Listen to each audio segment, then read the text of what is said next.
Married Alive, a novel by Marilyn Duckworth, published by Hodder & Stoughton, 1985. Chapter 1. She stands straight and naked in the cubicle, with her knickers over her head. The nylon clutches at her hot face. Although they are freshly laundered knickers, there is a crutchy smell. It comes steaming up from the thick orange carpet under her feet. Her own smell, or a legacy from earlier customers? She is in a suntan cubicle. Ultraviolet A, not a customer. Francie is one of the owners of the business. In fact, hers is the controlling interest. Control. An interesting word is that. Yesterday she came close to killing a customer. There was a lot of blood and noise. The stupid fat woman went on yelling like a child, when clearly it wasn't going to aid her recovery. The wonder was that she hadn't been electrocuted. Francie went directly to the power box to throw the main switch before returning to the scene. Without lights, it was mercifully less gory, like an old black and white TV program on a poor set. She has known the cable on the sunbed must snap one day. She and Ellen had bought the thing second-hand, and it suffered in transit. Her then-current boyfriend had dropped it. He was hungover when it happened, not to mention in a bad mood. He was planning to leave her. How often has Francie lain under those thick tubes of light cased in heavy metal and wondered about her own safety? The whine of the machinery as the cable lowers a lid of livid light, carcinogenic by all accounts, too, a coffin lid. If she kept her thumb on the control button, she could make herself into a neat jam sandwich. Wholemeal bread, of course. She is quite brown by now. She should have noticed the condition of the cable before switching on Mrs. Gordon. Perhaps she had. This is the question that occupies her now, while the perspiration on her forehead damps her nylon knickers. Has she gone mad and attempted murder? Fussy, fat, tittery Mrs. Gordon has always irritated her. So, did she want the woman to die? She suffered only a broken collarbone and cracked sternum, and some splintered glass had embedded itself quite deeply in her blubbery tissue. A bad enough business. There will be an inquiry. It is perfectly possible that Francie is mad, that the pollutant in her blood cells has passed through a final door, gaining entry to her brain. Orwell's 1984 has come and gone, with his worst predictions unrealized, but what would he make of this year and time? People are going mad all over the country, up and down the islands, north and south. 1 in 5, they say. A reputable doctor had stated as far back as 1971 that 1 in 5 New Zealanders were already mentally disturbed.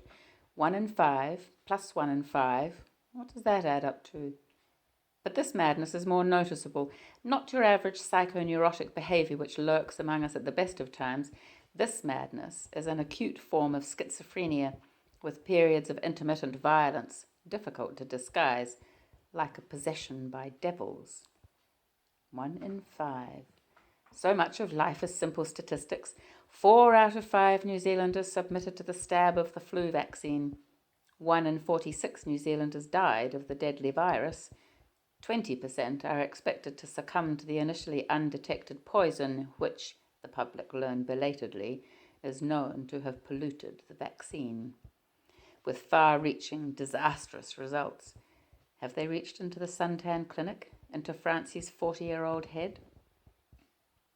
From this head she now removes her flesh-coloured knickers, preparing to expose her face to a limited ration of ultraviolet. Her blue eyes, disguised by the bulbous red sun goggles, gaze unseeing at the silver-clad walls. If the bright foil were to give back a reflection, it would be of a slim brown body, no longer young. This is betrayed in the dimpling thighs, the low-slung bum, the bruised nipples. On the whole, however, a good body. It is not Francie's body that is in question, but her mind. The lights go out.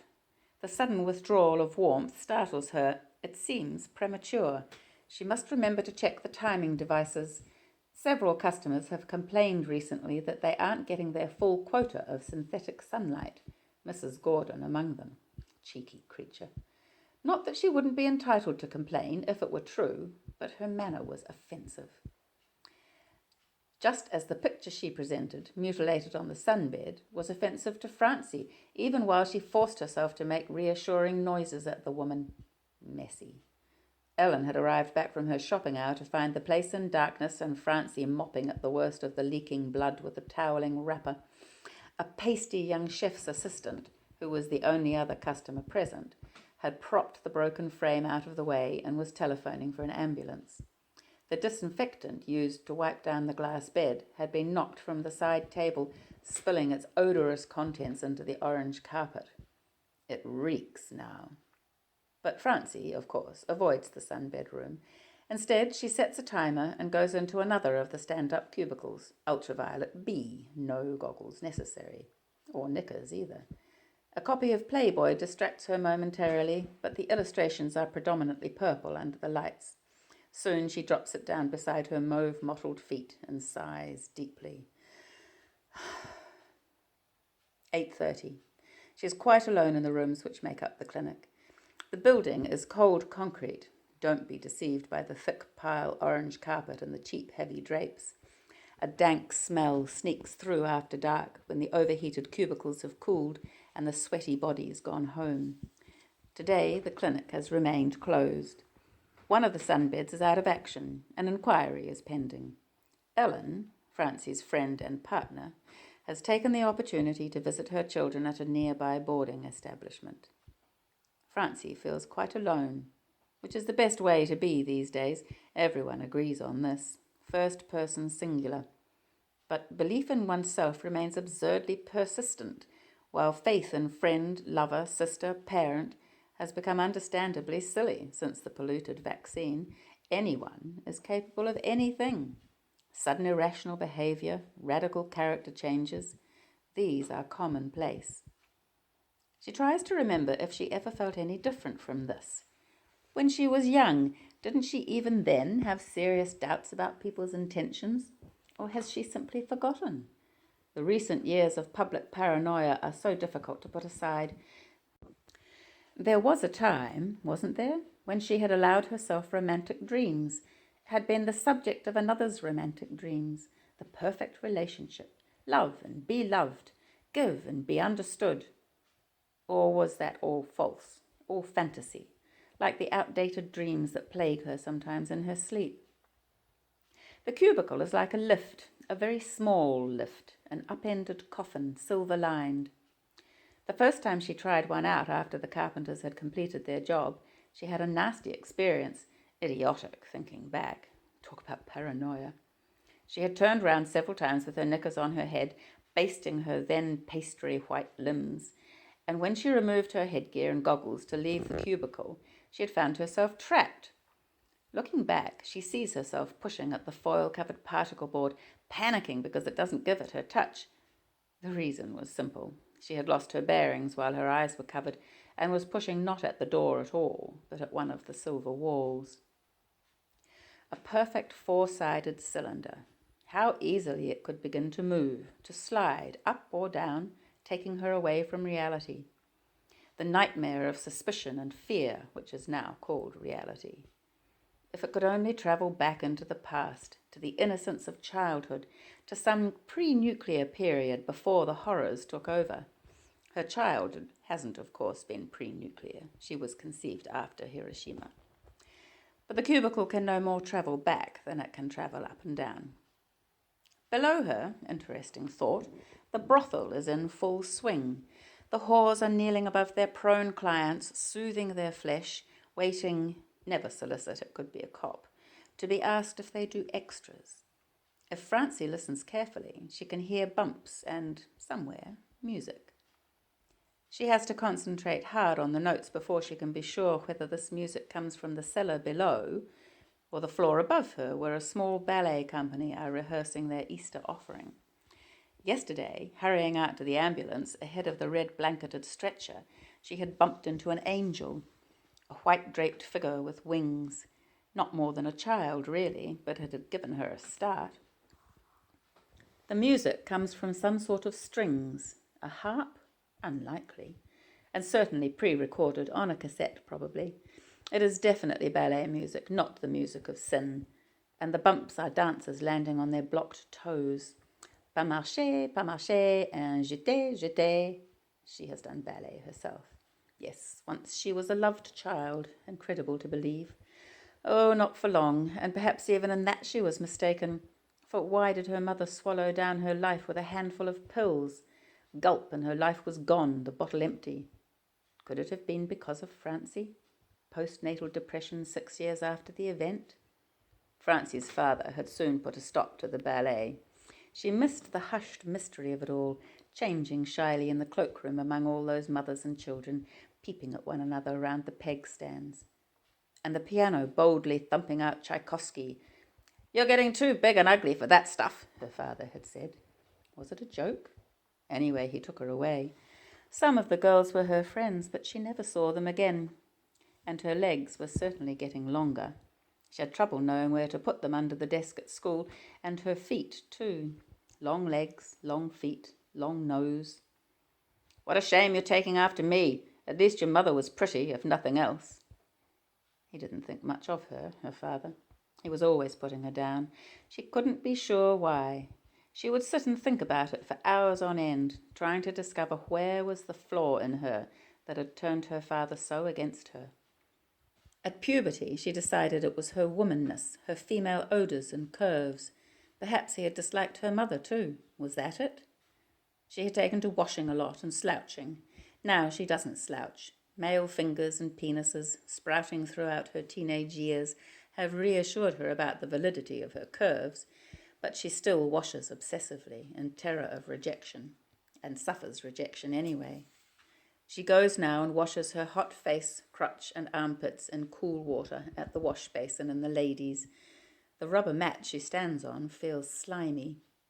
A deep round ventilator shaft, like the inside of a snake, leads away from her into the wall. Somebody raps loudly on the outer glass door with something metallic, possibly a key ring. Francie starts and goes to find her knickers and a wrap. One of the girls from downstairs teeters in the doorway on pointed heels. The hem of her short red skirt is rucked up, and her hair escaping from its elegant French plait. "Oh," she says, and peers past Francie into the back of the clinic. Her eyes are coloured garishly and fiercely outlined. "What is it?" "Your lights seem to be working all right." "Yes, they are." "Ours have gone. Fuses look all right. We thought it might be a cut. I'll have to ring Jackie. What a bugger." "Do you want to borrow a torch?" "Have you got one? We could do with some more light." She follows Francie through the orange foyer and stands peering about her like a long-legged owl. A plastic pot plant dangles down, tickling the back of her neck. She moves aside. "Nice place. I'm Deborah, by the way. I hear you had a bit of trouble yesterday. She going to be okay, the lady?" "Oh, yes. Superficial wounds, that's all." "We get a few of those in our place. Look." She pulls back her fringe to disclose a discoloured bruise. "You had the cops nosing about, eh? Thought for a moment we were in for an early raid." "Does that happen much?" "Oh, yeah. After drugs, mostly. And the other. Oh, tar. We got an early warning system. Flickering lights, you know. It's illegal, of course. I think the guy that put it in doesn't know his stuff. He's buggered the lighting system somehow. It's a real pain because we just laid carpet over the top of it." "It's a foot control. Anyway, I'd better get back. You don't know any tame electricians, do you?" Francie hesitates. "I don't think so. Sorry." "I'll bring this back later on." She handles the torch like an outsized vibrator. "How long are you going to be here?" "Oh, no hurry. Tomorrow will do." "Be opening, will you? They haven't closed you down?" "Well, I'm having the wiring checked over. Someone official from the MED. No use to you." "She'll get accident compensation, the lady. You insured?" Francie nods. "Doesn't mean you'll get away with it." What can the girl mean? As if Francie had committed a crime. "It was an accident." "Oh, yes." Deborah nods. "Criminal neglect, they call it. I think I heard one of the ambulance men talking about suspected manslaughter." She laughs. "What? The cops didn't say anything. I made a statement." Francie sweats. As they stand in the doorway talking, the stairs adjacent expel a stream of teenage girls with hair and snoods, toting black zip carry bags. Angels with their wings folded away for the night. Now Mary Magdalene and Simon Peter appear hand in hand, eating chocolate digestive biscuits. The whore swivels her eyes. 8 days to the Easter break. I better get my fanny in gear. Did he really say that? Attempted manslaughter? Probably not. I've got a good imagination. Helps me in my work, she hoots. Francie smiles weakly. Ta-ta, then. Francie locks the door and retreats to the office where she has discarded her clothes on the out tray. Apart from the erratic typewriter, there are none of the usual accoutrements of a small business, not even the most basic computer. Stringent economies have been necessary to get the business going. There are very few papers on the desk. Ellen, who does most of the filing and clerical work, is as methodical, upright, and self-effacing as her neat left-hand script. Francie has known Ellen's handwriting since primary school days. They are old friends. The years have added breadth, but no real depth to their relationship.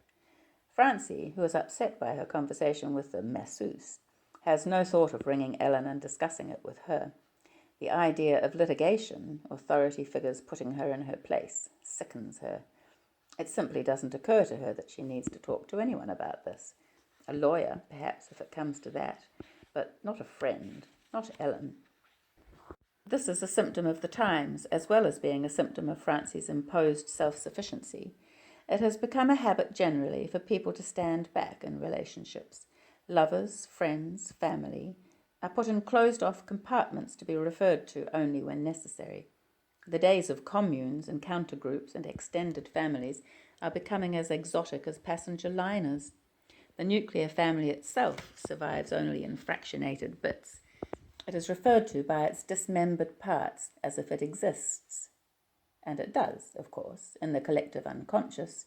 Family feeling, trust and loyalty, even love, perhaps, are all running around in society like chickens with their heads cut off.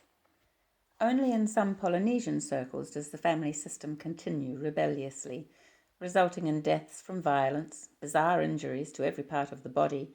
This is the price of love today. Was it ever different? The injuries of love until now have remained decently internal, on the whole. Now they blossom on cheek and brow, in scars and bruises. Some prefer not to take the risk.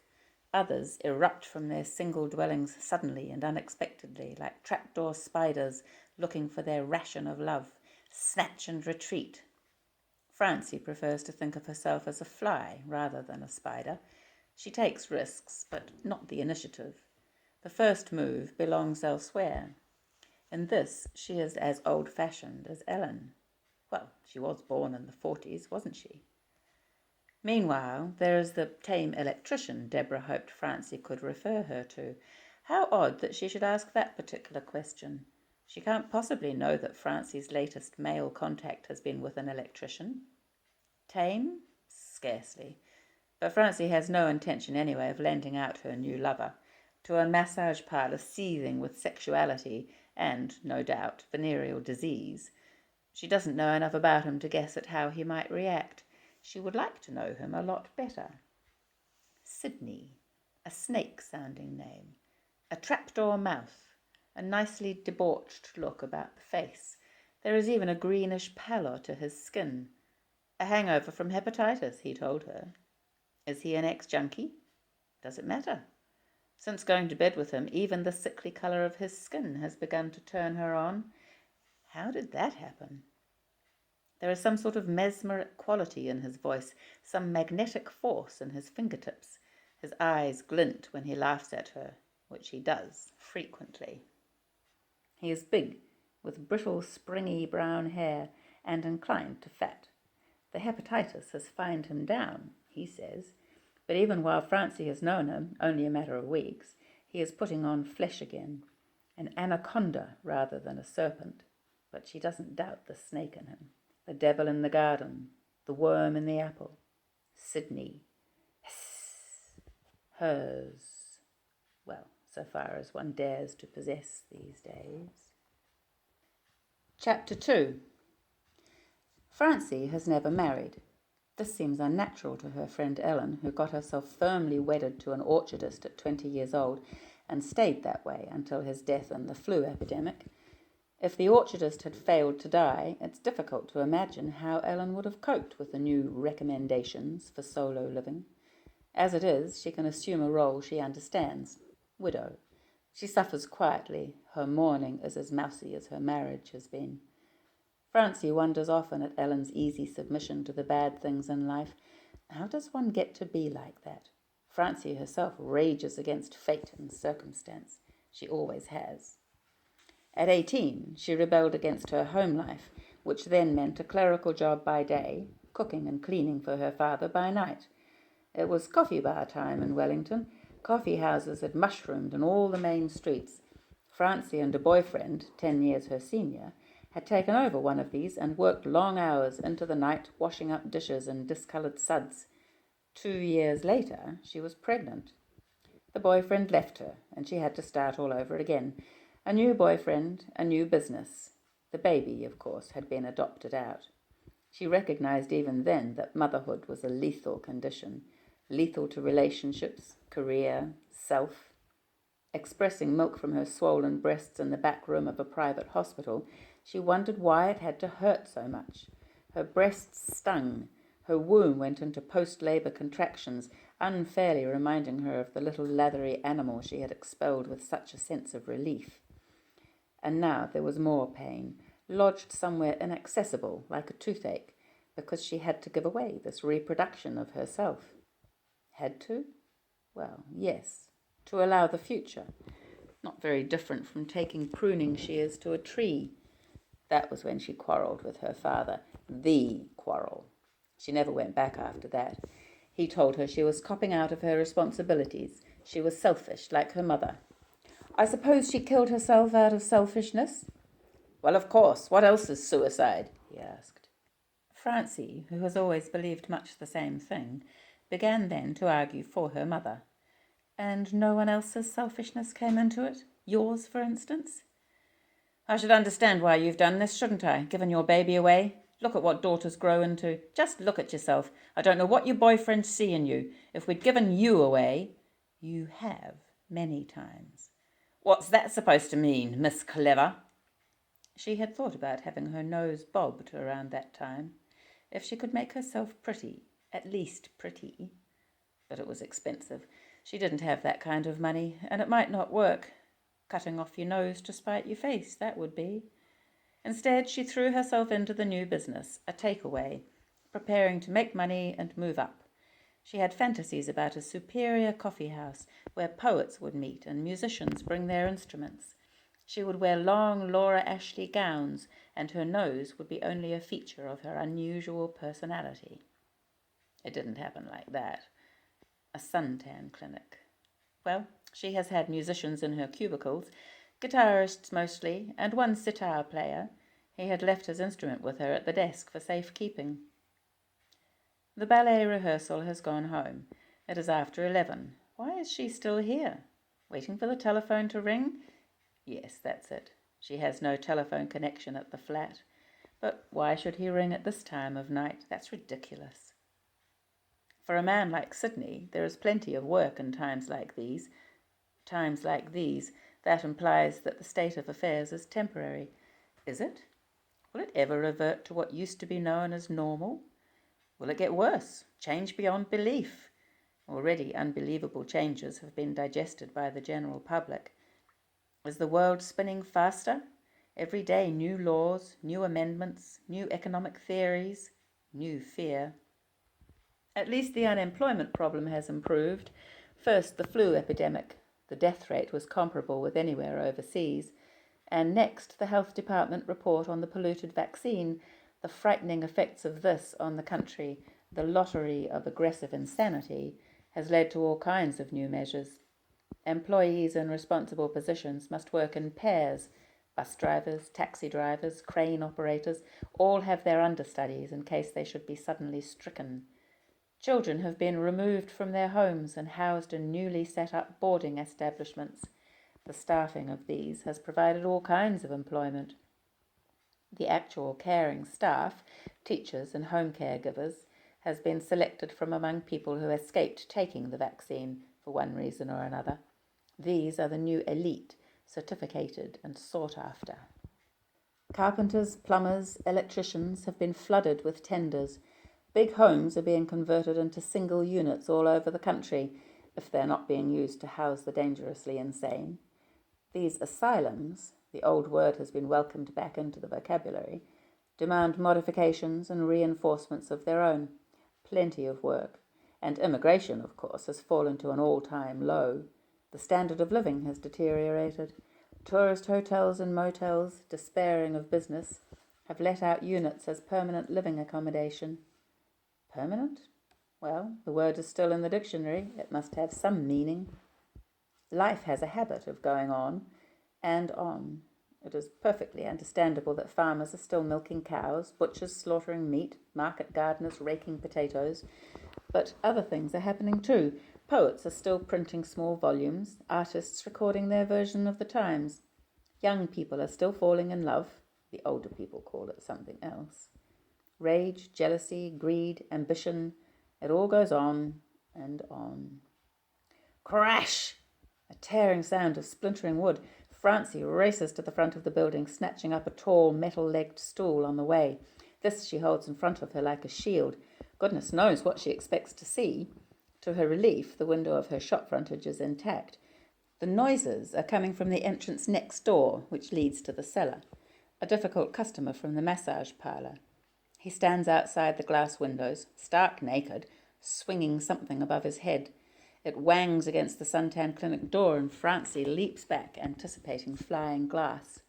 She knocks a pot plant flying and slithers on spilt soil.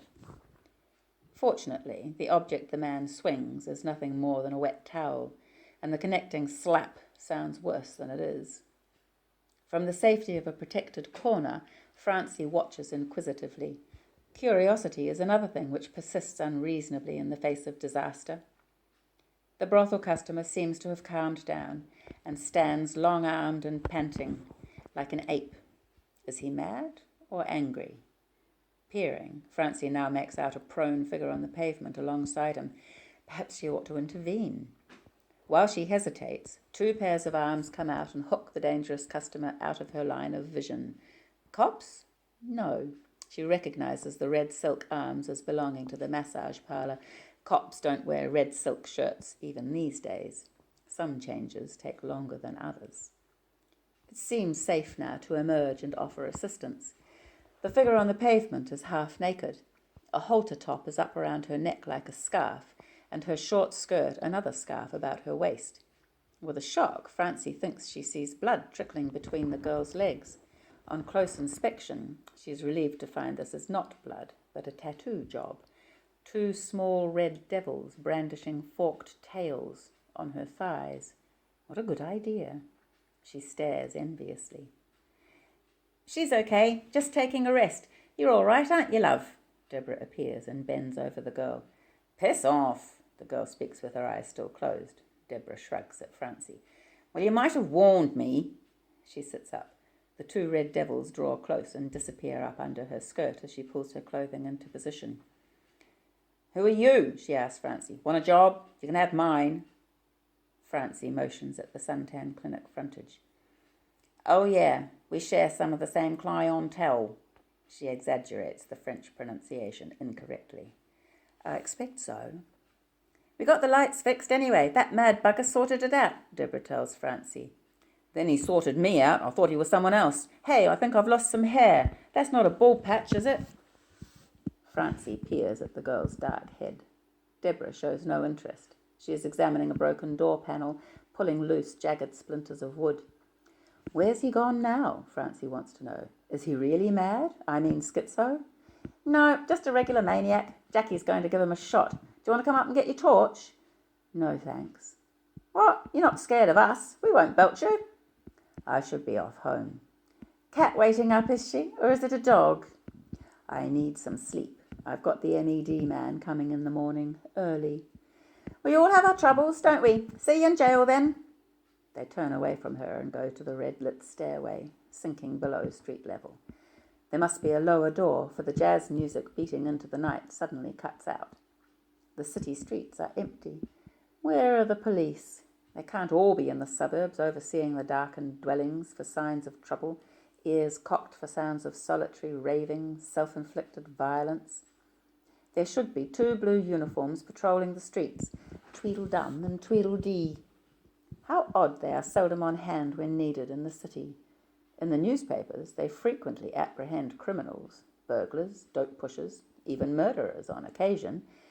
But when disputes break out between ordinary citizens, it is the ordinary citizens who usually cope. Self-sufficiency. Everyone is prepared, of course, to defend himself. Do-it-yourself, an old Kiwi mythological trait, has resurfaced. On guard, shield your eyes, your balls, keep the first aid cupboard well stocked. Francie pulls down the main switch and all the lights go off. Cubicle, office, toilet, foyer are drenched in darkness. She locks up, fumbling in the half-strength streetlight, and waits for the taxi she has ordered. She hopes the taxi drivers will be good company. She is lonely. Chapter 3. At the elbow of the zigzag path which climbs the hill, Francie halts under the lamplight to search for her key. A preliminary delve into her handbag has come up with a 50-cent piece, a button off her raincoat, and a nail file. No key. She must have left it at the office in her haste to leave. Ellen would tell her it was her own fault for not attaching it to her office keyring, but Francie likes to keep the compartments of her life well separated. Anyway, it doesn't matter. She's almost sure she placed a spare key under the paint tin in the basement. As she plods on up the path, the light drizzle which was wetting her head concentrates into soaking rain. She hurries. The door to the basement is ajar. This stops her short for a moment. She collects herself. The man upstairs has left it open after putting his bicycle away. A series of small throat-clearing coughs. Who's there? Oh, Francie, you took your time. Ellen unfolds from the darkness. She looks weary, but otherwise normal. Christ, you frightened me. What did you do that for? Never mind, move aside. I've got to get at my key. She rummages in the shelves behind Ellen. You mean I was practically sitting on it? I could have been inside watching your telly. Not much on at this time. I've been here for hours. I was starting to get wet till I thought of the basement. I'll make a cup of tea. Is something wrong? The flat is 2 rooms, small and narrow, like a converted railway carriage. They sit in the bedroom on red-painted kitchen chairs and drink tea. Oh, I wish I'd never gone, Ellen wails. She is unusually peevish and put out. But you have to see your children, don't you? I mean, you'd rather see them in that place than not at all. I suppose so, yes. She sips her tea. We did go for a nice walk, just in the grounds. Vicky said to me, You didn't tell us we were never going home. What did you say? What could I say? At least you talk. But it's so different, the way we talk to one another. Do you know, Francie, their voices sound different, more careless. And Bernie's learning to swear. Francie laughs. I know, yes, I know I'm being prudish. But I think of their father. What would he say? I can't help thinking of him. Now he could swear. That's different. Out of doors. I mean, working out of doors with other men. He didn't like me to swear. Come off it, Ellen. You taught me a thing or two at school.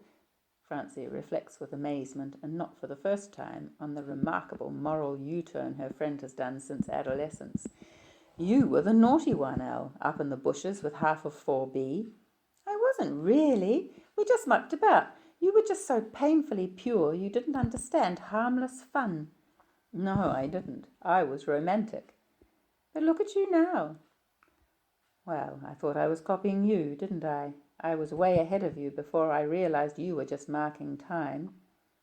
Have you got a biscuit? Ellen demands. Sorry. I'll have a piece of toast. Any cheese? Yes, plenty of cheese. Ellen, shouldn't you be at home in bed? You don't usually stay up this late.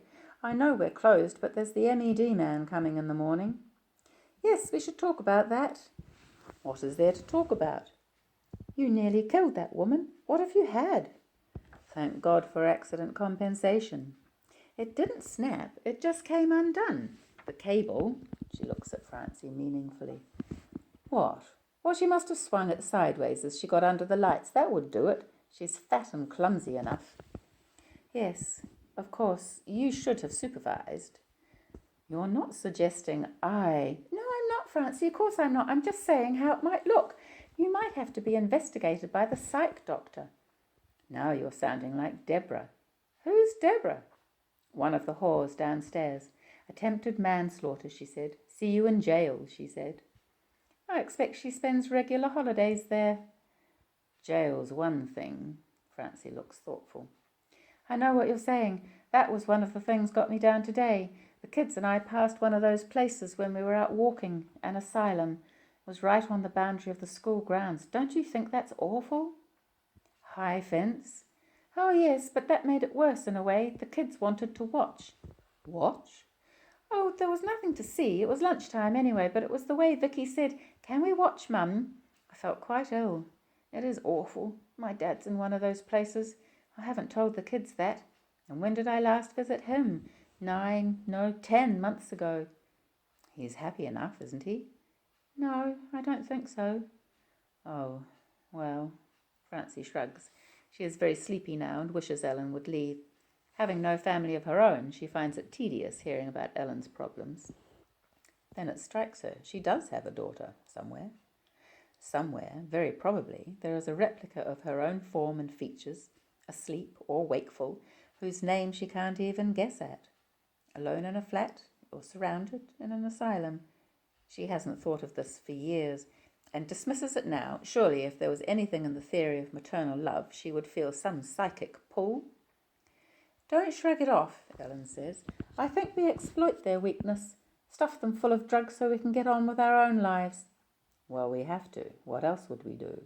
You're doing it with your dad. Not me personally. It's the government makes the rules. They could run those places more like pensioner flats than prisons. It only needs more supervising staff, proper training, and more sensible use of drugs.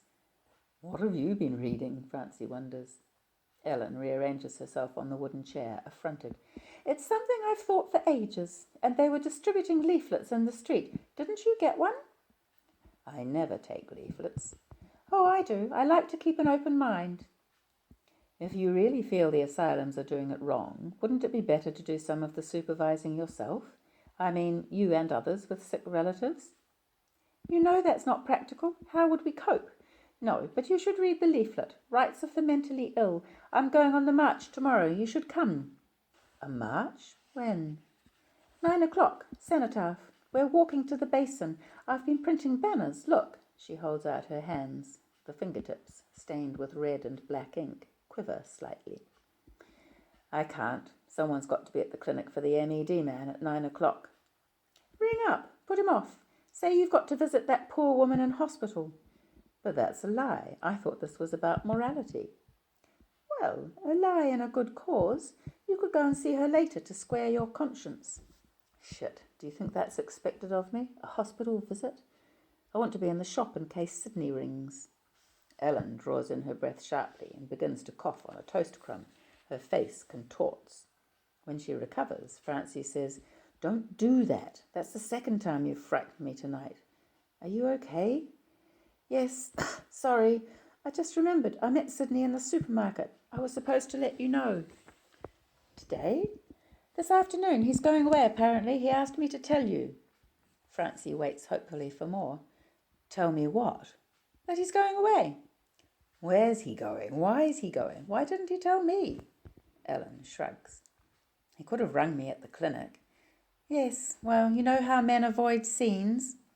Scenes? Why should I make a scene? I don't make scenes, do I? She pauses for breath. You could have rung me. You knew where I was. I wasn't near a phone. I went straight to the church hall to paint banners. No phone there. Anyway, I've told you now. At least I came round and told you. You didn't come for that. Why did I come then? Because you were lonely and depressed after seeing your children, Francie thinks. She says, You can't sleep here. I can't sleep with someone else breathing in the same room. You know that. Together they glance at the bread knife Ellen has been using to slice wholemeal bread for toast. I'm not going to go mad, Ellen says. How do you know? Neither one of us knows. Ellen sighs. I suppose I should start walking if I want to get up tomorrow and be at the cenotaph. When did he say? The march? No, Sidney. When's he going? Right away, I imagine. He was stacking up the van. He might have gone. Francie groans. Ugh. Was there anyone else in the van? No, not unless they were lying under the grocery cartons. He gave me a lift to the hall. Francie's stomach shrinks with rage. You do care, Ellen accuses. Well, I can't think of a replacement. You know how it is. Or perhaps you don't. You're in love. Don't be silly, Ellen. Grow up. Can I eat the last bit of cheese? Thanks. Oh, and I left my groceries in your basement. We could have been eating my biscuits. Sorry, do you want one now? I don't eat sweet biscuits. She can hardly wait now for Ellen to leave. She doesn't have far to walk to her own flat. 2 downhill bends of the road and a scattering of steps. Francie lends her a raincoat and opens the door. See you tomorrow, after the march, okay? Cenotaph, 9 o'clock, if you change your mind. The damp wind is wrapping round her ankles. She shivers, closes the door on Ellen, and catches sight of herself in the plastic mirror. Her face looks stricken, bruised. It must be the night air on her skin. Feelings can't be so close to the surface. While she watches, a sneeze convulses the muscles of her face. The mirror rocks on its nail. She laughs, reaching out to steady her moving image. How little it takes to put things out of kilter, even something as frivolous as a sneeze. A tissue, all fall down. Chapter 4. She finds she can't bear the knowledge of Sidney's leaving. He might not come back. She tests the hurt of this thought, pressing it into her consciousness and examining her reaction with interest. Why? Why does it hurt? Where does it hurt? Perhaps she's getting another bout of cystitis, premenstrual tension. Sexual frustration was never like this. Although it's difficult to remember between bouts, all pain is so quickly forgotten. Something like hunger. Well, she can eat. There's food in the place. She reaches into the fridge and scoops coleslaw from a carton, greedily, dropping strips of cabbage on her bare feet. She bends down and scoops it from off her sun-tanned toes, gobbling. Well, one can't waste it. There is so much she had hoped to learn about him. He has told her so little. His childhood, his family. She knows only that his father was a strict disciplinarian, a sour bully who was often home from work, nursing a bad heart. What Sidney felt about his father, or even about himself, has remained well hidden. Her curiosity seems to amuse him. He finds it out of place, as one would in a prostitute. Was that her role? Curiosity. Is this what has infected her like fever until she feels ill? Ill people put themselves to bed. She looks at her flat, tidy single bed with distaste. There is no cure there. In fact, she knows already what she's going to do. The decision has been made for her by the hollow ache in her abdomen. One side of her considers this decision with a measure of disgust. The other side takes it up with furtive relief, like an alcoholic uncapping hidden sherry. Her toilet bag, vitamin pills, wallet. Jeans, T-shirts, and clean knickers. She can't remember Sidney's address to direct the taxi, but hopefully she will recognize the house once she reaches the street. Supposing the van has already left? This is only one of several unwanted thoughts she pushes away from her. Another is how Ellen will cope with her absence. But she hasn't gone anywhere yet. Perhaps there will be nowhere to go. Come on, driver, faster, faster. She thinks she recognizes the bend in the road, the thick bushes. No van. She asks the taxi to drop her despite this. Might as well be in pain here as at home. Ellen has her good raincoat, leaving her with only a thin nylon parka, but the rain has almost stopped now. The taxi turns in the road and swishes past her with a sound like a gust of laughter. She has been mistaken in the house. Collecting her wits and rubbing the darkness out of her eyes, she catches sight of Sidney's crooked porch, quite a distance from her, on the hillside below. The access is around another long bend of the road, unless no one will notice at this time of night or morning if Francie takes a short cut through private property. She pads, jandals in hand, round the side of a shabby 2-storied dwelling, avoiding an upturned rubbish bin which smells rotten. Her bare toes squelch on something soft and nasty. Ugh, she can wipe it clean on the lawn. A disturbingly steep bank confronts her. Shrubs, flax, probably gorse. While she considers her next move, a light goes on at an upper window, casting her prematurely onto a downward slope. She clutches a thistle, stifles a yelp, and pitches forward into a tangle of tea tree. High above her, a louvered toilet window fills with light. Reassured at the familiar vulgar gush of the cistern, Francie begins to move again. She has put her jandals back on to leave a free hand. Now one shoe slithers from under her, dragging her into a sudden bumpy descent over stony ground. She has arrived. There is blood on her hands and quite a lot of blood on one leg. She hops, biting her lip. She is in a small courtyard below Sidney's living room window. Looking past the house, she thinks she discerns the bulky shadow of his van parked on the road. A bit of light would come in handy. She should have brought a torch, although now she thinks of it, her torch is still reposing in the brothel. With what little light there is from the sliver of moon, she discovers a handkerchief and licks and wipes at her hands and her gouged calf. The fist she raises to the door feels weak and shaky. She rearranges it with her thumb outside, a lesson learnt at the compulsory self-defence class, and knocks quite loudly. After a lagging 2 minutes, the light comes on above the door and Sidney's voice calls irritably, "Who is it?" "It's me." "Me who?" "Oh, Francie." He opens the door. "You've got new pyjamas." What does this mean? Not a woman anyway, unless you put them on very fast. "Yes." "Nice." "No, not really, but adequate. Come in." "You don't seem very surprised to see me." "I imagine you've seen your friend and she told you I was leaving." He yawns. "Isn't it true?" "Oh, yes, everything's packed up. See?" He opens a cupboard door, displaying almost empty shelves. "What have you done to your leg?" "I fell." "You were in a hurry." He smiles with satisfaction. Francie wants to be angry, but cannot. After all, he is right. And why should he not be pleased? Better than if her eagerness disgusted him. "I slipped. The taxi dropped me at the wrong house and I took a shortcut." "The first aid kit's in the van." "That's all right. I'll just bathe it. It isn't deep." When she comes out of the bathroom, combing her hair, he has gone back to his bed. She goes and sits on it uncertainly. "So you're coming with me then?" "Am I?" "You've got your things. I looked." "A few things. Where are you going? I don't even know where you're going." "Coromandel." "Isn't that where—" "Where my ex-wife lives, yes. When we split up, I left her in the family home. The point is, she's not there anymore. They took her away. I just heard." "Hospital?"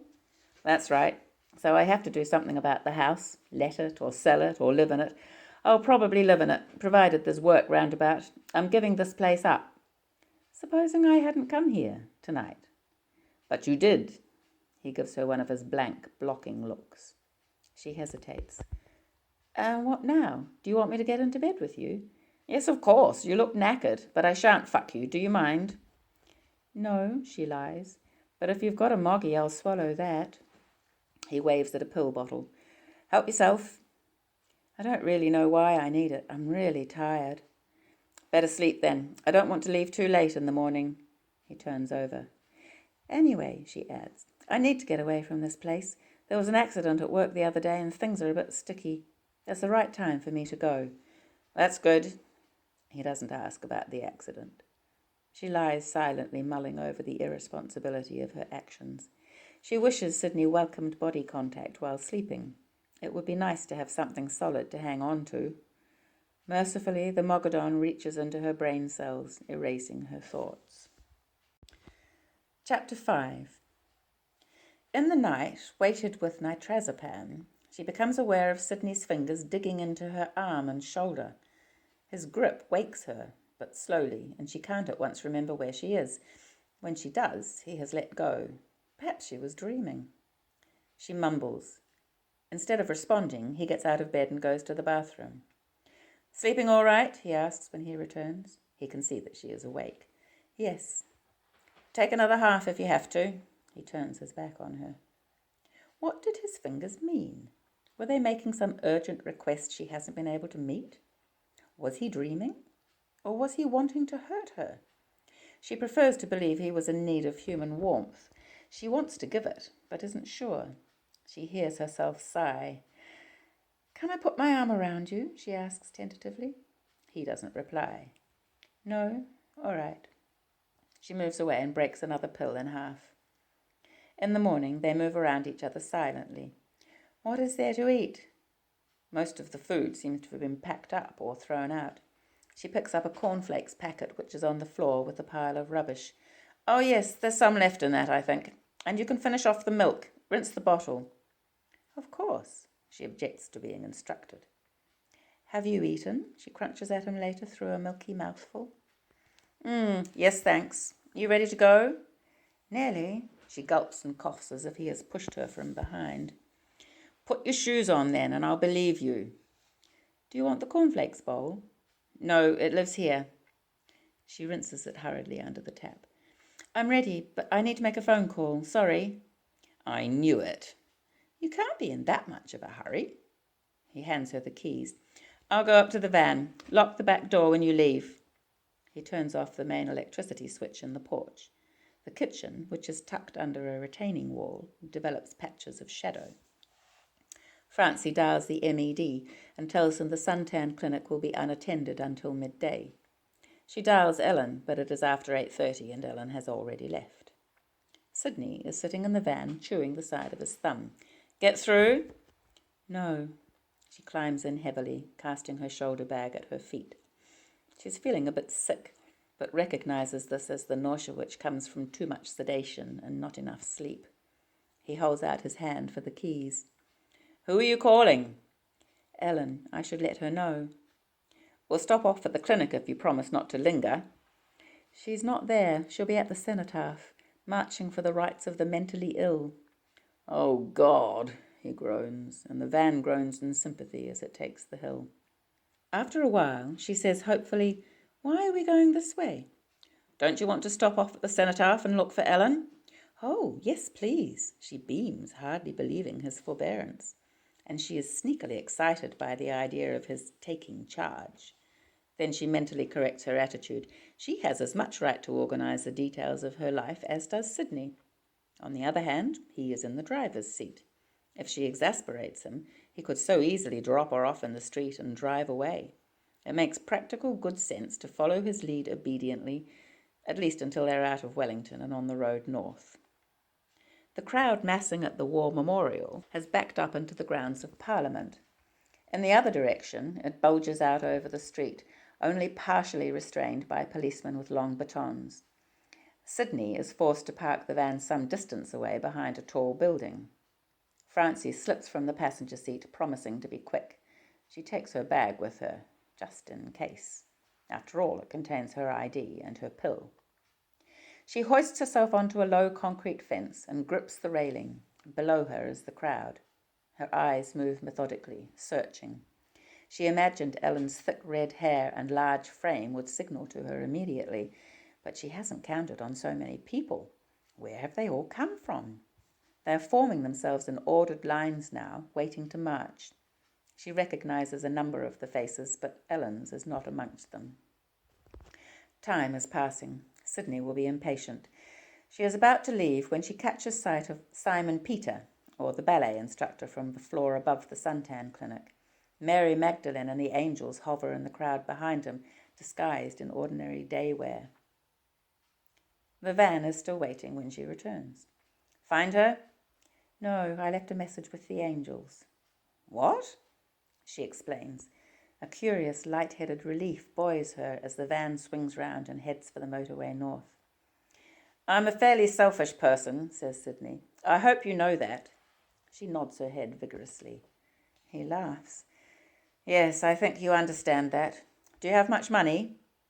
Some, enough to pay my way for a while. When we've had enough of each other, you'll have to find your own way back home. Yes, I know, she agrees, smiling. Crying wee wee wee. Don't cry at me, that's all. He shudders and flicks on the van radio at a noisy commercial station. This is your favourite radio station, coming around to 9:15 hours. Wake up and shine with a new bathroom product. Soon a dream rides in over the top of a pop lyric and buries Francie's chin deep in her collarbone. Chapter 6. The road unravels behind them like a tape measure marking the distance between Francie and the city of responsibility. She watches the kilometres clock up on the dial with satisfaction. She imagines she is travelling away from the bogey of madness which haunts the living like a watchful demon. She is mistaken in this, of course. She associates Wellington City with horror because she has lived in it ever since the Health Department report. A frightening year, people crying out because their minds had been broken into and burgled by a bungling government move. The flu was bad enough, but this... One of the committee succumbed colourfully during the investigation. Now Francie cannot forget happier holiday times spent in other cities and towns when she was younger. Towns they will be passing through on this trip. The habit of optimism is very hard to break. She wants to believe, with everyone else, that medical science will discover some sort of antidote, some blocking drug which will put an end to the nightmare. After all, a lot of money is going into research. Sidney told her at the beginning of their relationship that he had spat out his dose of the vaccine, deciding against it once he left the mobile unit dispensing the stuff. True or false? She has no reason to believe him. Such statements have become a common ploy during courting rituals, along with, "I've had a vasectomy," or "I think I might have become impotent," arguments to get a woman into bed. If in fact he hasn't taken the vaccine, then he is in a position to pick and choose among the more responsible and prestigious kinds of employment. "But I like being an electrician. Power, you know," he grins. "And anyway, my name's on the files as one of the vaccinated." If what Sidney claims is true, then he is taking more of a risk joining forces with Francie than she is in joining up with him. She feels a surge of gratitude and puts her hand down on the seat between them, hoping he will grasp it for a moment. He fails to notice. Roadside stalls glitter with globes of fruit as they drive past. They stop off at one of these and load up the van. Buttercup pumpkins, strings of large red onions, peppers, green and crimson, a sack of potatoes, boxes of bulging tomatoes. Are we preparing for a siege? She wonders, enjoying herself. It's a good season for veg. Look at that for an onion. What would you pay for that in town? He doesn't expect an answer. Come on, I want to get to Turangi at least today. Not Coromandel. But where will we sleep? The van's full of supplies. We'll be somewhere. They haven't converted all the motels. I know a cheap place on the river. You wouldn't have gone to a motel if I hadn't been with you. She says this, hoping for some acknowledgement of her presence. She wants him to admit that he is pleased to have her along, even at some cost. He looks at her calmly. Why do you say that? My bones like a bed. I don't sleep rough. Don't worry, you're not putting me out. She translates this as, I'm not putting myself out for you. A feeling of sadness she hasn't allowed herself for years closes in on her. She isn't wanted. Well, is that so unusual? We live in a society now of every man for himself. All men are islands. Sidney is very good at isolation, it seems. Francie sits up straighter and begins to hum a tune. Then she asks, Shall I talk to pass the time, or shall I shut up? What? He leans towards her. Oh, it doesn't really matter much. I can't hear you well above the engine. They are travelling at speed along the desert road. The yellow tussock is broken only by giant pylons stepping in spidery strides across the landscape. The wind whistles at the half-open window. Soon they will reach the chilling grey architecture of the War Memorial Museum, guns and other instruments of death. One hopes those in charge are strictly and indubitably sane. What about Wellington's beehive? How many of the politicians ensconced there are potential madmen? Hardly an original thought, after all. It is all relative. At Tai Happy, they buy fish and chips and take them to eat at the nearby reserve. Francie goes off into the bushes to pee. She isn't very far from civilization. There are initials engraved on a tree trunk beside her, and yet the dark leafiness and pine needle paths are innocent of the troubles of the world. She feels drawn. If she runs quickly enough down one of these paths, she might get away, back, before all that. She came to places like this as a child, school picnics. She has come farther than she meant to, but now that she sees the river below her and quite close, she has to get to it. A bramble lifts her skirt away from her and she tugs it free. On the edge of the fast-flowing river, she hesitates. A branch leans out and over it. She would like to climb there, but if she fell, no one would find her.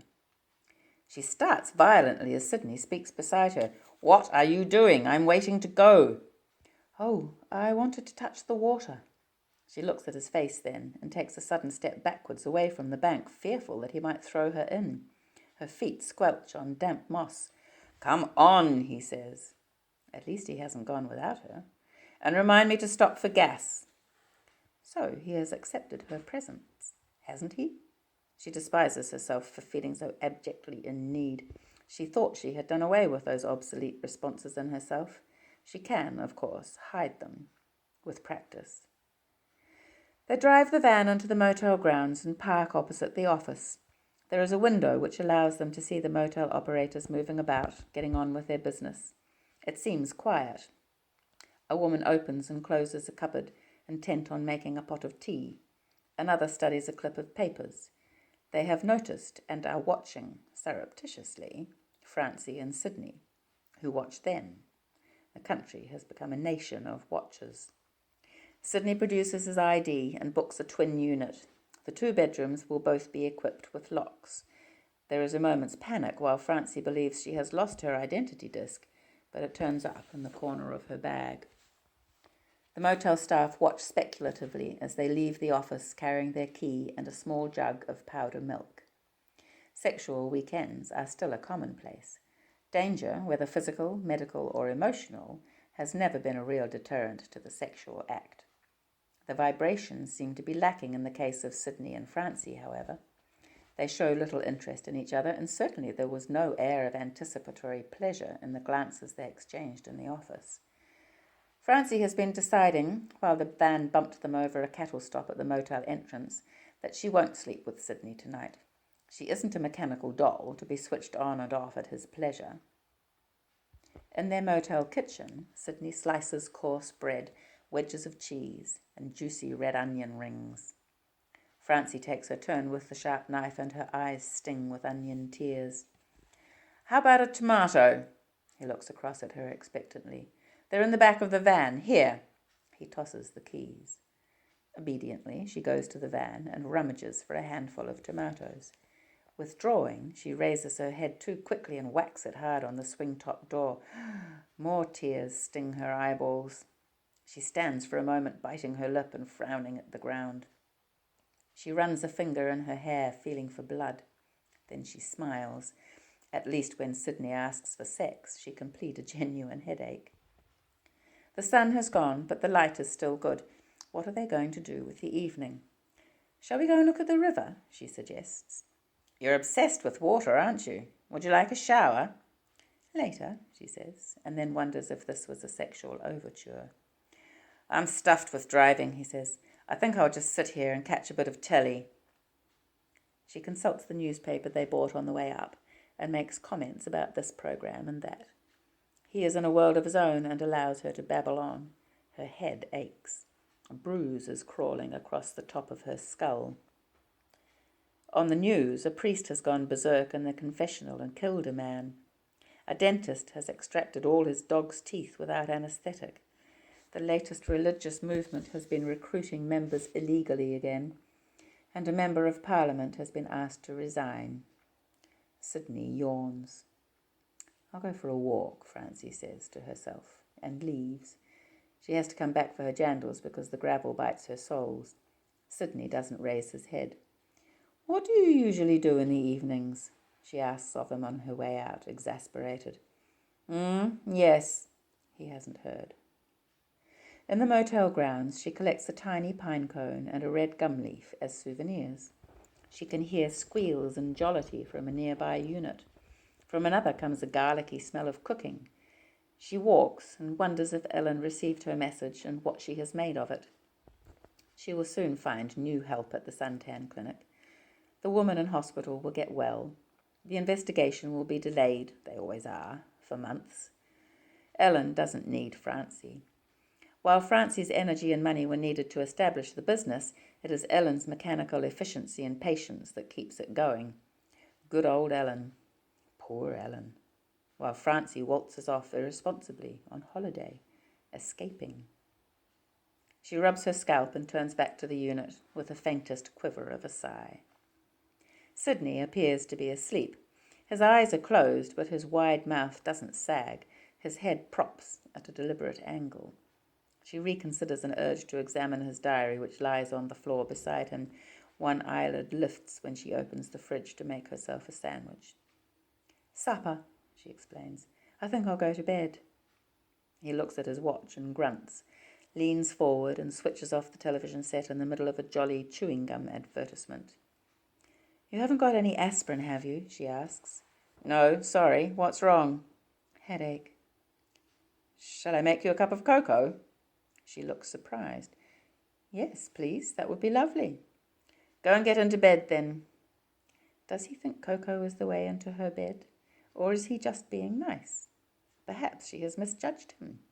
She hums while she towels her feet. She should have brought some more clothes.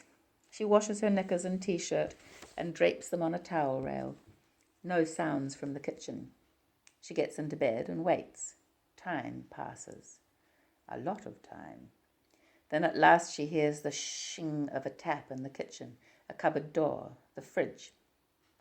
She tries to remember what it is about Sidney's attitude that strikes familiar, the feeling he gives her of not being there, of having no physical presence for him. She is a spirit without substance or identity. She only fixes into her surroundings when he notices and responds to her. Which of her other lovers have treated her this way? None that she recalls, ticking them off on her fingers. Then she thinks of her father. This is it, of course. Only her father has made her feel as bad. The time she has spent mulling over what she might have done to displease him. Now she is sitting up in bed with much the same doubts about Sidney. And yet, when he speaks to her, he isn't rough. He doesn't tell her her nose is too long, her tone of voice unpleasant. He offers her cocoa. She can't understand it. She waits for the cup of cocoa as if it were a longed-for Christmas gift. His bedroom door closes. There is a final sound about it, although she tells herself he is simply preparing for bed, hanging up his trousers, putting on his new pajamas. No, it is all taking too long. Her curiosity drives her from under the covers into his door. She has to repeat her knock twice. "What? Oh." Francie stands in the doorway and looks.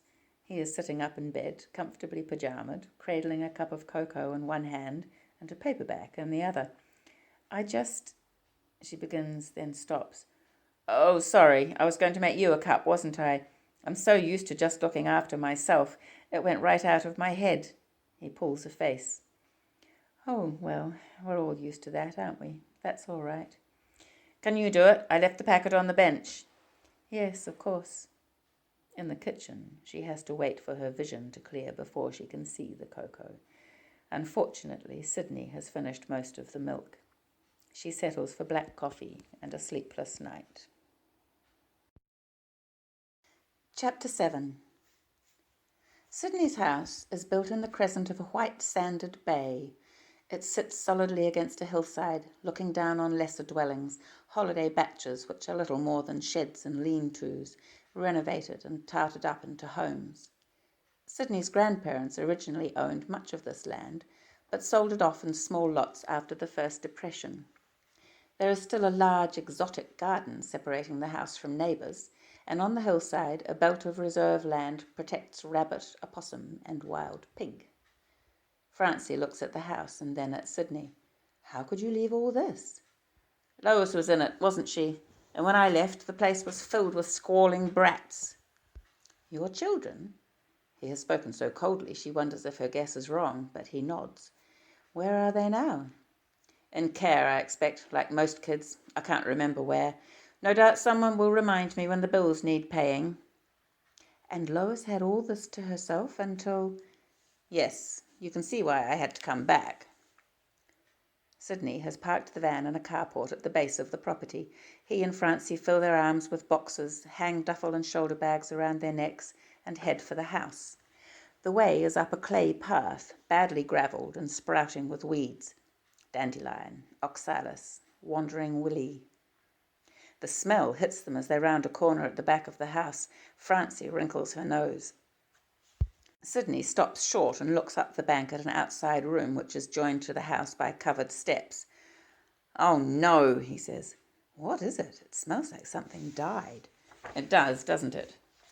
"What is it?" she asks again, and when he doesn't reply, "Has an animal got shut in there? Did Lois have a cat?" "There's a freezer in that shed. If the power was turned off, anything in it would go rotten. I didn't think." "How do you mean? You didn't turn the power off. You weren't here, were you?" "I didn't think the cops would be so careless," says Sidney. "I suppose they thought they were being careful, turning off the power." They have lowered their burdens onto the back porch while Sidney selects a key from his ring. Inside the big kitchen, the smell follows them. "Ugh! You'll have to do something about it quick. Hadn't you better look?" "Not now. Once I lift the lid, it'll be worse. I'm not in the mood. I'll have to dig a trench in the garden to bury all the stuff. That's the best way." Francie looks about her. The kitchen is high-ceilinged and somewhat crooked, or else the wall panels have been put on carelessly. Cracks have opened in the skirting board. Nothing quite meets. A deep alcove, which once housed a coal range, now contains a big white fridge and freezer with the door ajar. "But there's a freezer in here," she says. "Yes, they'd have cleared the stuff out from this one." 2 freezers. That's a lot of freezing space. "We only used the big washhouse one for overflow. I taught her to shop in bulk. She obviously took my lessons to heart." "There might not be much in the other freezer. I'll go and look if you're scared. I'll just lift the lid a crack." "No, later," I said. "Okay," she shrugs. "I'll go and look at the rest of the house then." She is anxious to get away from the drift of the stench. "There's more boxes to come up from the van yet. If you're going to stay here, you'll have to pull your weight." He looks at her severely. "Come on." They unpack boxes on the kitchen table. Soon cupboards, fridge and freezer are well stocked. A pile of discarded empty cartons has accumulated on the floor, waiting to go out to the rubbish. "Can we stop for a bit now?" Francie asks. "Yes, I'll go and turn the power on and you can make us a cuppa." That mouldy stuff in the washhouse will start freezing again. "That's okay. It might stink less. Easier to handle." When he returns, she has plugged in the jug and is mixing up some powdered milk. He switches on the light, and outside the windows the approaching dusk thickens. Francie takes her cup and walks through into the wide passageway. Sidney follows her on her tour of inspection, pointing out features of interest as if he were a real estate agent. There are 2 living rooms downstairs, one light and airy, looking out to sea, the other smaller and cluttered with an oversized dining table and chairs. A poky room next to the downstairs toilet has a window letting onto the passageway, but no outside access.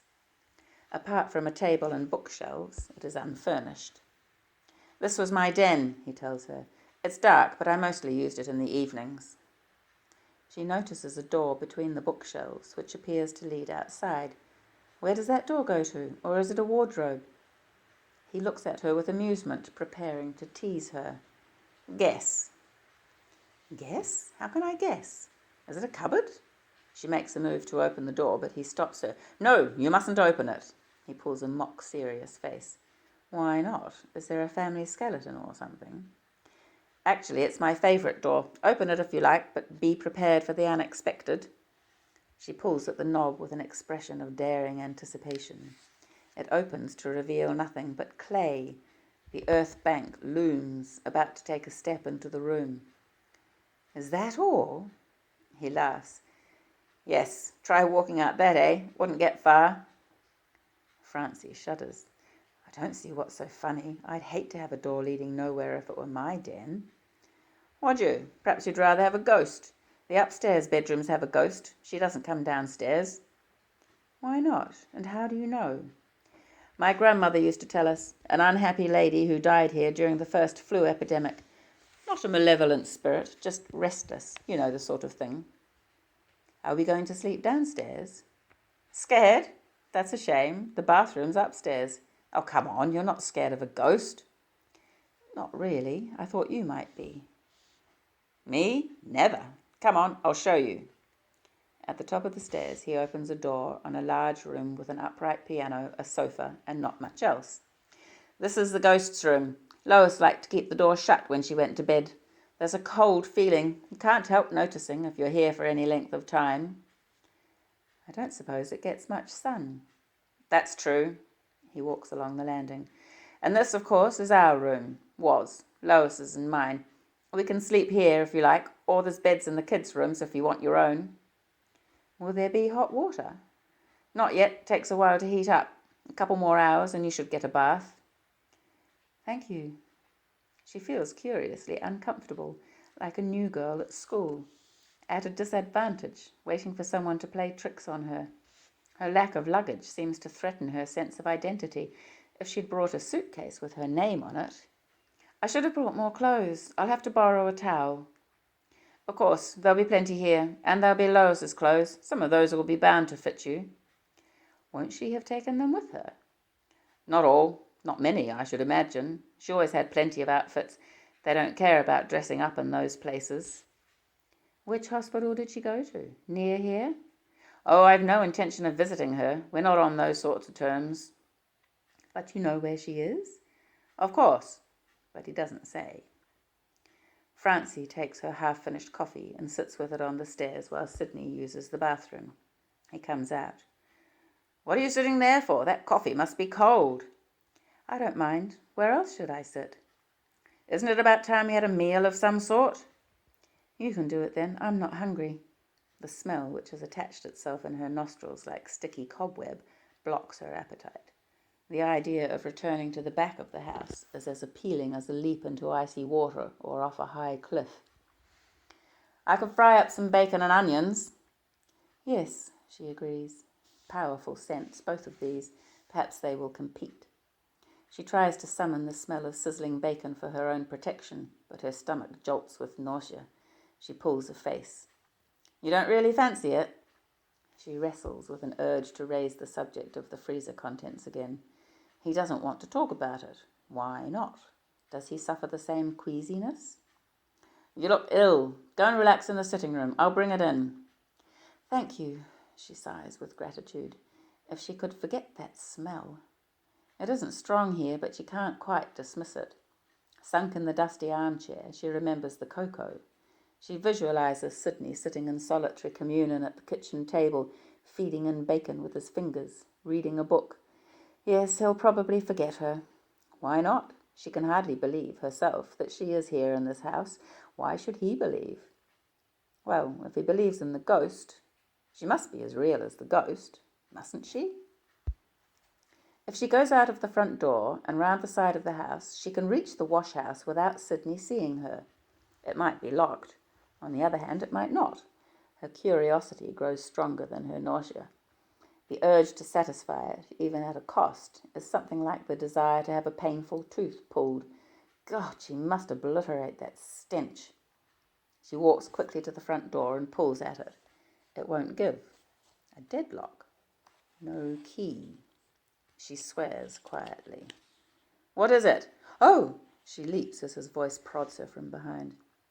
I thought I'd get a bit of air. Yes, it is a bit close. I'll open a window. Here, eat this before it goes cold. I'll go back for mine. I don't fancy eating it in that pong. She is relieved that he has raised the subject of the smell himself. He isn't quite immune then. It's reassuring to know one's sensations are shared. When there is so much madness going around, although, of course, you can't believe that could happen to you, one's own psyche is the norm, the yardstick. If it twists and curls, who is to say the curl is not natural? How will she know she is crazy? Because 2 doctors and a psychiatrist will tell her so, on paper, in triplicate. Any good? He has returned and sits opposite her, eating, as she has guessed, with his fingers. The furnishings in the room are old-fashioned and undistinguished. Some rather poor modern prints, cheaply framed, decorate the walls. The plates they eat off are chain store reproduction design made in New Zealand. What kind of person is she? Is who? Lois. Oh, he thinks, chewing. Middle class, fuzzy liberal, not a mixer. She didn't get on with the neighbours, or me. Her life hardly changed after the vaccine. It's certainly changed now. Oh, now, yes, but I mean before this. She was already paranoid about people, even her own children. She wouldn't let Stephen have a fishing knife, thought he might attack her in his sleep. She used to search under his mattress for weapons. She must have been relieved when they were put into a boarding school. I don't know, I'd lost interest. And your children? Well, in Lois, certainly, and the children were always her province, not mine.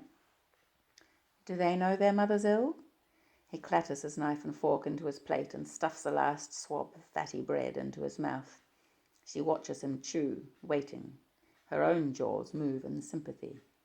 Well? What? Oh, he collects himself. The children. I'd rather not talk about all that if you don't mind. Would you like to wash up the dishes? Not much, but I guess I will, since you cooked.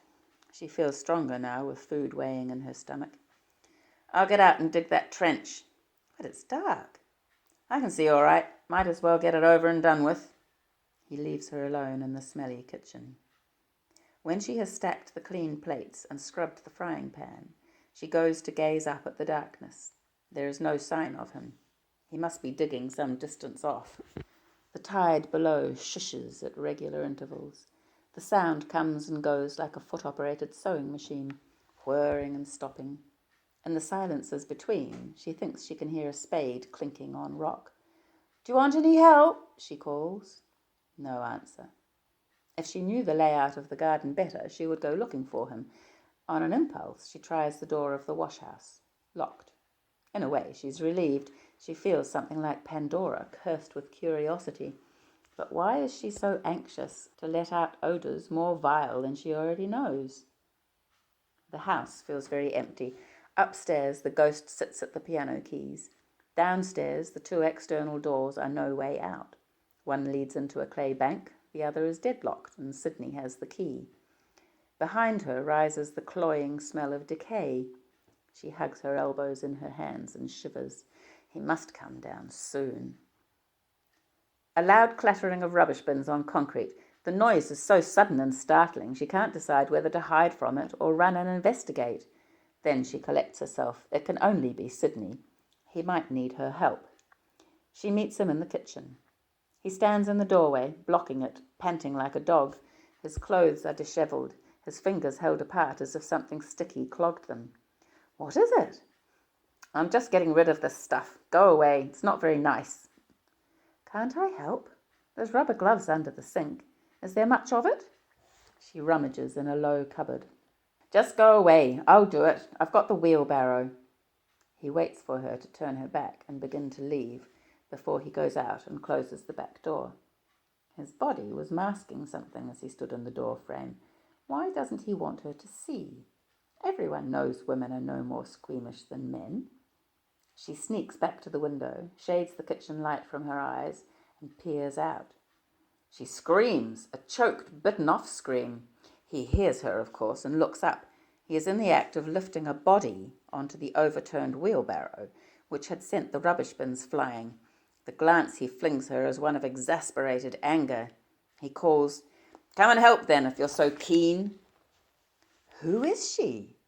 She rights the rubbish bins, but cannot bring herself to go near the wheelbarrow. She watches a few feet off, fingers under her nose, while Sidney repositions the body. It is a woman, not old, not young, not heavy, not ugly, something like herself. How the hell should I know? Some friend of Lois's, I guess. Friend? Francie quavers. Well, she was crazy, don't forget. Shouldn't we call the cops? Put your rubber gloves on and you can steady her as we go up the path. Hurry up. But why, she wants to know, tugging the rubber over her fingers. Why are we burying her? It's a bit late to do anything else. I don't see that. Who are you protecting? Lois can't be made responsible for her actions now. Sidney doesn't answer. He is using his breath to manoeuvre the barrow up the uneven slope, round a bend, and now another slope. That's it, you can go now if you want. The trench is deep as a grave. Francie stares at it. Why has he dug it so deep? Did he know there was a body in the freezer? Sidney sees her expression. Just as well I dug a good hole. Had to be sure to get rid of the stink. It seems... Francie hesitates. Shouldn't we wrap her in plastic or something? You got some on you? Well, a sheet then. Why? The woman in the wheelbarrow has a lot of black hair, some of it hiding her discoloured face. Her legs are very pale and patchy in the moonlight, her feet bare. Pretty dress, says Sidney. It would have suited you. Don't. Her stomach lurches. Seems an odd sort of remark. She can hardly tell in this light what the dress is really like. It's rucked up and twisted, the colour indistinct. We should find out who she is. We're committing a crime. I'm committing it, not you. He tips the barrow. As he does so, Francie turns away and begins to walk downhill. In a clump of cutty grass, she stops and vomits. The spade scoops and thunks, scoops and thunks. Later she hears him levelling the earth, flattening it with the back of the spade. When she looks up, he is stamping it underfoot as if he were doing some kind of macabre dance. She runs a bath and lowers herself into it, even her hair shuddering with pleasurable relief. There is no soap in the rack, so she washes herself all over with shampoo. A cheap, sweet perfume rises in the steam. Sidney opens the door and pokes his head in. Don't let that water out. I'll have it after you. I haven't used it all. Just the same. He stands in the doorway, watching her. His attention is concentrated on the shape of her body in the water, and yet there is a dreaming expression on his face. His mind is in two places at once. He leans forward, extending one finger towards the water. You smell, she says, quelling a quiver of lust. Go away. I'll tell you when I'm finished. Would you like a nightie? She hesitates. Clean? Oh, very clean. It won't be once you get your hands on it. I've washed my hands. He glances down and sees lingering smudges of soil. Look for yourself then. The big chest of drawers in the main bedroom. He goes, leaving the door ajar. Chapter 8. She tries on Lois's nightwear in front of a cheval mirror. The reflection is so unlike herself, she hasn't worn a pretty nightdress since childhood, that she could fancy it as the ghost in the mirror rather than Francie. She turns quickly, but there is no one behind her. The big chest of drawers is well layered with clothes, underwear both frivolous and practical, flesh-coloured, black, scarlet, an amazing collection of blouses and tops, shawls, jerseys, scarves. Lois is clearly a hoarder, and now she has left most of it behind her. Bathwater burps and regurgitates in the pipes. Sidney will join her soon. She notices he has switched on the electric blanket. Both sides. He is expecting her company. And Francie? What does she expect or want? The children's rooms are cold. There is no hot water bottle that she can find. She looked earlier. And how many ghosts are there loose in the house tonight? Pretty, says Sidney. You've chosen one of my favourites. This? I thought you left Lois years ago. He shrugs. I guess she hangs on to things. Perhaps she felt sentimental about me. I like this slippery stuff. His hands reach out and stroke her from hip to knee. She slithers from him and dives between the sheets, the decision about where to sleep taken away from her. Don't you like me touching you tonight? It's just... Okay, I know. I'll pretend you're a mermaid. Actually, you look a bit like one in that greeny stuff. The warmth of the electric blanket provides a childish sort of comfort. She presses herself into it, and the synthetic down pillow, trying to escape from the horror of the earlier scene. Sidney climbs in beside her, but doesn't encroach. What is she doing here? This isn't what she intended at all. This is her third consecutive night with Sidney, a most unusual circumstance, and it looks as if this togetherness, such as it is, will continue. In Wellington, a week, 2 weeks, might pass before he contacted her. While they were apart, she had consciously switched off thinking about him, or if she did, she tried to keep her thoughts shallow, as a person buried alive with limited oxygen deliberately breathes shallowly and talks not at all. If she didn't talk about Sidney, he might go away. That was the idea. He disturbed her, and she couldn't have that. She didn't have time to be disturbed that way. She was a career woman, after all, and then when he was going away, what does she do? Leaps into his van and goes with him, to this God-forsaken spot, stinking of death. She could almost wish she were at home. And yet... She is aware of his large body beginning to emanate warmth. She remembers his coaxing touch, his quick breath. Her feelings are ambivalent. She wants... No, not that. She can't want sex while there is so much unexplained. The least he can do is give her an explanation for the events of the evening. "Turn the blanket off," he says. "Not yet." "You'll burn up. Aren't you warm enough?" He strokes her stomach. She twists away from him, reaching for the switch. "Tell me," she begins, "why didn't we report the body?" "Later." His hand is sliding up her leg. "You said I could be a mermaid," she reminds him. "I've never had a mermaid. They must do it somehow. Show me. Don't you want to?" "Yes, but..." "Sin first, talk later." The bed is old and quite talkative in its own right. Francie hears herself calling his name and he hers. "Sidney, Francie." There are a couple of snakes hissing and turning together. When they are still at last, Sidney rolls off her and pats his large stomach with satisfaction, as if he had just devoured her. "Sleep now," he commands. "But you said we could talk. I want to know why we're protecting Lois when she's quite safe from the law, isn't she?" "Lois is safe, yes. The law can't touch her where she is." "Well?" He sighs. "Supposing it wasn't Lois, though. It might have been after Lois went away. Supposing it was Stephen. He was funny about his mother's friends." "Stephen?" "My young son. He's run away from school before. It's the sort of thing he could do." "Stick someone in the freezer?" She snorts with disbelief. "It could have been an accident, a prank, hide and seek." "He'd have had to knock her out first, or she'd have just climbed in." "I told you, he's a funny lad. Fishing knives under the mattress." "You told me Lois was paranoid about his knives. You didn't say Stephen was actually dangerous." "Who knows?" "And if he is dangerous, he shouldn't be loose in a boarding school." "I guess I'm making it all up. Yes." "But there is a body in the back garden, and that isn't made up. And you should have told the authorities." "No."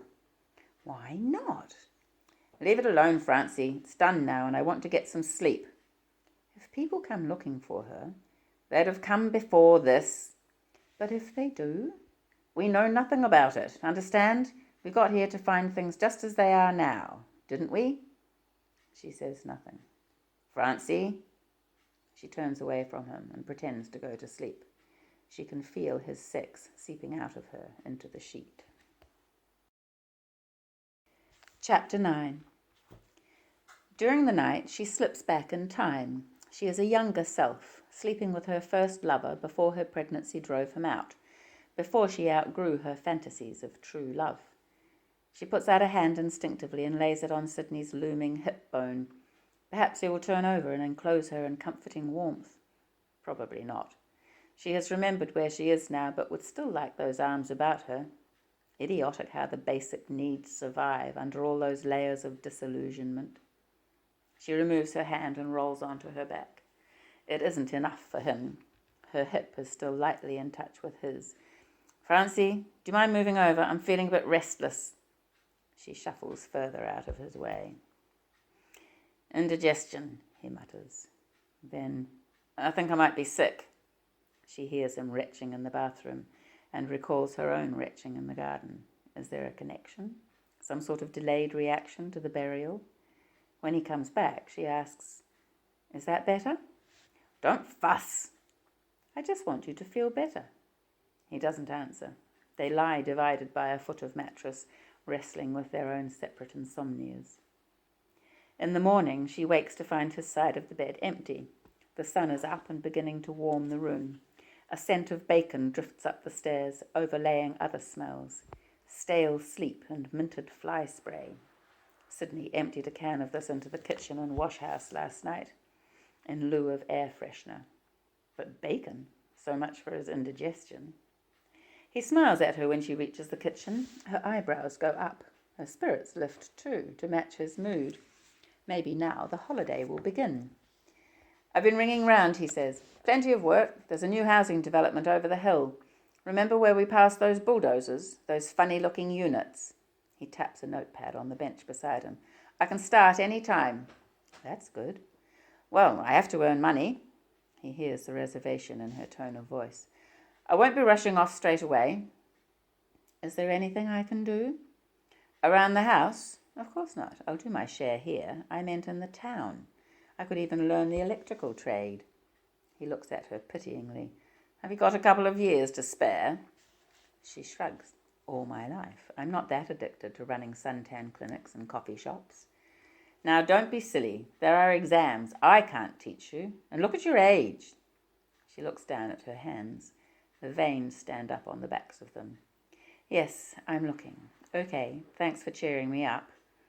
Anyway, he begins and then stops. He gestures at the stovetop, which is yellow with fat. Do you want some breakfast? Were you going to say it's not women's work, she accuses? Of course not. What were you going to say then? It doesn't matter. Look, do you want some breakfast? No, thanks. Have an egg. Go on. I thought we might go walking. You'll need something in your stomach. She watches him spear his last crinkled frill of bacon. How's your stomach this morning?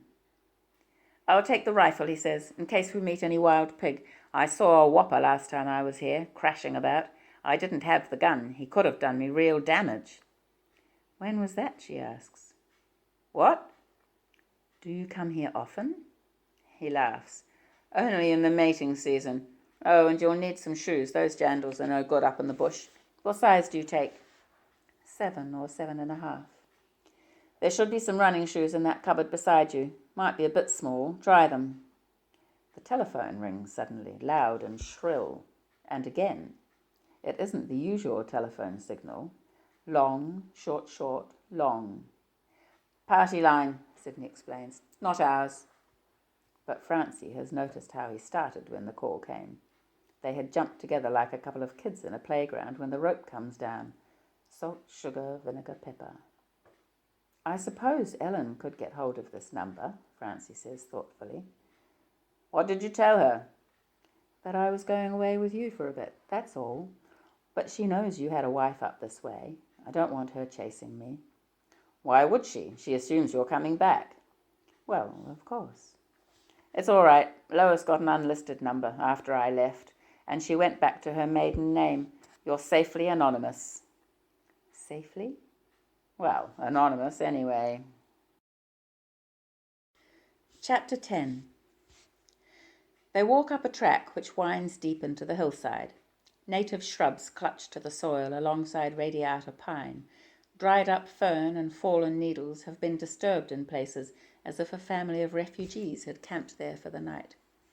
That's Pig, says Sidney. Be ready to shin up a tree if you see one coming at you. It won't, will it? He laughs. The trees have cut off the sun. The track has wound back on itself so often that Francie has lost all sense of direction. As well, it has forked twice, and she can't remember which fork they have chosen to follow. She hopes Sidney can find his way down. Shouldn't we be getting back? What for? It's not as if we're going to run out of daylight. It's very dark. It might be going to rain. No. Anyway, you've got your jacket. At the top of a rise, there is a clearing which draws attention to the beach now far below them. At this distance, it looks wild, the waves scummy with foam. He lifts his rifle to his chest and looks down the sights. Are you going to shoot me? She jokes, stepping behind him. No, he says seriously. I don't think so. I've never fired a gun. Do you want to? She shakes her head. Here, just hold on to it. I'll show you. No, she screws away from him. All right, don't get your knickers in a twist. He goes and perches against a crumbling bank, his rifle across his knees. His eyes are unseeing and thoughtful. You know something, he says. You're a bit boring. There seems to be no answer to this. She caresses a spidery scarlet plant waving beside her. What's this called? He doesn't know. He sets his feet on the downward track, striding surely. Francie follows more haphazardly, running a few steps to catch up, stopping to examine some phenomenon of nature. "I'll set up some targets and get in a bit of practice," he mutters, as if talking to himself. "Where?" "What? Oh, in the back garden, up on the ridge." Washing up the dishes in the kitchen, she hears him cracking away at tins balanced on a sawn-off tree stump. When she screws up her eyes, she can make out the expression on his face, a humorless sort of grin. The light is bright in his eyes. Sometimes his tongue bunches at the side of his mouth, which gives him the air of a mental defective. She knows she shouldn't be watching him with her critical, cold eye. But why not? He would watch her in the same way. He is more critical, more cold than she is. A worm of hostility stirs in her. How dare he call her boring? And what is he? Fat, pale, irritable? He can bury putrid death in his own back garden and eat fat bacon for breakfast. He wasn't even very good in bed last night. Will she have to expect that again tonight? The shots have stopped. Where is he now? She tries out the old television set in the sitting room and gets sound but no picture. She distinguishes the program as a repeat of an old movie she saw as a child and is stabbed with nostalgia. How much more important her feelings were then than are her feelings now for Sidney. He seems to have disappeared for the meantime. Francie discovers she is glad. If she could only find the picture on the TV screen, she could willingly forget Sidney for the afternoon. However, she needs him to fix the set. She goes outside and prowls in the garden, picking flowers here and there. Poppies, yellow lupin. Her favourite flowers are weeds. They will look well on the big kitchen table. The smell is still faintly perceptible on the air, or else it is etched in her memory like something dimensional. The flowers help. Dinner. Does Sidney expect her to be preparing a meal? What then? The kitchen freezer is well stocked, but the cuts of meat are frozen in frosty blocks. An array of tinned meat, fish, beans, grinned down from a high shelf like rows of teeth. She will leave it to Sidney to choose which tooth he will pull from these. Meanwhile, she plans to dress for dinner. Other people's clothes are more fun than one's own. The rusty cotton dress she selects is badly crushed. There must be an iron somewhere. When Sidney returns, she is standing in the kitchen with the dress over an arm and the iron in one hand, looking indecisive. "What are you doing?" "Just thinking that the cord won't stretch as far as the table." "Easy." He steps forward and tugs the table towards him. The vase of flowers spills all over the tablecloth. Poppy petals fall to the floor. "Idiot," she says. "I could have done that myself." He rights the vase on the draining board and stuffs stalks into its mouth clumsily so that more petals fall. Then he begins to mop at the cloth with an already soggy dishcloth. "Don't, you're making it worse." Francie scoops up the tablecloth, rolling it into a ball. She is about to march with it to the wash-house, where, she guesses, there is a washing machine. But she remembers the freezer, the smell. She hesitates and drops the bundle inside the door. "Is there another cloth?" she asks. "We hardly need a tablecloth for baked beans." "Is that what you want for dinner?" He nods. "Very good with a slug of chili sauce." He adds, "If you were thinking of wearing this dress, I wouldn't. It has particularly hateful memories for me." "But it's beautiful." "So was Lois," he says, "but hateful." She is silenced. Then she notices the tense he has used. Isn't she still beautiful? "I shouldn't think so. She had to work hard at it. She'll have given up all that. Who needs beauty anyway? Functional is better." Francie feels sad, as if Sidney were talking about herself. Chapter 11. Sidney paces up and down, up and down. "Can't you sit still?" Francie asks. "What for? The TV's not working. Why should I sit still?" "People used to sit calmly before TV came in. I can remember." "You must be older than I thought." "Is it because you're bored?" "What?" "The pacing." "Oh, no, it's just the way I think." "And what are you thinking about?" "Lots of things, nothing to interest you." She sighs, a gust of loneliness. She never felt like this, living on her own. "What about your neighbours?" she asks. Papers? She has noticed he suffers from intermittent deafness, as if his ears switch off and on. Neighbours. I haven't seen anyone. Do you know any of them? Someone was mowing his lawn this morning in that cream house. He called out as I went by. Can't remember his name, if I ever knew it.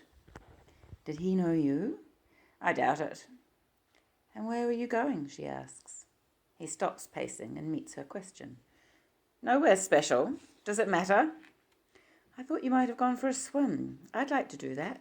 Lois must have some swimming things I could borrow. No, he says quickly. She never swam. The sea scared her. That seems strange, living right beside it. The kids must have enjoyed the beach. It's a bit wild. There's an undertow. Let's walk there tomorrow, she suggests. There's rain forecast. She looks at him suspiciously. Why don't you want me to go to the beach? It isn't that... Where did you hear the forecast anyway? Have you got a radio tucked away? I miss my radio. I rang up the Met office. Oh. You can go to the beach another day, but the garden's just as good for sunbathing, if we get some sun. I expect you're missing your synthetic suntans. I'm missing something. I've always kept pretty busy with work. It feels peculiar to be so cut off. Haven't you had holidays before this? On my own, yes. And they were more fun? She can't disagree with this. The energy that drove her through the night to Sidney's back door has at some point been switched off by his moodiness. Switched off like the freezer in the wash house. If she can't get that energy back, something in her is going to go rotten. I'm not sure what I'm doing here, she says. You don't want me. But I do. I enjoy our nights of sin. Sin? Why do you like to call it sin? Marriage isn't such a respected institution these days. It's hardly relevant. Bonding between healthy individuals to produce healthy kids without love, that's supposed to be okay. I call that sin. You can't imagine there's love in what we do. She stares at him, winded by his cruelty. But why does it hurt? She hadn't imagined love between them, had she? Caring, yes. His tone suggests there is none of that either. She gazes down into her coffee cup as if he had dropped poison into it. Oh, I like you well enough. I enjoy you. When I'm not being boring, she reminds him. And you enjoy me. She lifts her head, repelled by the self-satisfaction in his voice. Does she enjoy him? Or did her pleasure depend on a wrong assumption that his feelings for her were more complex than common lust? She looks at his mouth stretched smugly in his pale face and feels nothing. As a child, she and her next-door friend had played a game where one of them addressed the other's upside-down face, observing the distorted expressions. A smile was a frown, eyelashes wagged from the wrong place, nostrils became obscene. Sidney's face now might as well be upside down. Her response to it is distorted, cold. Well, you do, don't you? Enjoy me? Go and stand on your head, she says cryptically, and leaves the room. His smile becomes, obediently, a frown. Perhaps he thinks she is developing schizophrenic tendencies. Puzzling at her attitude slows down his agitated pacing. He sits thoughtfully on the floor with his back against the sofa. When she returns with fresh coffee, he has fallen asleep with his mouth squished sideways. She is able to observe this with vengeful relish while she drinks her coffee, then his. Chapter 12. He nearly sends her flying the following morning as he leaves the bathroom she was attempting to enter. They draw back and look at each other. Sidney's expression is one of comical apprehension. He turns it into caricature by cowering deliberately away from her and rounding his eyes. What's up? She laughs. Did you think I was about to turn violent? I just want to go to the loo. Why didn't you come to bed last night? I found a hot water bottle. So? So I slept in one of the kids' rooms. What was wrong with our bed? I was waiting for you. I know. She recalls how he had propped himself with pillows, attempting to stay awake. But you left the ghost's door open. When I came to bed, she was sitting up beside you. No room for me, she jokes. Huh. He doesn't know how to take this. Excuse me. He stands aside and lets her pass, but his gaze follows her worriedly. When she emerges, he is still lingering on the lower steps of the stairs. What do you want to do today? He calls up the stairwell. Me? Do I have a choice? We could drive somewhere. Perhaps you need some shopping. Then we could picnic. Okay. She decides that he has sensed a slackening in her interest and is trying to reel her attention back in. Good. The least she owes herself is a pleasant holiday. If some of the flavour has gone out of their relationship, there might be something left to chew over, like old gum. She attacks the chest of drawers again, rummaging for a new top to brighten up her jeans. What she extracts is a swimsuit in white stretch cotton lace, but Sidney said Lois owned no such item. She is about to call out and confront him with her find, when suddenly she is overcome with embarrassment for him, to be found out in a lie. How would she like that? She blushes at the notion. And perhaps he has a perfectly valid reason for lying. Other people's secrets should be left alone. She buries the lacy garment in the bottom of the drawer, under blouses and halter tops. What are you doing? She starts guiltily and tugs her old blue shirt over her head. Coming. Your eggs are going cold. How dare he assume she wants eggs? Just because she had eggs yesterday, how dare he try to fix her into a person of regular habits, a recognizable shape?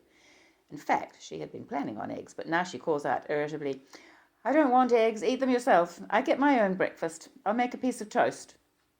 When she reaches the kitchen, he has lined up 2 pieces of hot buttered toast. Oh, God, she groans. I said I'd do it.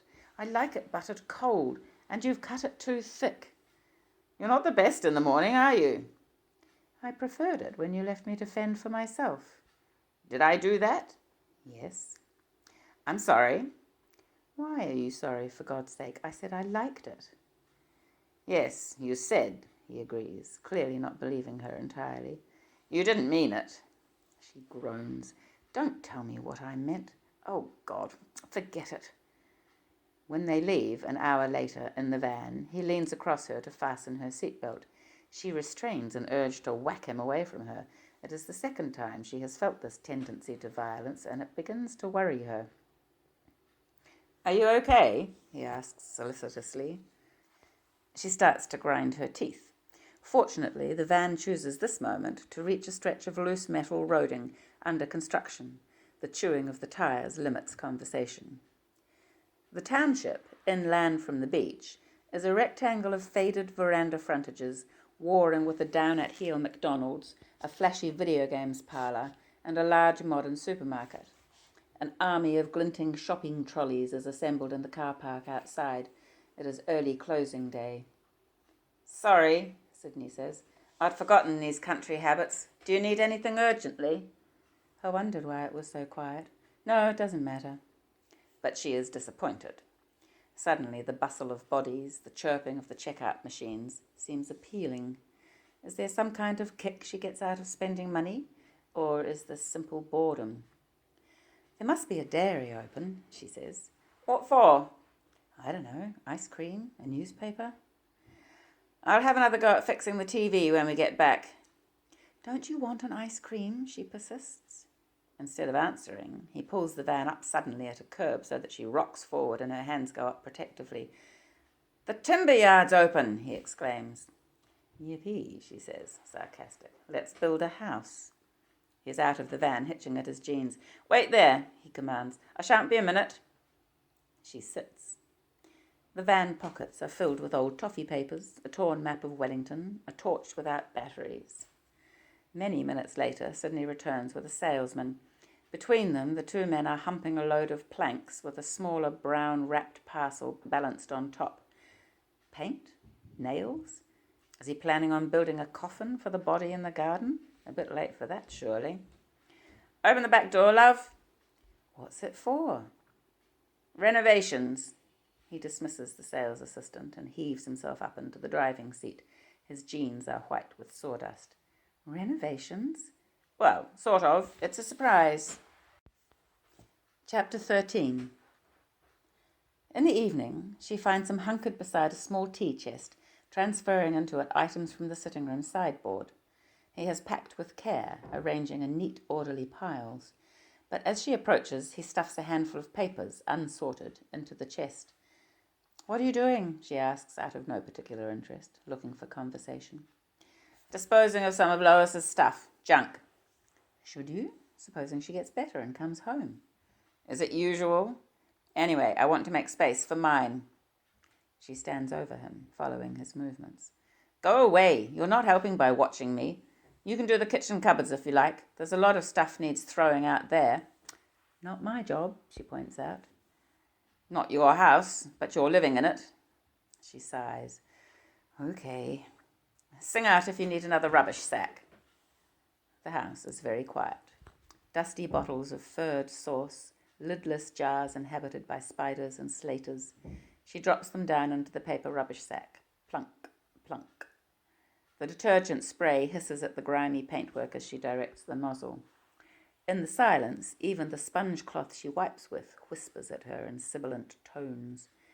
No sound from Sidney's end of the house.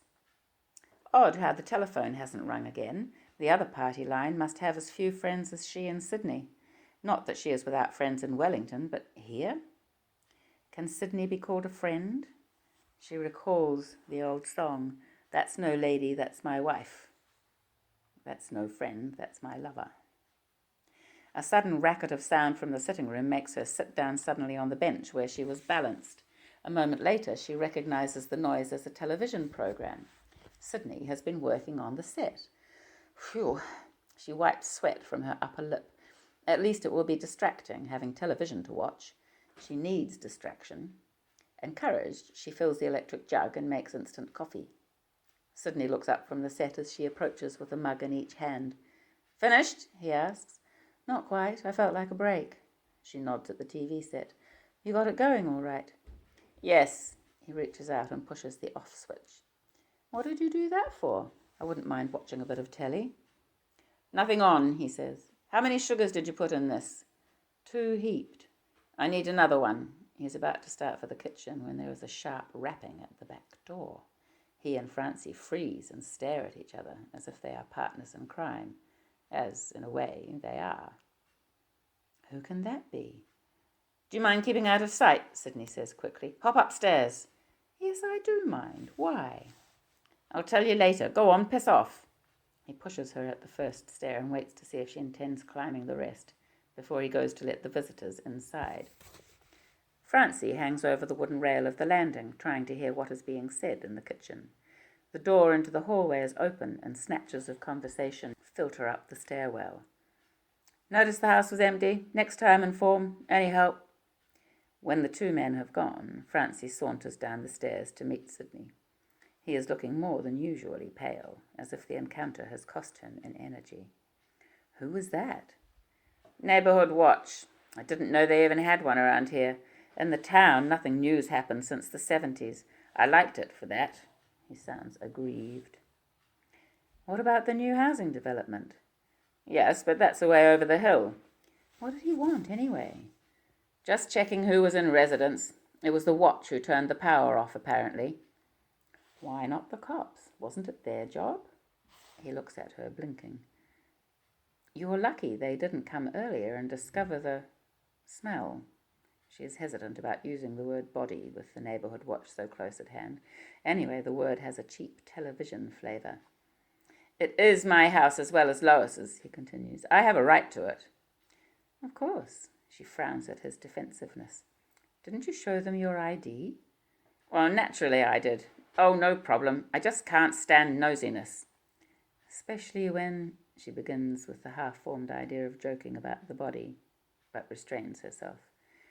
Did you say I was here? You know I didn't.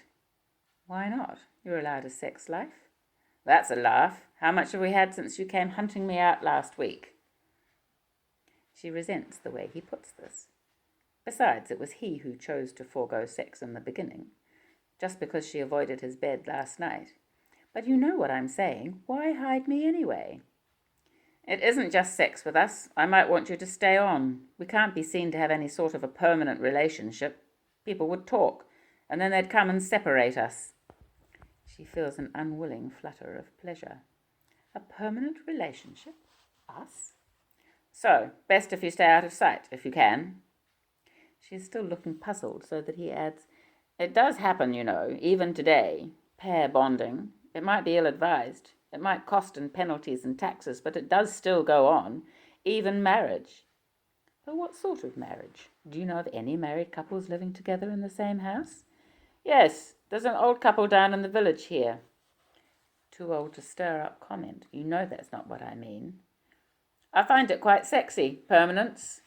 His colour is starting to return. He smiles. You must be kinky, she teases.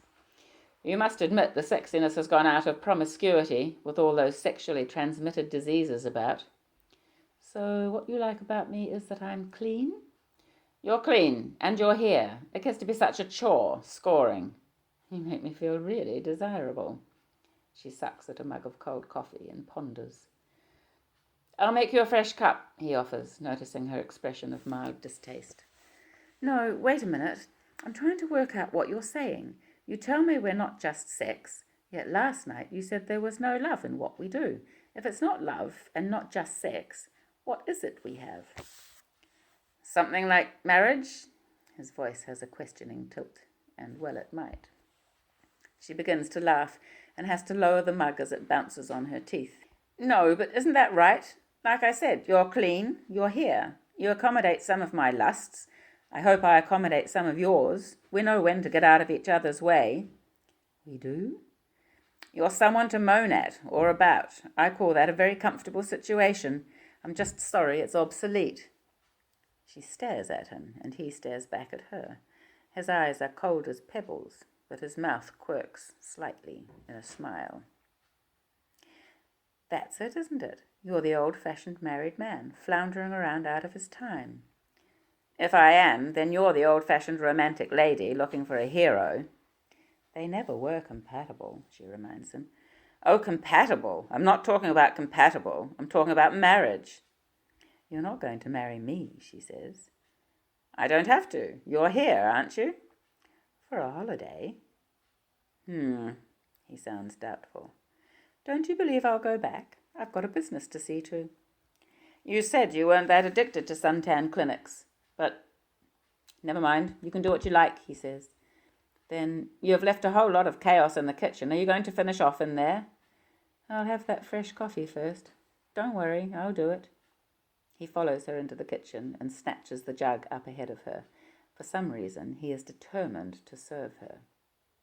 If you were so good at marriage, why did you and Lois split?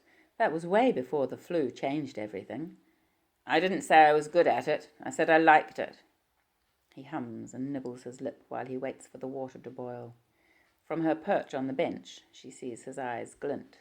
It means he is laughing at her. Chapter 14. In the morning, he lays an old tent on the floor of the den and goes to fetch a heavy shovel. The tent comes from the wash-house and still smells faintly of the putrid odour which inhabited the freezer. Francie stands in the passageway, wrinkling her nose with distaste and bewilderment. What are you doing now? Instead of answering, he goes outside again and returns with a wheelbarrow. Its rusty wheel leaves crumbles of clay on the floor of the kitchen and passageway. Francie pulls a face at the mess and ticks her tongue with impatience. At this, Sidney looks up and laughs with pure pleasure. She realizes too late that she is acting like an old-fashioned housewife. Do you want any help? She asks quickly to remedy this. No thanks, love. Only room for one. He has opened the blind door which leads into the bank. Apparently he means to dig here. But to what end? The sandy brown earth begins to mount up in the wheelbarrow. You're not going to tell me what you're doing? I told you, it's a surprise. He lowers his shovel and meets her bemused expression. It might be an idea to lay a few newspapers in the passageway. I could spill some, shifting this out. Where do you keep the old newspapers? Me? I don't keep them at all. Perhaps there aren't any. He leans on his shovel in the traditional pose and puzzles. I know she didn't get one delivered. You seem to know an awful lot, considering how long you've been apart. Well, people don't change much. He goes back to digging out earth. She'd buy truth in the village sometimes. You could look for truth in the wash-house, maybe. Francie decides it is time for her to dare the smell of this outside room if she is to continue living here. Sidney has cleaned the freezer with detergent, bleach, and disinfectant, so that there is a powerful layered odour reminiscent of sick rooms during the flu epidemic. It brings back an occasion when she had to clean the bathroom floor of a disemboweled rat abandoned by her father's cat when she was 13. Now she is 40 and equally at the mercy of her senses. She stands in the wash-house, breathing shallowly and looking about her. Her eye passes quickly over the great white rectangle which is the freezer. Along a side wall are washing machine, dryer, and steel tub. At the far end of the dim room is the tea chest Sidney packed up the previous evening and nailed down with carpet tacks. Above it rise tiers of deep shelves lined with dusty preserving jars, old paperbacks, and, yes, tattered edges of what could be the weekly newspaper, Truth. The papers are weighted with a hammer. She takes this up and stands with it, considering the tea chest thoughtfully. Her curiosity invites her to lever up the tacks and pry among Lois's life. She waits and listens to see if she can hear the scrape and thud of Sidney's shovel, but there are too many walls between them. Quickly she tests with the hammer and finds the tacks lift quite easily. The first layer appears to be nothing more exciting than table mats and the remains of a Monopoly set. But tucked down at one side she spies an album of some sort. Family photographs? Just the thing to satisfy her curiosity. She begins to perspire with something like fear. Sidney could appear at any moment. So what? Is there anything desperately wrong in looking at a few old photographs? Wrong or not, she takes the album and hides it at the back of the clothes dryer. She can examine it later. Meanwhile, she replaces the plywood lid and hammers the tacks back, tapping light so as to make as little noise as possible. "You're taking your time." She jumps, blushes, and hides her face in the dimness of the washhouse, reaching for the copies of Truth. "I suppose you got sidetracked by the juicier items of the gutter press. I got tired of waiting." She mumbles non-committally, handing the newspapers out to him. He shakes his head. "No, that's your job. But sweep up a bit before you lay them. I got this load out without spilling much, but we don't want it trodden in. I'll take this up the garden." She knows without inquiring where he is going to dump the soil. A clever way of disguising the fact that something was recently buried in the area. Is that the real object of the exercise? It is early evening before she can get back to the washhouse and the photographs. Sidney is upstairs running himself a bath. The daylight is going, and the electric bulb is missing from its socket in the washhouse ceiling. Francie takes the album to the doorway and sits on the step. Wedding photos, mounted, and a handful of more recent loose shots, with children. She bangs the album shut and stands up, feeling faint. She leans her head against the door jamb, squeezing her eyes closed. It can't be true. But she has examined Sidney's wife from many angles now. Full face, profile, laughing, serious. Unless the woman under the loose soil has a look-alike sister, she is Lois. Sidney's Lois. She feels sick. What does it mean? Why all the pantomime? Had he expected to find Lois in the freezer, nicely chilled if the neighbourhood watch hadn't so thoughtfully switched the power off? And if he knew that, where did he get the knowledge, unless he put her there himself? Had he drugged her? Knocked her out? With the hammer Francie used to lever up the tacks? She shudders and looks at her hand. No, he'd have disposed of any weapon, surely. He isn't stupid. He couldn't have known, of course, that he wouldn't be alone when he came back to the house. She must have confused his plans, if he had any. No wonder he had been preoccupied on the journey. No wonder he had seemed so familiar with Lois's recent habits. He must have been here not so very long ago. She tries to summon up a picture of Sidney, grim-faced, arranging his wife's limbs in the icebox coffin, and succeeds. It isn't hard to organize his features into aggressive determination. On the other hand, there is what he told her about Stephen, his son. A violent, compulsive lad, he has suggested. Is that true? Is he merely protecting his son's gruesome mistake? There is no way of getting closer to the truth except by asking. She doesn't want to know. Not really. She decides to believe he is protecting Stephen. Perhaps it isn't Lois at all, but some cousin with similar features, someone Sidney has never met. Can she believe that?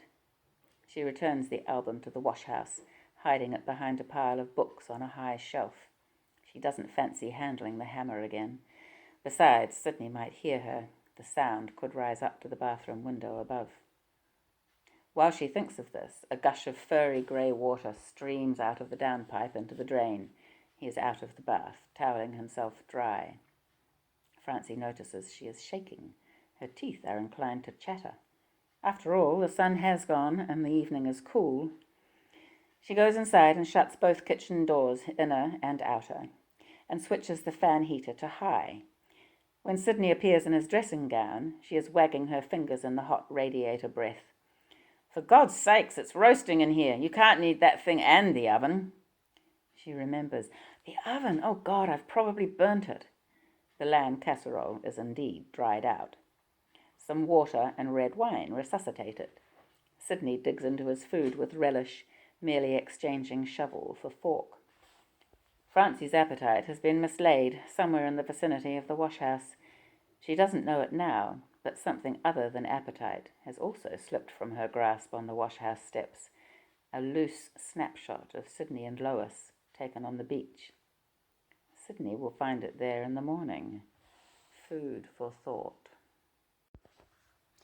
Chapter 15. Sidney is stretched out on the sofa in his socks, his head angled slightly to watch TV. He doesn't seem to be taking any of it in. The show is a comedy, but he doesn't smile. One of his shoes is propped on his stomach, and into it he flicks ash from his cigarillo. Now he grinds out the stub on the inside heel, which is pocked with previous grindings. "Wouldn't you prefer an ashtray?" Francie asks. He glowers upward, pressing his chin further into his chest. He is sulking. The digging activity in the den has been shelved for the time being. The day has been tense and argumentative. Francie reacted with fear when he confronted her with a photograph, accusing and swearing at her female inquisitiveness. But during the afternoon, the atmosphere has changed subtly until she feels herself to have the upper hand. The commercials come on. She lowers the TV sound. "It's no use sulking," she says. "It's hardly my fault if you wasted your wife, as they say in crime novels." "Have I admitted that?" "Yes," she says firmly, realizing he is somewhat fuddled with the red wine he has been drinking. His lips are lined with a purple scum from the bottle. "Not my wife. We were divorced." "All the more reason to let her alone." "She attacked me. I had to defend myself." "In that case, why not call the police? They're used to violence of that sort. Or was there no evidence of the attack?" "Of course not. It wasn't that sort of attack." "Verbal abuse?" Francie begins to laugh cynically. "No, witchcraft. She was a witch, a psychic vampire. She drained me so that I couldn't think." "My God!" Francie looks up at the ceiling, disbelieving. "Shouldn't you have used a stake through the heart?" "Don't be boring. She didn't suck blood. She sucked thoughts out of my mind." Francie goes cold. She wonders if there is insanity in his family. There are other kinds of madness beside the violent form induced by the vaccine, madnesses which can hang hidden in closets like sexual perversions for years, insidious, corroding inversions of the mind. They are more dangerous in the end because they masquerade as normality. "You don't really believe that?" Her voice cracks. "Yes, I do. I'm not kidding. I used to find spells in the honey pot in the fridge, sticky bits of paper with my name on, and other stuff." "So she actually said she was a witch?" "Oh, yes." "How funny," she laughs.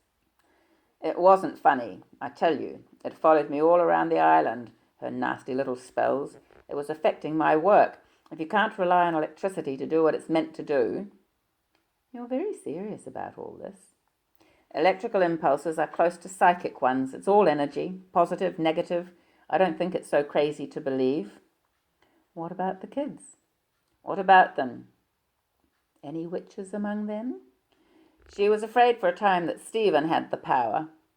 "Why afraid?" "They didn't get on. She was relieved to discover he was normal, aggressive TV addict. Knives and guns, anything lethal gave him a big buzz." "You enjoy your gun," she points out. "I didn't say there was anything wrong with it. It's a macho thing. I don't go around killing people. Well..." She can't help laughing at the expression on his face. He is apologizing for killing Lois, as if he had just spilled the sugar. "Should I have burned her at the stake? Would that make it all right?"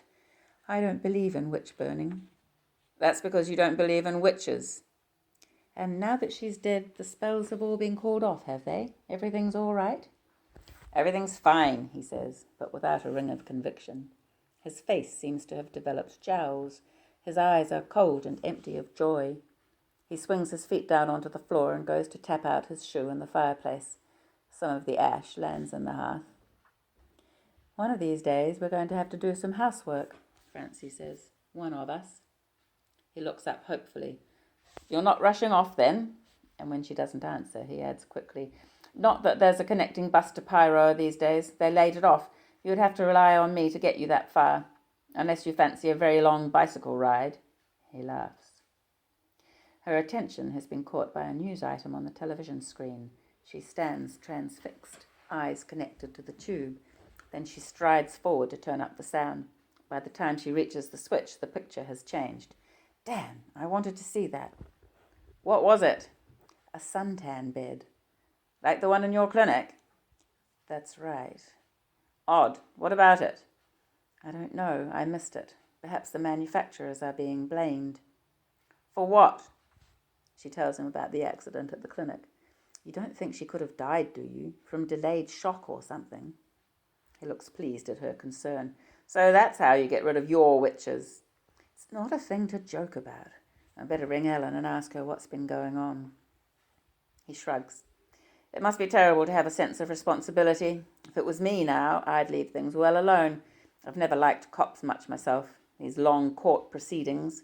The law can turn nasty. Nothing to do with justice, eh? She looks indecisive. Anyway, the phone's not working. It's dead.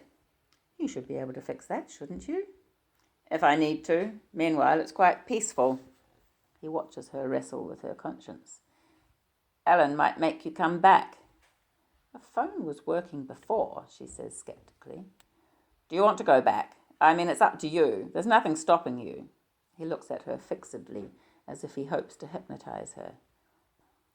She shakes her head slowly, as if he already has.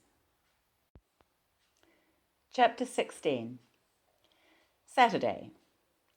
In Wellington, Francie's friend Ellen walks with her children in the grounds of their school and watches them cartwheel under the nio tree. Her daughter's underwear is discoloured by institution laundering. Her son's vocabulary is larded with boarding school jargon. Orange tennis balls plick against rackets in the nearby court. Beyond it, the walls of the asylum rise, stark white at this distance. Closer, they are sticky grey with cobwebs and blistered with sun. In the evening, Ellen will dine with one of Francie's previous lovers. She sees this as revenge for her friend's desertion. Not that Francie would mind, but Ellen needs justification for the evening. In the city, a party of visiting schoolchildren gaze obediently at the government buildings, largest wooden edifice in the southern hemisphere. Behind them, Parliament's beehive guards its secrets. Not very well. In another asylum further up the coast, the old doctor who was responsible for okaying the flu vaccine is being given a blanket bath. He fails to cooperate and tries to feed one of the nurses on soap. She spits at him. On the same coast, among the yellow lupins, Francie's illegitimate daughter is conceiving an illegitimate son. She cuts her buttocks on the sharp grass and wonders if she is having an orgasm. Later she will walk in the lawn cemetery where the ashes of Sidney's bossy parents repose, silenced, in adjacent urns. She likes cemeteries. They are so blank and peaceful. Her boyfriend collects headstones, the new lightweight variety, which she considers very funny. She laughs a lot. At another cemetery, a woman who died as the result of a sunbed accident is being ritually lowered into the ground. And at that suntan clinic, Deborah and several of her masseuse friends have picked the back door lock and are treating themselves to free suntans. Francie knows nothing of this. She pours boiling water on cracked wheat, preparing a parsley salad, which will give Sidney indigestion. Sidney puffs and shovels in the den, developing an appetite which will make him eat too fast. Chapter 17. On Sunday evening, Sidney goes to bed at 9:30 and waits for Francie to join him. He's going out on a job in the morning and would like to get sex over early. Besides, it will help him sleep, the next best soporific to television, and he hasn't been sleeping too well lately. He watches the door for her. The bathwater ran out some minutes ago. Whatever is the woman doing? Surely she hasn't taken her hot water bottle to one of the kids' beds. He has felt her glance slip out from under his several times today. She needs nailing down. Or, he smiles, screwing down. Oh, she'll come to him soon enough. Come on, Francie. He lies in bed with his hands crossed over his chest, like a saint on a tomb. He is waiting for her to part his hands, she believes, and play tunes on his body. Well, she won't. He is too smug. He expends all that energy on a hole under the house, gasping like a bulldog. Aren't you coming to bed? If you're tired, go to sleep. I will, later. If you say sin first, Francie thinks, I'll go crazy. Sin first, he suggests. She grinds her teeth and groans. What's wrong? Premenstrual? Menstrual? I don't know you anymore, she explains. You tell lies. You never knew me. I've always lied. That's what I mean. I let you con me. People con each other all the time. We're all playing poker. Don't say you don't play games. Well, I don't feel like games now. She climbs into bed and lies down on her back, away from him. There is a noise snoring in her ears, which she identifies as the sea. Its swell and ebb is so close to the pulse of her own blood, she tends to forget the sea. Now, while she listens to her quickening senses, the tide seems to quicken too. I'm going over the hill tomorrow, on that job, Sidney says. You'll be on your own. Good, she says. What will you do? I'll think of something. Don't get involved with the neighbours, he warns. Remember, you're not here. She laughs. That would explain why I feel so peculiar. Stay in the house, and if someone comes, hide, she agrees heavily. You don't have to hide, just keep the door locked and don't answer. I'll see. You'll see? He sits up, his hair wild and bushy. What does that mean? Aren't we together in this? In this, she repeats. What does this mean? Murder? In our relationship, don't we care about each other? Don't we want to please each other and stay together? She feels herself responding unwillingly to the words, as if words are buttons one has only to press to get a response. She reminds herself sternly of Lois. Don't worry, she says. I won't lead the watch to the body. She imagines he relaxes in the bed beside her, but then he says, You're too cynical. Don't you believe I feel anything else beside fear and lust? No. Come here. You said there's no love in what we do. What do you hope to convince me of with your cock? Yes, well, I was wrong, wasn't I? Wrong? What he is saying is unclear, but he has pressed enough buttons to propel him to her side of the bed, and she doesn't immediately reject him. His hands swarm over her flesh like insects. Love you, he says. The words jab out of him, minus the usual pronoun. His tone is flat and unconvincing. He reminds her of a schoolboy reading Shakespeare. Pressing buttons, yes, but these are so obviously plastic and disconnected from feeling. What did you say? She can't resist the desire to put him through his performance a second time. Don't you believe me? How could I? She laughs. You haven't seen enough B-grade movies, or you're just a bad actor. Never mind, practice makes perfect. I can't help it. You make me self-conscious. Bitch, he adds. We're obviously well suited. And I don't admit that I'm acting. That's nice. She purses her mouth on the prim phrase, daring him to persist in his unconvincing role. Damn it, you shut me out. That's okay, you shut me in. But when he has turned away from her, breathing through his nose with futile rage, she feels alone. Perhaps it wasn't all an act. Has she destroyed anything of value? Never mind. Better to destroy than be destroyed. She recognizes in this cat-and-mouse conversation the typical unease of the times. Even lovers go to bed heavily armoured against real encounter. Her flesh aches with nostalgia for the perfect love she has never known, a suspect ache. She looks at it with cold self-loathing. A tear crawls out of one eye and damps the pillow. Okay, she mutters and her voice cracks. Okay, what? If you still want to.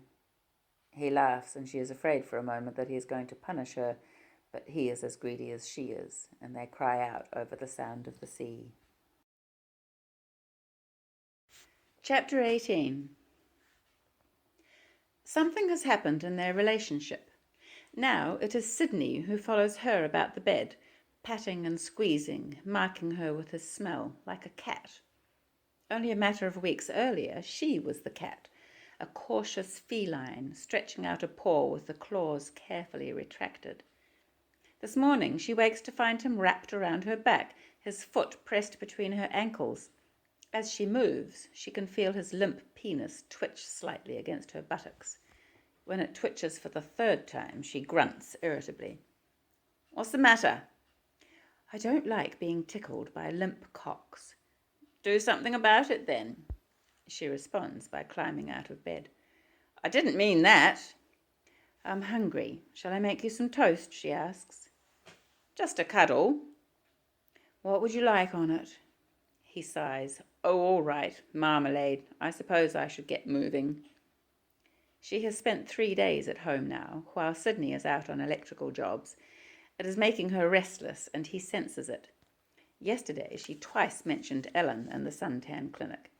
When he arrived home in the early afternoon, he found her attempting to mend the telephone with an outsized screwdriver. A bolt seems to be missing inside the handpiece. "Can you get that bolt?" she reminds him now, and adds, "I don't see how it could go missing." "What are you saying? That I removed it?" "Did you?" "Don't be an idiot. You must have dropped it when you unscrewed the mouthpiece." "I didn't." "You must have." They glare at each other across the wooden table, chins jutting. Then Sidney laughs. "It is like marriage, the old kind. I like that." "You're weird." "But weren't your parents that way? Don't you remember?" "Oh." He remembers her mother's early death. "No, of course you don't." Fancy being turned on by domesticity. How mad. "Well, it's natural to want what you can't have." He glances at the clock. "What will you do today? I'll only be out for the morning, till 1-ish. She knows he is lying. It will be 4 at the earliest. "I might pack," she says. "Pack?" His eyes bulge. "Well, you said I could help myself to Lois's clothes." "You're not going?" "You said you'd drive me to the Pyroa bus station." "Did I?" He is winded with surprise and can hardly get his breath. "Why would I say that?" "There's no other way of getting there, unless I take the tandem." She has noticed a very old tandem tied to the ceiling of the carport. "But I don't want you to go." "There's nothing for me to do here." He frowns at the clock, panting with impatience. "I have to go, damn it. I'll be late. We'll talk about this when I get back, okay? And don't go touching the tandem. It's got no brakes." She locks the door after him obediently and turns back into the empty house. Her first move is to switch on the TV set, very loud. The ghost lady doesn't like television. She won't emerge from the piano room while morning miscellany blares through the downstairs rooms. But what about Lois? Does she come back to pry into her past existence and lay cold ghost eyes on Francie? Francie thought she felt a watching gaze when she was in the kitchen yesterday, and again when she went to check on Sidney's progress, excavating beyond the door in the den. A chill had reached out and touched her skin. It might have been the dampness of the bank crowding against the house as if it meant to come inside. Sidney's digging has excavated a space no larger than a shower box. Where he means to go from here is uncertain. Today, Francie keeps the door to the den firmly closed. She selects a jar of sultanas and a jar of peanuts from the pantry and goes to position herself in front of the TV screen. Immediately, the screen goes blank, as if someone had pulled a plug. Francie clutches the 2 jars against her chest. After a while, she begins to sweat from an inexplicable fear. Chapter 19. She waits. The sweat damping her back and chest goes clammy and begins to itch. Nothing happens. Nothing is going to happen. Why was she so frightened? She relinquishes the jars of nuts and sultanas and goes to check the switch, twiddles the knob and gets no response on the screen. The fuse box is in the wash house, and she doesn't fancy going in there at this moment. Where has her courage gone? 3 days ago she wouldn't have been this nervous. Does it take only 3 days for suburban neurosis to set in? She knows very little about that condition, having passed her adult life in the bustle of job and city. Her mother, on the other hand, could have known it quite well. Francie tries now to summon up her mother's features, but all she can recall is a presence in an astrakhan-collared overcoat. A presence leading her by the hand into big, scary buildings, her school, the dancing class, the hospital for vaccinations. A hand transferring spit from a red mouth to white chocolate from Francie's pink one. She was a loved child, no doubt, but no vestige of that love remains to support her now in a cold world where no one, nothing, is to be trusted. She can't feel any memory of love. None. She tries the light switch and the nasty modern version of a chandelier lights up. It isn't a power cut then. She can make coffee or instant soup. Yes, today she needs soup. It will cozy her into a sense of security. In the kitchen, she switches on the electric jug, and there is a blinding flash. After a trembling moment, she switches it off again. No hot drink then.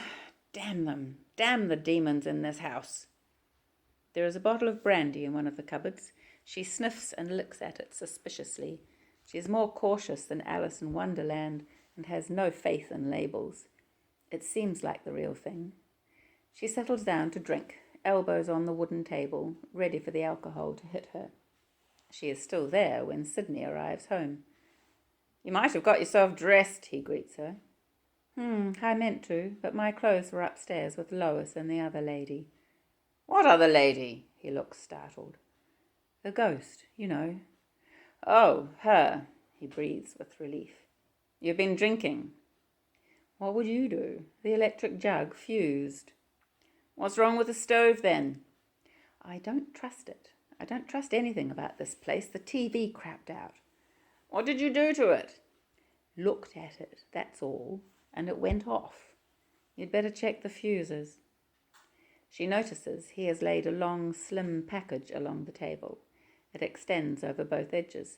"What's that then? Broomsticks?" "Can't you guess?"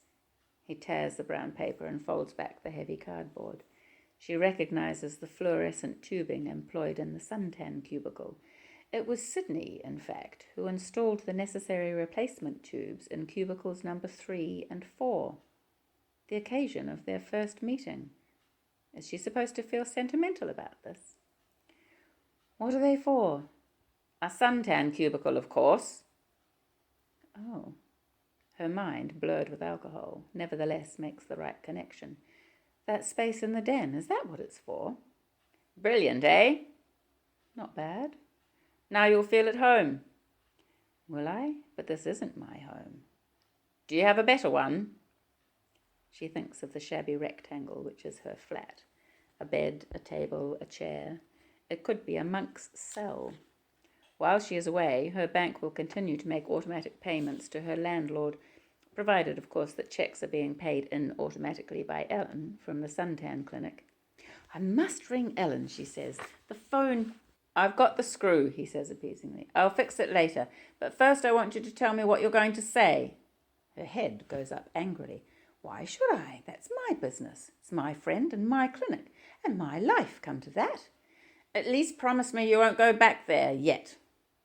"I can't promise anything until I know what's going on." "Do you think you want to know that?" He examines the level of the brandy in the bottle.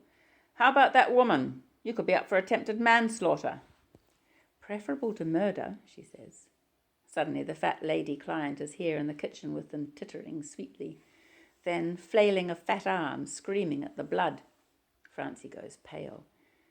"This house is filling up with ghosts," she complains. "I shouldn't mention that either, even to Ellen. That's if you manage to get through to her."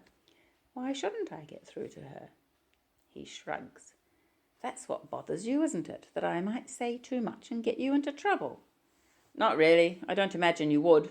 It wouldn't be a loyal thing to do." "Loyal?" "Well, we are lovers. Doesn't that mean anything?" "Lovers, yes. We're not man and wife." "Pity." Did she hear him say that? No, she couldn't have. The brandy must be affecting her. She stands up and sways slightly, propping herself against the table. I wish I wasn't so drunk. Whose fault is that? What time is it? She squints at the clock. 4:10. Why did you say you'd be home at 1? Around 1, I said. There you go, nagging about time. Why must women always nag about time? Come on, sit down before you fall over. I'll go and look at that fuse box. Have you eaten? Here, they're a bit of a waste on a drunk woman, but I bought them for you. Macadamia nuts. She peers, and her nose begins to topple inside the bag. She removes her nose and plunges in a hand instead. While she crunches, he disappears into the wash-house, taking his toolbox with him. He is much sexier in overalls, she decides. When he comes back, he plugs in the electric jug and spoons coffee powder generously into 2 mugs. I hope you don't make a habit of this. Brandy? I think this is the only bottle. I don't know what's wrong with the box. Never mind, we can get along without that. I want the TV, she says querulously. It seems very important. She remembers, with this, the feeling which led her to the brandy bottle, the bored loneliness edged with fear, free-floating anxiety, a sensation which fills up her veins like an illness until she would do anything to alleviate it. Swallow any pill or potion, turn on any television program. You've taken me away from my friends, now you want to keep me from TV as well. I don't even have a goldfish. She gulps. I'm going home. No. He leans forward and lifts her out of her chair by the elbows. I'll fix the TV set, I promise. I'll even get you a goldfish if that's what you want. As for friends, well, you've got me. Aren't I a friend? She examines his jutting face and then closes her eyes as if she means to fall asleep on her feet. Chapter 20. It is Saturday, and he hands her into the blue van politely, as if she were wearing an old-fashioned dress and a hat with a veil for motoring. In fact, she wears jeans, as usual, but she has washed her hair twice. What else is there to do? And sprayed herself liberally with Lois's Madame Rochard perfume. Where they are heading is still a mystery to her, but Sidney is nervously pleased with himself. She reads this as a hopeful sign. He makes odd snorting noises in the back of his throat, which she recognizes now as nerves, but doesn't like. Over the past few days, she has been isolating more and more of Sidney's mannerisms, which she doesn't much like. For instance, the way he has of jerking his head up and adjusting his mouth after making a statement he expects her to disagree with. He is generally right, but the statement is often less disagreeable to her than the physical mannerism. I wish you were totally awful, she says now, instead of just sometimes. It would make everything a lot simpler. He decides to take this as a compliment. Awful? Am I really awful? When? He grins expectantly. A gold tooth glints. She hates gold teeth. There is no excuse for gold teeth these days. The country road they are travelling jolts the van. A screwdriver in the glove box begins to roll wildly as the road winds and climbs. Sidney is taking a shortcut to the next town. Below them, tea-tree scrub and scars of bare clay. To the left, more densely wooded ridges, a tall lone kauri tree, and a weathered farmhouse with a crumbling veranda. Francie begins to feel sick. Can you stop the van for a bit? Okay. He pulls up and waits for her to climb out onto the metal road. I'll just walk for a bit. Right. He nods, bored, and settles down in his seat to study the road map. She wades into the long grass and fern, loosening the zip in her jeans so that she may better breathe the sharp hillside air. After a few minutes, the nausea lifts. When she returns, Sidney is standing alongside the van bonnet, motioning to her. What is it? A tui. There, see? He points to the side of the road a few yards ahead. I think it's broken its neck. Must have flown into something. Not us. We'd have noticed. The damaged bird beats its way in a half circle on the gravelled road surface. The dark wings are dusty and bright blood stains the buckled throat. The throat feather fluffs white below the beak. It's his neck, all right. I'll have to get something heavy. What? Well, we can't just leave it. He goes to rummage in the van toolbox and comes back, weighing a crowbar in his hands. I'd have to ask you to put your foot on the wings. I'm sorry, that's it. But don't look. She turns away, teeth clenched, and waits for the impact of metal on clay. Sidney swears to himself as he strikes. Oh, Christ! Oh, shit! Hell! There, it's over. Get in the van. Are you going to bury it? I want the throat feather. No! He hesitates, then shrugs. Okay, if you say so. He seems keen today to keep her in a good humour. Through the windscreen, she watches him nudge the bird with the crowbar into the roadside ditch. As the van winds on and upward, whining with effort, Francie sits silent and thoughtful. She's trying to decide what the episode has told her about Sidney's character. He has been moved to put a suffering creature out of its misery. He has apologized and commanded her not to look. The actions of a sensitive man. And clearly he hasn't enjoyed the killing. Did it remind him of Lois? How long did his wife take to die? Its mate was there when I first saw it, hopping about. It flew away when I shut the van door. Oh, hell, that's awful. She contemplates the Tui's mate returning to find the bird gone and only a drying bloodstain in the dust. Are birds entitled to mate then, while we're not? He asks her. Of course. We've upset the natural order of things with our modern inventions, like the pill and the flu vaccine. We did it to ourselves. So we're not entitled? No. But you agree it is the natural order of things to have a mate? What are you trying to say? I thought I might marry you. She feels the hairs on the back of her forearms begin to bristle. He has quite literally made her hair stand on end. With fear? Or just surprise? Laughter splurts out of her mouth, helped by the jolting of the van as they negotiate a bad piece of road. Soon they will be back on the main highway. I thought you'd laugh. That's all right then, if it was a joke. It wasn't a joke. You thought you might marry me, she repeats. Doesn't that entail my marrying you? Naturally. So I have a choice? Of course. He watches her surreptitiously out of the corner of his eye while he handles the steering wheel. I know someone in the town ahead could do it. A JP friend of an uncle. Retired a bit early. He's been rather sick, but he has the necessary authority, and we've both got up-to-date ID. Witnesses? She submits to playing along with his game. I understand the neighbours are used to it. At least they've done it before. She laughs again. You arranged this, didn't you? But really, what's the point? I want to be married. I want to be married to you. In that order, thinks Francie. Well, why not? She doesn't expect love, does she? Perhaps it will happen on her wedding night. As in the old days, sex was meant to happen for the first time on that night. Things have been reversed. Nothing is as it was. Certainly it would be an adventure to be married, something she has never done before. It isn't as if marriage were a binding commitment these days. It isn't as if she will have to change her name. She can marry Sidney today, and it will be nothing more than an outing, like any other, an occasion for a picnic. They have packed up a grocery carton with Lebanese bread and cartons of bean salad. A wedding feast. I wouldn't consider marrying you if you'd stolen the Tui's throat feather, she says. I know. He smiles now, taking this as acquiescence. Chapter 21. The dusty blue van reaches the flat, turns off, and approaches the town.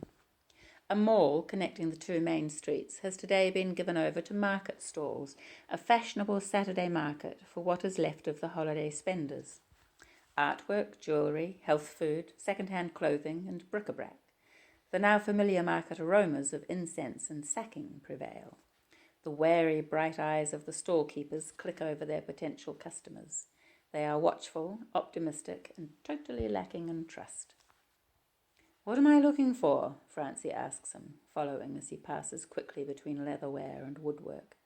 Mounds of mahogany bowls, delicately bulging birds, scents of curry powder, wheat chaff, snuff. A wedding ring, I guess. Oh, yes.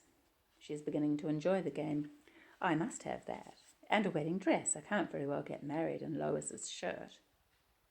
An old crone in a knitted cape sits at the jewellery stall, smoking a narrow cigar. Her teeth are long and yellow. She passes the tray of rings across to Francie without getting to her feet. "What sort of ring were you looking for, dear?" And she smiles as if she guesses the answer. They shrug. Neither of them are prepared to use the word wedding to a stranger. There is something not quite respectable, something shamefully silly in the term. In fact, the tray is cluttered with plain bands of every sort, gold, silver, platinum, the cast-offs of divorce and separation. Francie ignores these and reaches for a narrow ring with a small, crooked lapis lazuli stone. It fits. "It's scratched," Sidney points out, looking worried at this straying from tradition. "It isn't what you wanted." "Yes, it is," she insists. "Anyway, I don't think it's scratched. I think someone's tried to engrave it. Look." She brings it up closer to her face. "It's a little girl with a shawl." He examines it. "I can't see where you get that. It's some sort of devil's head with horns." She is astonished. "You must have it the wrong way up. Look." "That's right," he nods. "A demon with horns." They consult the old crone, who shakes her hands and her head at them, dismissing the problem. She doesn't have her reading glasses with her. She only knows the price. "I want it," Francie insists. "Did you bring any money?" Tight-lipped, she produces her wallet and pays for the ring, and attempts to slip it back onto her finger. Sidney stops her and asks the woman to wrap it instead. Obligingly, she tears off a piece of crumpled tissue and bundles it up in a clumsy package. At the second-hand clothes stall, he apologizes for making Francie pay. "I'd have paid for a wedding ring." "I didn't want a plain band. This will do." "Anyway, I'll pay for the dress, provided you don't go crazy." She raises her eyebrows at his choice of phrase. "Well, don't spend a fortune, and don't buy black."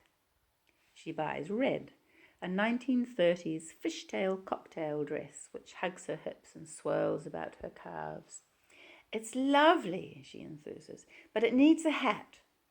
The girl at the cash box agrees with her. They select a pudding bowl creation with a swaying feather in faded scarlet. Her jandals look ludicrously flat and out of place. "Never mind," she tells Sidney, kicking them off. "Bare feet will do. I hate trying on shoes." He looks relieved. The antique dress was expensive. "What's the time?" They have an appointment at the Justice of the Peace's house at 3:15. The post office clock says 1:57. "We'd better have a drink," he says. He looks at her doubtfully. "You could take the hat off. In fact, you could put your jeans back on and change later." "No, what's wrong with how I look? This is my wedding day." "Shh!" He glances about him, his pale face flushing as if she had discussed their sexual antiques over a loudspeaker system. They walk to the pub on the outskirts of the town. Francie's bare feet flinch from time to time on bits of sharp debris on the road. When she stoops to brush a stone from her instep, he runs his hand over her silky hip. A television set dominates the public bar. None of the customers are attending to it. The bartender winks at Francie, amused by her hat. They take their drinks and sit in a sunny alcove. A faint, sour smell rises in ammoniac waves from the tartan carpeting.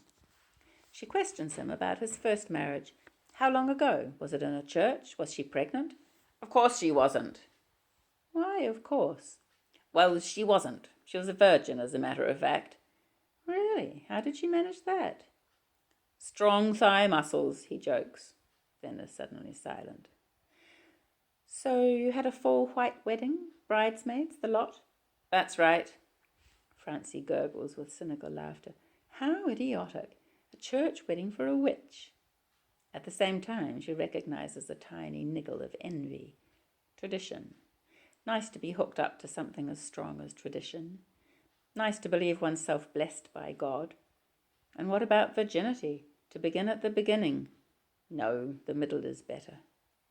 But she sighs and asks him another question. "You know I don't want to talk about this." "Don't you?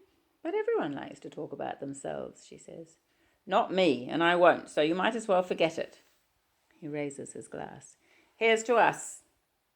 Leaning forward to meet his toast, she notices a splash of dark blood drying in the corner of his eye. Chapter 22. I call upon these people here present. The uncle's friend is a small, wiry man, 5'3" in his socks. At the moment, and just as well, for his socks are pungent with perspiration, he wears shoes, tennis shoes. The game he was playing on his next-door neighbour's tennis court has gone on longer than expected. Both he and the neighbour are still garbed in a white sweatshirt and shorts. They have offered to change, but Francie has waved the suggestion aside. White is appropriate for a wedding. That the officiator wears it rather than the bride adds a nice touch of lunacy. Even in her bare feet, Francie is taller than the justice of the peace, and the feather adds to her height, waving imperiously. Sidney towers over him. I call upon these people. It is Sidney's turn now. Francie's gaze is fixed on the withered knees of the little man, which twitch interestingly, disturbing the scrawny, creased flesh of his thighs. The neighbours, a man from next door, a woman from across the street, are pink and round. The man's belly sags into his damp T-shirt. The woman's shoulders swell into turquoise terraline. Francie wonders inconsequentially, who won the game? The JP doesn't look in a very happy mood. Perhaps weddings depress him, and why not? The twitching in his knees becomes suddenly more violent. He jerks his head from side to side, and the faces of the witnesses express concern. This isn't usual in the proceedings. Do you mind? He ejects in a high, squealing voice. You're peeing in my ear!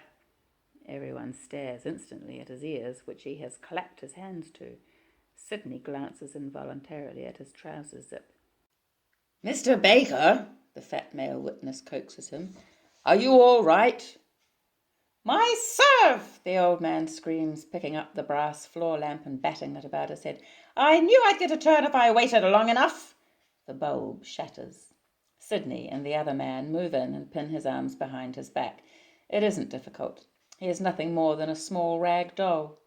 Francie catches the lamp as it begins to fall, stepping carefully to avoid the glass. But we haven't finished yet, she reminds them. The turquoise terraline woman has retired to the kitchen and can be heard sobbing hysterically. Her fat neighbour declaims, By the authority invested in you, you now pronounce them husband and wife. Man and wife, Sidney repeats like a nervous tick. Don't you, old boy? The man shakes the justice of the peace, and when he gets no response, puts a hand behind the balding head and nods it forward by force. There, that'll do. And now we'd better get him to the hospital. Vera? Vera returns from the kitchen, sniffing in a paper towel. I always cry. Weddings, she hiccups, as if the old man's breakdown has nothing to do with her tears. Pull yourself together, woman. We need an ambulance. I'll do it, Francie says, oddly exhilarated. Where's the phone? By the authority invested in me, the old man declares belatedly, I pronounce you all dust to dust. This office opens at 8:30, not 20 minutes to 9, may I remind you? Phone's in the hall, through there, the fat man signals to Francie. I haven't bitten my fingernails since I was 8 years old. Let go. Don't you touch me. You're filthy, filthy, all of you. The man wriggles and kicks ineffectively. One of his tennis shoes flies off. In the hall, Francie's feather catches on the umbrella stand and falls to the floor, where she accidentally treads on it. She lifts the receiver and dials slowly and carefully. As soon as a voice answers, she wonders if she's doing the right thing. Questions will be asked. Authority figures have always frightened her since childhood, since she was reprimanded for throwing stones after a teacher's car and forgetting to put her gumboots away in her school locker, and other things. Today she has better reasons for her nervousness, and Sidney has the best reason of all. She feels her kneecaps begin to twitch like the old man's, but ignores them and gives the address. When she returns to the living room, the old man is quiet. He seems to have gone to sleep in an armchair. I had to tap him over the head, Sidney says. Oh, no. He'll be all right, the fat man assures her. It was quite a small tap, wasn't it, Vera? Vera makes a gobbling noise of agreement, as if some invisible person were holding a gun on her. Perhaps she believes she is asleep and dreaming. "We have to sign the register," Sidney reminds his new wife. Or is she wife? Was it legal? Does it really matter? "Where does he keep the damn thing?" They find it on the cluttered desk, along with a copy of the marriage license. On this, Francie's name has been misspelled, but to correct it might make the document invalid, so she accepts the mistake, folds it up and puts it in her shoulder bag along with her dusty jandals. "If you've no objection, we'll be on our way," Sidney says. The old man is beginning to stir. "The ambulance should be here soon, and we've got a long way to drive." "Supposing..." Vera looks tremulously at her neighbour. "Oh, he'll be no trouble now. He's a bit stunned." "He's not the only one." "Where's your hat?" Sidney demands, becoming businesslike. "Oh, yes, hat." She retrieves it and punches the crown into shape. The feather has snapped and dangles pathetically. Perhaps they should finish it off with a crowbar. They have driven some distance in silence and are almost at the spot where the Tui died before Francie begins to laugh. Gently first, then wildly, with an edge of hysteria. Sidney purses his lips and frowns concernedly. Then he begins to laugh too. Tears fill his eyes and blot the view ahead. The van veers drunkenly to the centre of the road and back again. He blinks and snorts. "Well, anyway, we're married," he says at last. "Don't forget." How could I possibly forget? Chapter 23. On the way home, they stop off at a garden centre and pet shop, which has a large open sign creaking in the arched gateway. There is a cafeteria attached, but no one appears to be in attendance. Sidney bangs the bell. A young man pops up from behind the counter with a ginger cat bulging in his arms. He yells, "Ada, shop!" Ada thrusts her head through gaudy strips of plastic fly screen. "Can't you? I'm baking." "I'm getting the damn cat out of the goldfish." Ada wipes her sausage hands and appears, smiling falsely. "We only do waffles and teas. Dinners didn't work out." "That's okay. Waffles will be fine." "And the maple syrup's off. You can't get it just now. Boysenberry jam's nice, and there's plenty of cream." Sidney is gazing at a large fish tank, hypnotized by the dancing orange darts. A pale fish, bigger than the rest, swells up to the glass and mouths gluily. "Are they for sale?" "Yes, price list on the side. See, tropicals come dearer. Have you got a tank?" "No. Are they expensive?" "We don't stock them now. You'd have to go into..." "Which way are you heading?" "Would a punch bowl do? A very big glass one?" Sidney asks. "Not for the tropicals. A couple of goldies." "Is that what you want?" Sidney asks Francie. Francie looks blank. "You said you wanted a goldfish." "Yes," he nods at the woman. "We'll have 2 of the smaller goldfish." "Right you are. I'll catch them for you when you've had your tea. And a nice bit of weed, all right?" He is distracted by 3 new customers who approach the counter and peer into the microwave oven where the waffles are heating. They are young women, carelessly dressed and over-made up, giggling. "That one looks a lot like Deborah, one of the pros from downstairs," Francie observes, oozing cream at the lips. Her tongue reaches out and licks it up. The waffles are hot and crisp, the jam a bit plastic in texture. "Downstairs? Oh, at the suntan clinic. Tell me about them." "What do you want to know?" "Are they nice girls? Clean?" "I don't know them at all, really. I've only seen them come and go.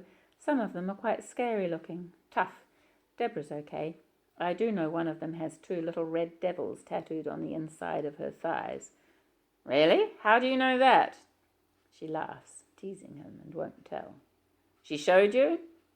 "No, I just happened to see." "Just how far up were those tattoos?" "About as far as you can go," she teases. "You went out on a job with her, is that it? A threesome?" He looks at her with hopeful lechery. "You really think I'd do a thing like that?" "For, what is it, $65 a half hour?" "Plus extras," she laughs. "You think I'd do that for money?" "Well, kicks then. You must have done it for kicks." She has to disillusion him. It seems a pity to deflate his excitement, but she knows she can't sustain the pretense. He loses interest in her at once and becomes absorbed in the girls at the next table, who are leaving lipstick smears on their cups and talking with their mouths full of jam. When she suggests they be on their way, he has forgotten the goldfish. Ada, the proprietress, chases him with a plastic bag sagging with water, green weed, and 2 small orange flashes. Chapter 24. Man and wife. How can she possibly forget? She has the memory of that idiot day, a-dazzle with sunlight and wagging with feathers. In the bedside drawer, a misspelled marriage license. On the sideboard, a punch bowl glinting with Castor and Pollux, sex unknown, whose greeny water she has to change at regular intervals. Another chore which Sidney has kindly given her as a wedding present. They are mounting up, these gifts. After all, she needs ways of passing her time while he works. A set of willow-pattern plates for her to serve dinner on, wash and stack. A feather duster to flick over the piano legs and keys, over the sideboard. All old-fashioned stuff, appropriate to her old-fashioned condition of wife. It began as a joke. She even has an apron. When Sidney gave it to her, he tied the strings at the back and patted her warmly on the bottom. Now she ties her own strings. He has mended the telephone and stood quietly by while she dialed the number of the suntan clinic. Or this is what she meant to dial. But a strange voice answered. The connection was wrong. And since then she hasn't tried again. Man and wife. What does it mean? 20 years ago she gave some thought to the state of marriage. There was a possibility to be considered. A possibility slightly more likely, but less desirable, than that of her becoming a famous dancer, a poet, rich. But now she has to remind herself of what it means. There is a shelf of old novels in the ghost's room, written in the 50s and 60s. Kneeling in her grubby apron, she thumbs these through for clues. What is marriage?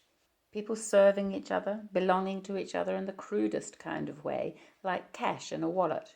Mine, his, fixed moves as in a chess game, rules and expectations, a tennis game batting rights and duties back and forth across the bed, the kitchen table. She has a right to expect prior notice of his plans, a duty not to shame him in front of his friends. Sexual fidelity? Not quite expected, but anger and misery are allowed in cases of betrayal. Marriage is self-imposed limits on freedom. And for what? The right to impose similar limits elsewhere? Is that all? Of course not, the books tell her. Love is the answer. A word that thunders and squeaks, depending on the emphasis you place upon it. Love, an insurance policy that will pay all the emotional bills. Then, and now, what does Sidney want of her? He has dressed her up and fitted her out as if for some kind of stylized dance. 1, 2, 3, 1, 2, 3. But while she dances obediently to his music, he puts out a foot and trips her up. Is that all part of it? Playing wifey, are we? He accuses, opening the back door and surprising her with the electric clock in her hand. I was checking the battery, she says, puzzled at his tone.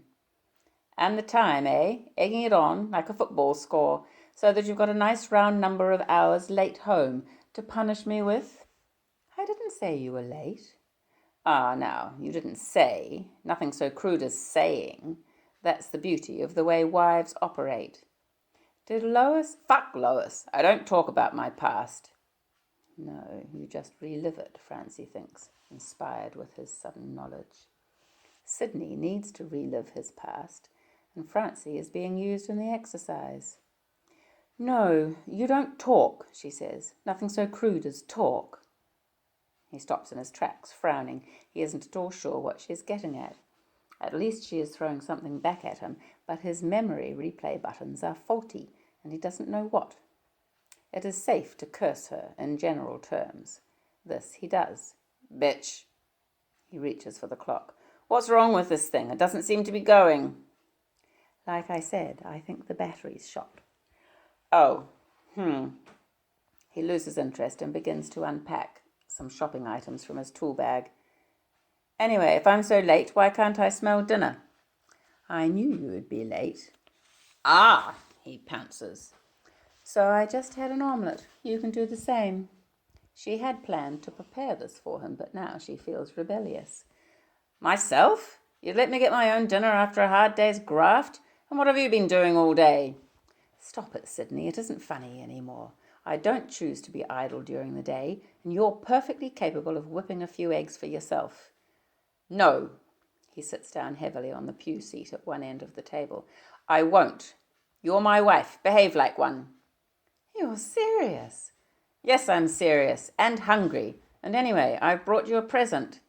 He rummages and hands her a small, heavy parcel, badly wrapped in newsprint. What is it?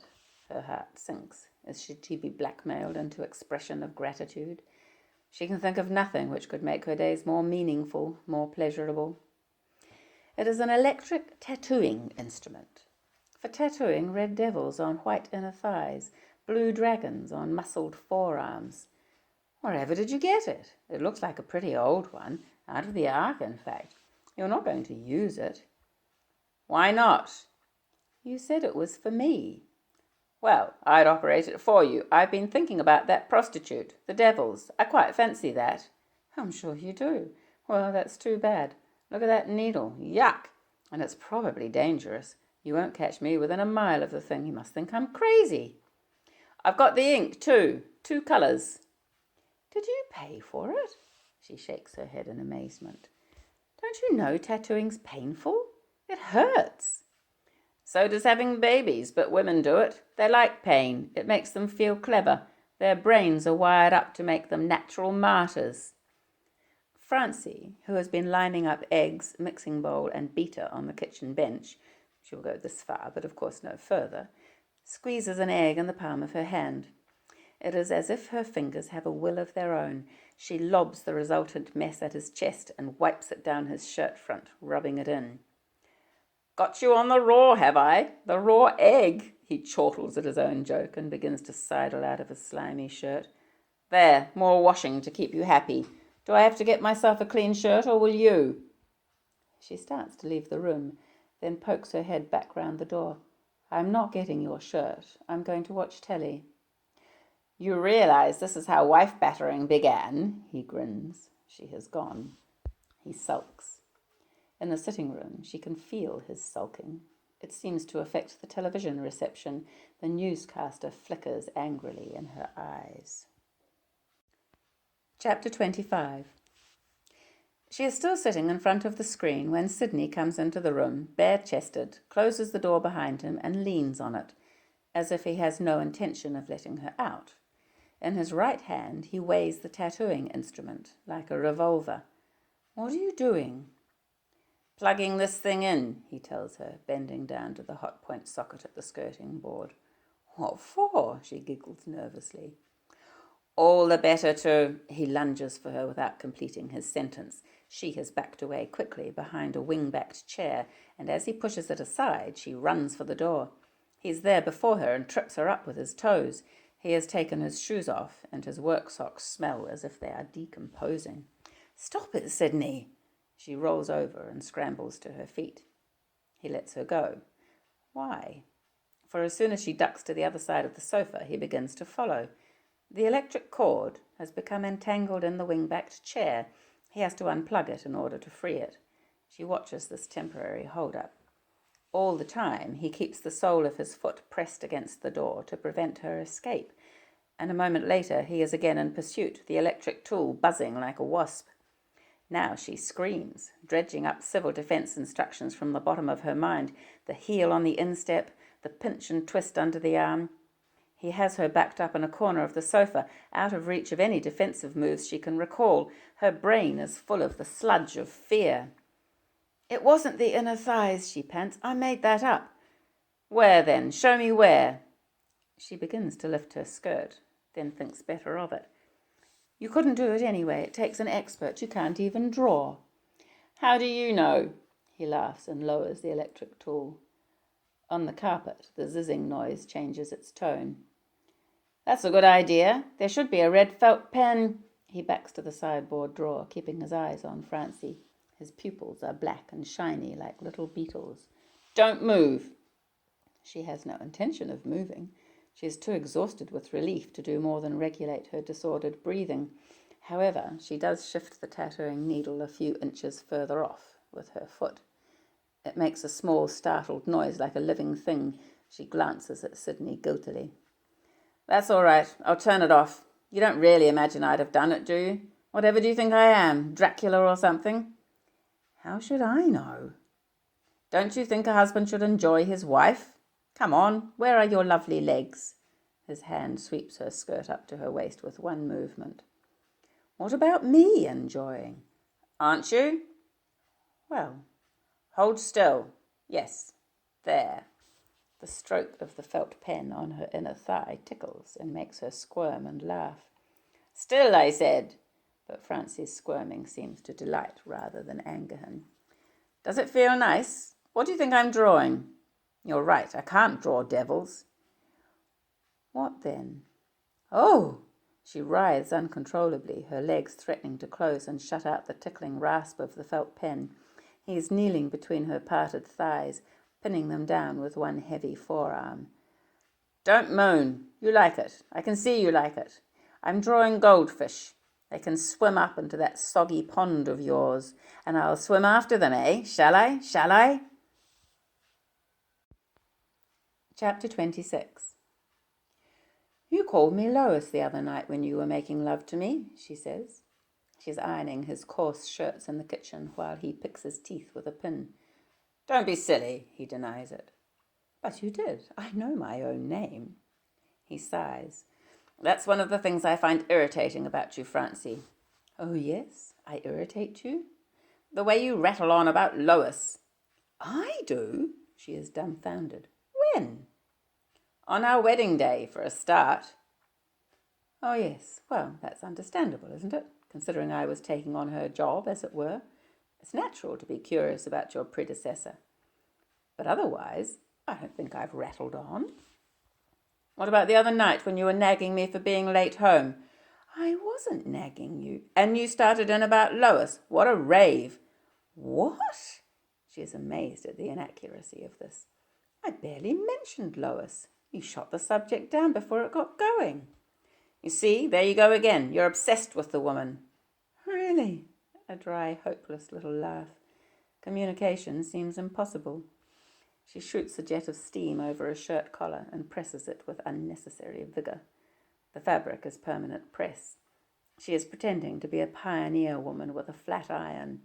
If Sidney would only shut up and let her get on with it. Yes, really, he persists. Actually, I think I've been very quiet about her, considering she's buried in the garden without a coffin, considering you've made me an accessory in a heinous crime. Don't try to be clever. I've had an education too, he blurts. I wasn't. Are you threatening me? He says. How do you mean? Would you go to the police? Of course not. I'm your wife and I care about you. Precisely. Although it would be better if you cared about me too, she says, fishing. She has felt a growing need for some kind of reward for the duties she has been undertaking. In the old days, wives could expect affection and gratitude, couldn't they? Couldn't they? Or has she understood it all wrong? How much gratitude has her mother enjoyed? Who says I don't care? You have a funny way of showing it, chasing me with electric needles, bruising my arms. Why do you do that? Because you ask for it, he grins. I what? You know you ask for it. His eyes glint. How do I do that? He shrugs. I don't know. It's that apprehensive look in your eye. And that's asking for it. A gusty hopelessness expands her throat. She wants to cry. It's the other things I'm asking for. What other things? Affection, caring, support, communication, humour, yes, love too, all of that. She has spent most of her life, since 6 years old, pretending not to want the things she couldn't have. No point in asking for bread in a tobacconist's shop. But now that she has been bullied into outmoded marriage, all the other outmoded instincts are rising to the surface. Of course, she feels properly ashamed of such feelings and won't put them into words. You'll be wanting to visit the neighbours next. Yes, she agrees. It is a bit lonely. Not the neighbours, he commands quickly. I might bring a friend or two home." "Oh, do you have any friends?" she asks greedily. "Well, of course I have friends. What do you think I am, a leper?" "I meant around here." "One or two." She smiles hopefully. "That would be nice." It has struck her more than once that he never refers to friends or acquaintances.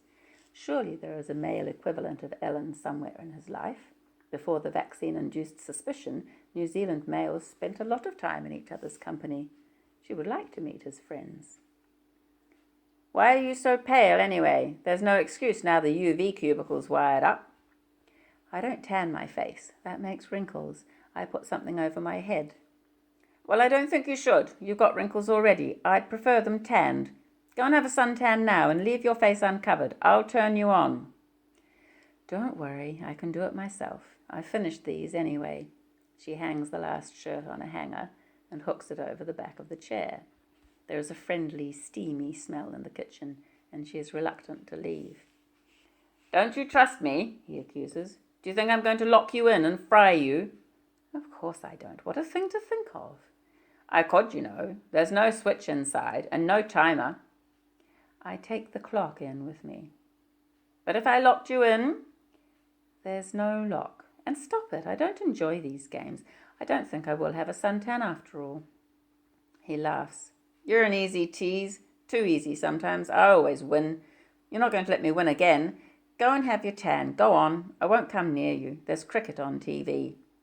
She purses her lips and plays with her chin. Win or lose? Is it a game or a battle? Chapter 27. The electrical system is playing up again, and of course Sidney is out on a job. He's always out on a job when something needs doing in his own home. While he is in the house, all the switches answer obediently to a touch of the forefinger. The jug sings, the TV presents clear images, the UV tubes hum with fluorescent light. But as soon as he leaves, Francie could begin to imagine it as deliberate. The dial tone is missing when she lifts the receiver experimentally. The television set is without a picture again, the screen totally obliterated with snow.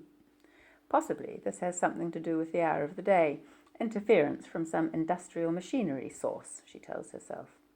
For Sidney claims she imagines it. Yesterday she had complained, and he reached out and turned on a perfect picture without even adjusting the aerial, just like that. Perhaps she is beginning to imagine things. She is on her own so much. She goes out to the wash house to have another look at the washing machine, which stopped in the middle of a spin earlier that morning. Now it is lunchtime. As she approaches the wash house step, she hears the machine click and begin to spin. She starts and freezes, her hand dramatically clasped to her chest. There must be someone in there. "Who is it?" she calls out. Then, hopefully, "Sidney?" No sound, except for the busy vibrating of machinery. She looks inside the empty lean-to. No one. The machine rocks slightly, as if it is laughing at her. Now the taps gush derisively as the rinse cycle takes over. Francie feels her heart beating under her clasped fist and lowers her arm to her side. Well, it isn't the first time machines have behaved eccentrically for her. It doesn't mean they're going to spring to life like Coppelia's dolls and take charge. And there's little point in standing hypnotized until the timer reaches the end of its program. As she turns to leave, the machine cuts out. Either it is at the end of a cycle, or it has broken down again. She could find out by turning round and checking the dials, or by waiting the 30-second lapse before the new cycle begins. Instead, she runs inside and slams the kitchen door. Her legs feel peculiar, as if the wiring holding her knees together has loosened. She sits down and puts her fingers in her ears so that she won't be tempted to listen for the washing machine. At once, she hears the telephone ringing and moves to answer it. But after 2 steps, she realizes there is no real bell summoning her. She lifts the receiver just in case. Dead. Chapter 28. "Could you check the suntan cubicle and make sure the switches are safe?" she asks Sidney. "Please?" "Why? Have they been playing up?" "Not yet, but if they're anything like the washing machine." "You still insist it stopped and started again 2 hours later?" 3 hours later. That's nonsense. Why would you make up that sort of nonsense? Are you questioning my ability as an electrician? Perhaps you'd like to see my papers. I'm not questioning anything, except my sanity, she finishes in her own mind. Is that it? Is she flipping out? But there could be a fault in the machine. It worked fine for me. Okay, forget it. You don't want me to check the UV cubicle? No, it doesn't matter. Forget it. Is it her imagination, or does he enjoy her distress? Under the muddy pallor of his skin, behind his straight rat-trap mouth, he seems to be smiling. What does she see in this man? As he puts on weight, his neck thickens, his stomach distends, his sweat has a sour odour. Not the physique for a simple physical attraction. Can it be that his teasing has won her? The thing she hates about him most. Can hate bind as surely as love? She lives in a state of uncertainty, not knowing which mood will claim him next, whether she's going to land on a snake or a ladder. She throws out words like dice. Remember how difficult it was to throw the correct number to move the last few paces to the end of the board? Sleeping beside Sidney in the early morning, she finds herself locked in the suntan cubicle, that upended silver-lined coffin, and feels it slide sickeningly down a chute into a crematorium. She has never seen a crematorium, but in the dream she has no doubt that this is one. White roaring heat wakes her. She has forgotten to turn her side of the electric blanket off before going to sleep. No, that can't be right. She could swear she turned the switch to 0 before making love, as Sidney still thoughtlessly calls it. She must have turned it back on in her sleep. Or... She shivers in her own sweat. Something is wrong. Some evil thing is persecuting her through the electric wiring system. She lies in the dark, dwelling on possibilities. Dust prickles under her eyelids. Her face feels tight. She can taste her tongue. Chapter 29. She must have dozed. The wide window is livid with the dawn, and Sidney has left the bed ahead of her. She can hear him creaking about downstairs. Did the alarm go off? No, not yet. The digital clock glows at 6:49. Has something woken him? She puts on a dressing gown from the musty collection behind the door and goes downstairs to investigate. He is on his knees in the doorway of the sitting room, leaning with his broad hands on the carpet. Is it some kind of obeisance? It is so odd that she checks, embarrassed, as if she had discovered him in some sexual perversion. She is about to creep away, but he has heard her footstep on a creaky board. Hi. Good morning. What are you doing? Not to ask the question would seem unnatural, but he is unconcerned. I'm gluing the carpet back. Back? It was curling. Could have caused an accident. I used some of that super glue. Oh, she puzzles. Why at this time of the morning? Why not? I was lying in bed thinking about it. Goodness knows you've done some odd things in the middle of the night. What sort of things? She remembers doing nothing more interesting than going to the toilet and occasionally brushing her teeth. I don't know. Things witches do. Mutter spells over honey pots. Me? Aren't you talking about Lois? A shadow passes over his face. He is momentarily confused, then angry. Why do you have to keep throwing Lois at me all the time? Leave my wife out of it. Ex-wife, she reminds him. Ex-wife, late wife, whatever. Leave her out. But can we? I'm beginning to wonder if we can. I've got toast waiting in the kitchen. He gives her a hard look and strides off. She follows and watches him pluck slices from the pop-up toaster. There, it's cold, he complains. Put on a couple more bits, will you? You'd better do it, she says quickly. It doesn't work for me. Don't be silly. I want to go and shave. The toaster works. She butters 2 slices, hot as Sidney likes them, and feeds in more bread. He comes back, inadequately shaven. He has missed a patch under his chin, and begins to munch distractedly on his toast. Then he seems to notice her presence. I told you it worked. You're getting paranoid about electricity. Next thing you'll be saying Lois is haunting you with her spells, eh? You told me you believed electrical impulses are next to psychic ones. It's all energy, you said. Did I? He laughs. Well, you must be doing it to yourself then. Subconsciously, of course. Your brain cells must be haywire. What do you think it is? Suburban neurosis? Or have I married a vaccine case? Supposing you had.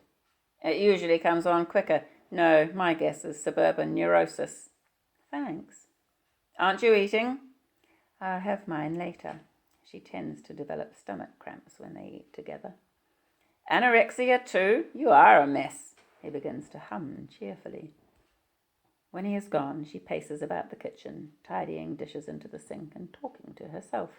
She imagines she is talking to Ellen. How surprised Ellen would be to see her now.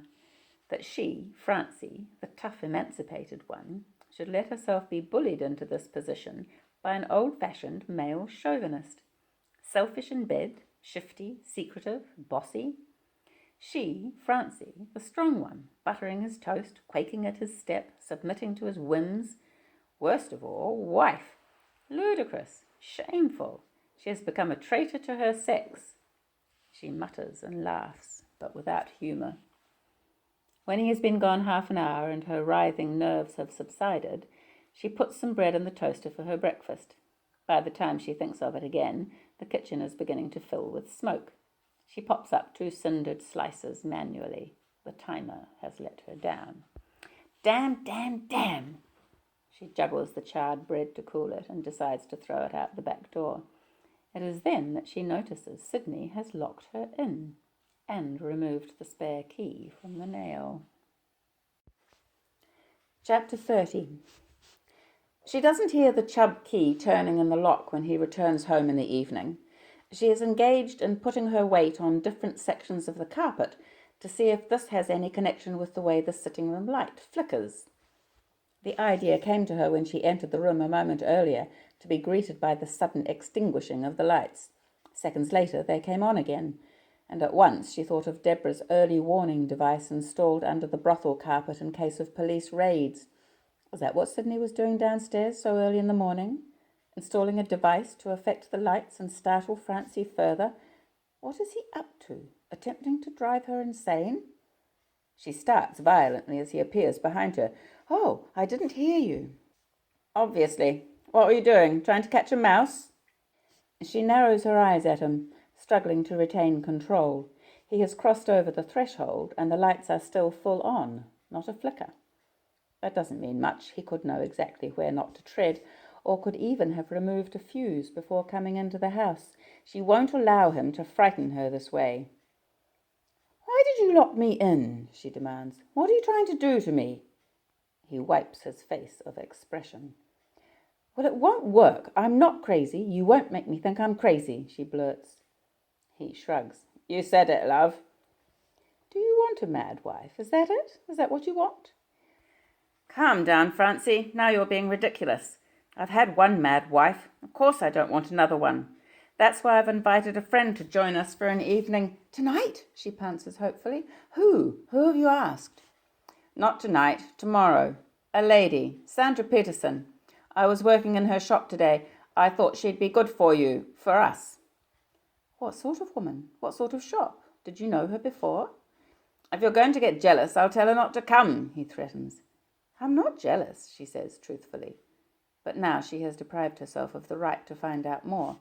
Is this woman young, old, matronly, heterosexual, attractive? She bites back her questions and hopes he will elaborate without any prodding from her. I don't ask about your men, do I? The men in your past? Then she is... She stops.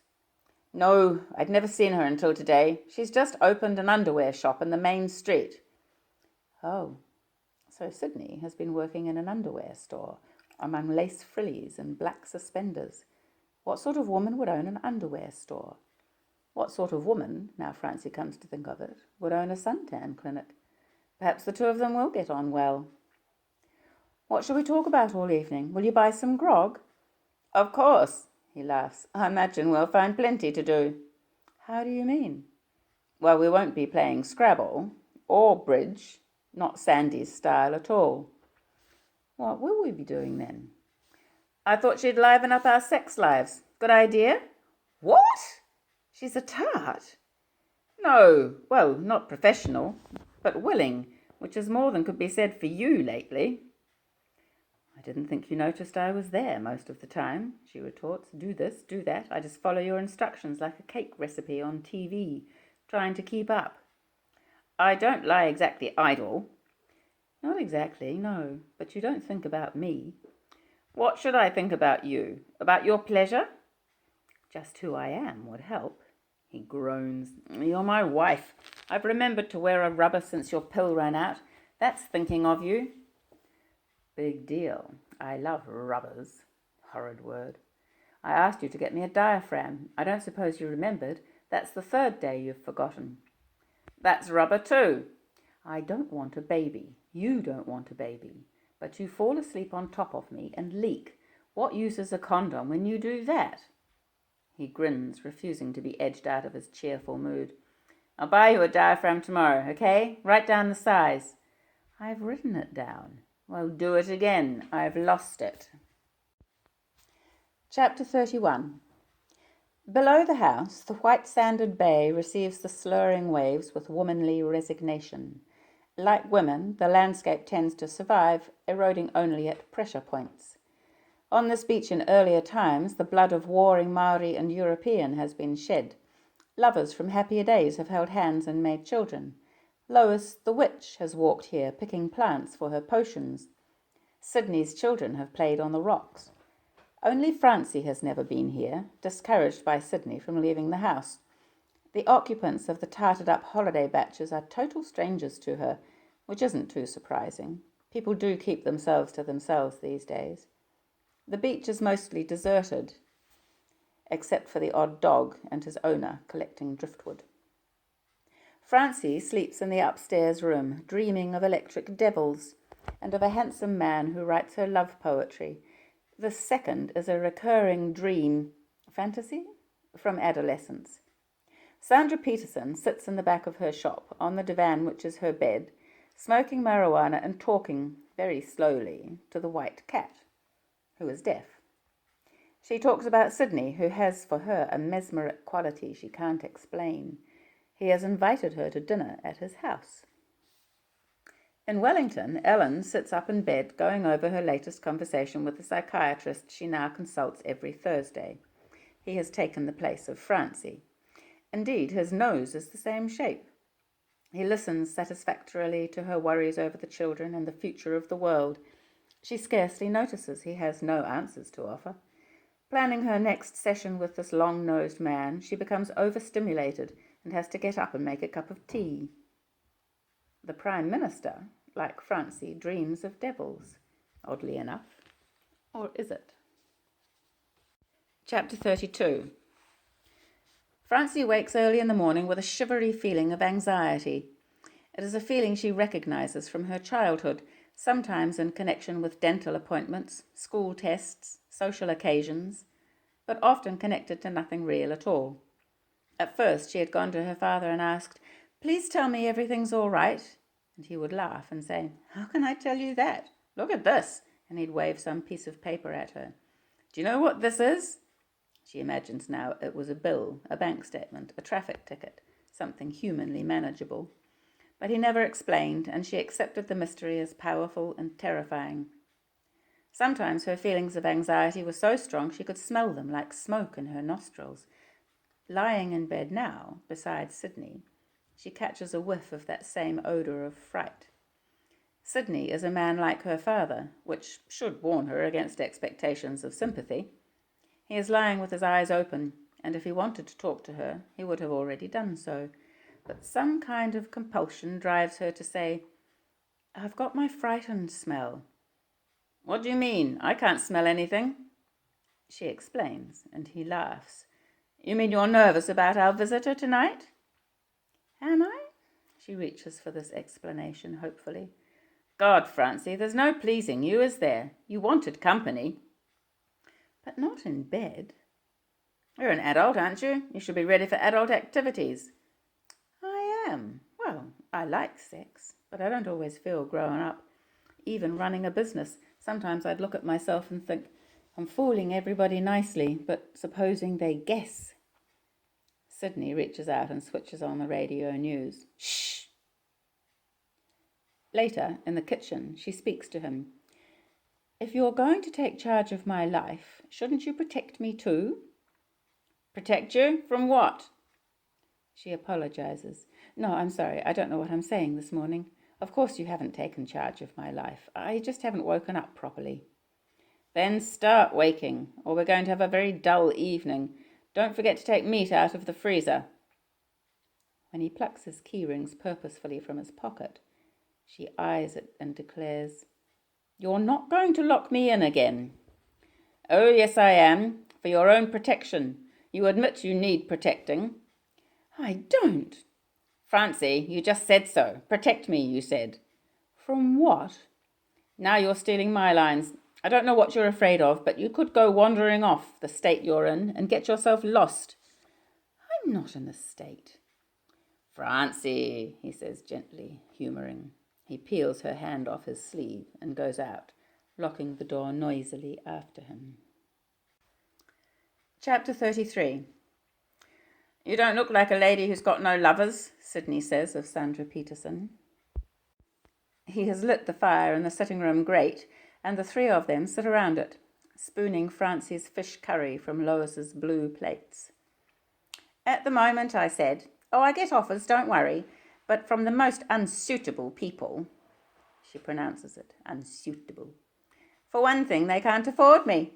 She hoots with laughter, and a grain of brown rice flies from her lips onto the grate. And you don't want to carry them, Francie suggests. Carry a man? Shit, no. Oh, I have done that once. I was cock-struck. Another hoot. He had a great cock and a long tongue. How did he give my hormones a runaround? That's good for you. But he was a luxury you didn't have to afford, Sidney contributes. Right. She stabs in his direction with her fork, marking his comment with the examiner's tick. Outside the house, a heavy downpour of rain is raking the harbour and skittering in sudden gusts against the bay windows. Sandra's shiny red plastic raincoat is dripping on the back of the kitchen door. She wears a strange lurex garment with bat-wing sleeves, dwindling into sparkly footless tights. She has exchanged her silver calf boots for a pair of Sidney's work socks, which should spoil the effect. It doesn't. She wriggles her toes now with satisfaction, stretching her stomach muscles, and lays her plate down on the hearth. Francie, who hasn't finished her curry, decides to put her plate on the hearth alongside Sandra's. Her stomach is unpleasantly distended with nervous flutters. I'd like to know what's happening. She hesitates, then gestures at the window. Out there. She is addressing Sandra. Out there, it's raining. That's what's happening, Sidney jokes, still chewing. He swallows his last mouthful of rice and reaches for Francie's plate. I'll finish this for you. You know what I mean, Francie persists, looking at Sandra. I haven't seen a newspaper for weeks. Haven't you? She rounds her eyes. You mean you just let yourself be cooped up here? She likes it, Sidney interrupts. Anyway, nothing happens. It's not an election year. What are you expecting? Nuclear war? Plague? A tidal wave? I don't see why not. You wouldn't need to read about it in a newspaper. Bad news travels faster than that. Something must have happened, Francie says, almost begging. Outside the window, she feels the world moves in slow motion, like a snowstorm in a glass ball. Eventually, a thick dust will cover the tracks of her life so that no one will find her again. She starts to her feet. You're not going to do the dishes, Sandra says. I know your sort. Virgo rising, can't keep your hands off a dish mop. We can do the dishes in the morning. So she is planning to stay the night. Francie shuts her eyes as if she is in pain. When she opens them again, Sandra is licking 2 cigarette papers which she bonds together.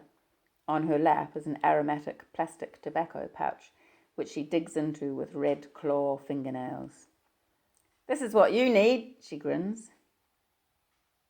New Zealand green? Piss off, this is the good stuff. Chapter 34. It has taken a long time to reach the top of the stairs. They began at the bottom, Francie on Sidney's right arm and Sandra on his left. When he discovered the stairs were too narrow for a threesome, he held on even tighter, which necessitated a crab-wise progress, inefficient and clumsy. They have fallen down, laughing, on every step, becoming entangled in each other's limbs and clothing. Stoned, yes. A raining of stones on the skull might have produced a similar punch-drunk euphoria. They prop and clutch at each other, giggling weakly, rummaging and prodding in each other's bodies for some sort of grip. By the time they scale the landing and heave themselves upright, Sandra's batwing garment is hanging from one bare shoulder. Sidney's zip is undone, exposing his best silk underwear. Francie is wearing her frock up about her shoulders like a cape. Of the flesh exposed, Sidney's and Sandra's is the whitest and plumpest, obscenely juicy. This makes Francie laugh louder. "You can't still be hungry," she snorts. Sidney gets into bed and Sandra follows closely behind. "Hey," Francie considers this arrangement, "that makes no sense." "What, love?" "You can't sleep in the middle of the bed." "I sleep where I like," Sandra says. Francie begins to pummel the soft body with her fists. "Steady, steady, message received. Climb in here, Sid, this lady's vicious."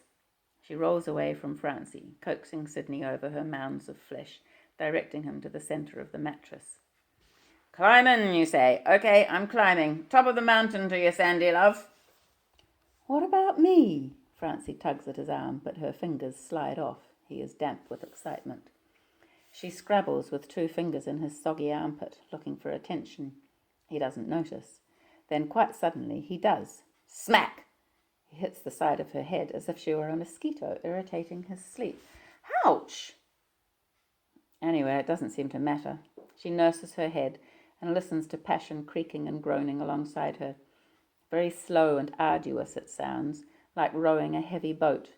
A squeak of the rowlocks, then silence. Was that it? Will she get a turn? She considers masturbating, but decides she can't spare the effort. She puts a hand out experimentally and touches Sidney's rib cage. "What are you looking for?" He begins to rumble again with slow, leaden amusement. "Is it funny?" "Search me. I haven't got another one." At least he has saved her from the possibility of pregnancy, a condition she fears more than the lethal flu. Supposing Sidney were to keep her locked up in this house through 9 heavy months of pregnancy and force her to give birth. It isn't as if she would be allowed to keep the child. It would be taken from her and put into a care institute unless she could produce a vaccine-clean certificate, which of course she can't. She would have to go through all that pain and separation over again. Sandra, on the far side of the bed, is already snoring. She snores coarsely, like a man. "Can you stand that?" Francie wonders aloud. "Freckles really turn me on," Sidney says. "Lucky you. I think they're ugly. She's ugly." "Don't be jealous." "Jealous? Of that?" "You'll be jealous tomorrow," he predicts. Chapter 35. At first light, she wakes to soft moanings and flutterings. The bedclothes stir sympathetically against her body. The warm sheet quivers with a sexuality in which she has no share. Sidney and Sandra move secretly, as if they hope not to wake her. They are sneakily stealing her turn away from her. She clears her throat loudly and rolls over to face them. They freeze like 2 insects playing dead, but make no other acknowledgement of her presence. Sandra is on top, and her freckled shoulder presents itself to Francie like the cold speckled jelly of frog spawn. Then they begin to move again, coupling slowly, luxuriously. They are in no hurry. She is angry. She can feel her juices stir unwillingly. Then she catches a glint under Sidney's right eyelid. He is watching her. Before she can react, he has reached out a hand, stroked, then gently tweaked her left nipple. That's it. She isn't staying around for this. She climbs out of the bed and stands panting. She is waiting to see if Sidney will be affected by her move. Apparently not. He is totally absorbed again. She crawls about the floor, searching for items of clothing discarded in a hurry the previous evening. She has some difficulty locating one of her sandals, but finds it at last tucked under Sidney's sports jacket. The jacket is bunched up, and one of the pockets gapes open, revealing Sidney's keys. The sounds of sexual activity recede in Francie's ears as she registers the fact of these keys, and very quietly scoops them into her hand, clutching them tightly so that they can't rattle. Downstairs, she dresses quickly. The floorboards of the old house are solid, and it is difficult to know whether Sandra and Sidney are still absorbed in each other. It seems likely that they are asleep. Francie unlocks the kitchen door, hesitates a moment, then removes Sandra's red plastic raincoat from the hook. She fits herself into it. The sleeves are rather long and partly cover her hands. In the wash-house, she collects clean knickers from the dryer and tugs them on. The red plastic raincoat crackles as she does so. Halfway down the path, she feels the heavy keys in her hand. Smiles. She goes back and locks the kitchen door. Now she is ready to leave. Chapter 36. Sidney has lied about the tandem. There is nothing wrong with the brakes. Francie has climbed on a box to unhook the unwieldy vehicle from the carport ceiling. Descending, she has scraped her ankle, which bleeds now, making her heel sticky in her sandal. The stretch of road down to the foreshore she judged too steep for the tandem, choosing to push it instead. The feel of the handlebars is strange to her. She hasn't ridden a bicycle since she was 11 years old. But riding a bicycle, they say, is something once learnt, never forgotten, like sex. Or is it the other way round? Anyway, it appears to be true, for she pedals vigorously and upright along the beachfront road toward the town. The second pair of pedals swing behind her empty. The weight and length of the cycle means that Francie must pump with her feet twice as hard. Was it Lois who used to ride on the back seat? Francie imagines that dark-haired lady in the photograph in the garden, riding behind her. The thought weighs heavily at her back so that she pumps the pedals faster to get away from it. The rear end of the vehicle is inclined to argue with her at bends as if there is someone at her shoulder who wants to turn back. Where is she going? She has no money and can't cycle all the way to Wellington, even supposing she was sure that was where she wanted to go. But there is always a solution to practical problems. Think. For instance, she can telephone a friend and ask her, or him, to cable money. Friend? Is Ellen still a friend, or has she become merely an irate business partner? Francie has more ex-lovers than friends. Which of these? She counts them off mentally as she pedals on past lamppost and lamppost. Her confidence in this idea wanes. She sees the greetings on their lips freeze into non-caring, dismissive excuses. Even the faces of these friends are difficult to summon with any accuracy. The features blur and dissolve, evading her. Her muscles pushing the cycle onward might be adequate, but her courage isn't what it was. Some of it has ebbed away into the floorboards of Sidney's house. Think. A branch of her bank can be asked to feed her signature and photograph into their computer and furnish her with a temporary identity and credit card, except that it is Saturday and the banks are closed. She is cycling up the long main street, past the supermarket which has opened the doors for Saturday morning trading. It is poorly patronized, due to the early hour and perhaps to the weather. The rain has stopped, but the grey light persists. Suddenly she wobbles on her high seat and nearly falls off onto the nearest curb. A newly painted shop sign has caught her eye. Down Undies by Sandra. She props the tandem against a veranda post and goes up closer to peer in the window. Unlike the adjacent shop frontages, this one is without lighting and the door is barred. Does Sandra not open for business on Saturday mornings? Or is there another reason for the closed shop? Francie laughs aloud, pressing her hands into the pockets of the crackly red raincoat. Its shine reflects in the darkened plate glass opposite. What's this? Francie withdraws her hand from the pocket of the coat and looks at what she has found. Sandra's identity disc, wrapped in a handkerchief. What will Sandra be doing without her identity, locked in that house with Sidney and his ghosts? Francie begins to smile again, but now the smile has become uncomfortable, stretched. It no longer fits her face. She is glad to be free, yes, but the notion that Sandra could take her place in the old-fashioned kitchen, in the suntan cubicle, on the left-hand side of the bed, is somehow discomforting. Perhaps the electrical system will work for Sandra. Perhaps Sidney will learn from her to say, "I love you," with all the conviction of a B-grade movie. She wheels the cycle along the edge of the pavement, letting her gaze drift.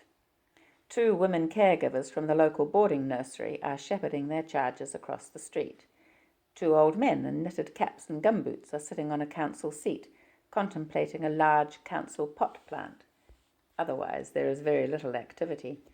Why does she always choose a Saturday to emerge from her prison, as she thinks of it?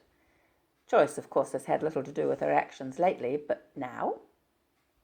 She focuses on a row of signboards placed at the side of a stairway leading up from the street. Doctor's rooms. Now there's a thought. Her supply of the pill ran out weeks ago. She can obtain a new script with Sandra's identity disc and have the bill sent to Down Undies. Armed against pregnancy, she will be able to face her problems with some of her old courage, the control of her own body. At the very least, she needs that control. The waiting room is less attractive than she has been used to in city medical centres. The carpet is threadbare, the television an antique set of massive proportions.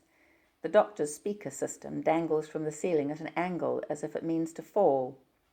One of the air-filled plastic chairs has sprung a leak and sags on the floor, providing a back but no seat cushion. When Francie arrives, this is the only chair available. She looks at it doubtfully and decides to remain standing. 6 patients take up the rest of the seating, gazing at her with impersonal curiosity. Half an hour later, she still waits her turn, but now from the comfort of a sofa. She has been joined in this time by a man younger than herself who smiles unexpectedly and makes her blush. She hopes he will think it a reflection of the red raincoat. Francie isn't normally given to blushing, but the man, she thinks of him as young man, resembles closely the central character in her adolescent sexual fantasies. Tall, dark, with a quality of brooding sensitivity. Heathcliff. He, of course, believes she is the sort of person who would buy a shiny red raincoat with sleeves far too long, and there will be no way she can correct that impression. It seems to matter. Chapter 37. "Any problems with this pill?" the doctor barks. "Headache, PMT, libido, lack of?" He has his elbows on a drug catalogue, jamming it open while he reads. "No, thank you. This isn't the right answer, but she is anxious to have the script in her hand and be out of the surgery door. The doctor is Stan from a Laurel and Hardy movie, without the hat. "Cramps, eye symptoms, depression?" "No." She sighs, crosses and recrosses her legs. She has never had to go through this performance for a pill prescription before. "No depression," he repeats suspiciously. She quirks up the corners of her mouth. He starts to scribble on the form she has received from the receptionist, folds it, and is about to pass it to her when a thought strikes him. He peers again at the name inscribed at the top, then at Francie. "Sandra Peterson? You're not the Sandra Peterson I know.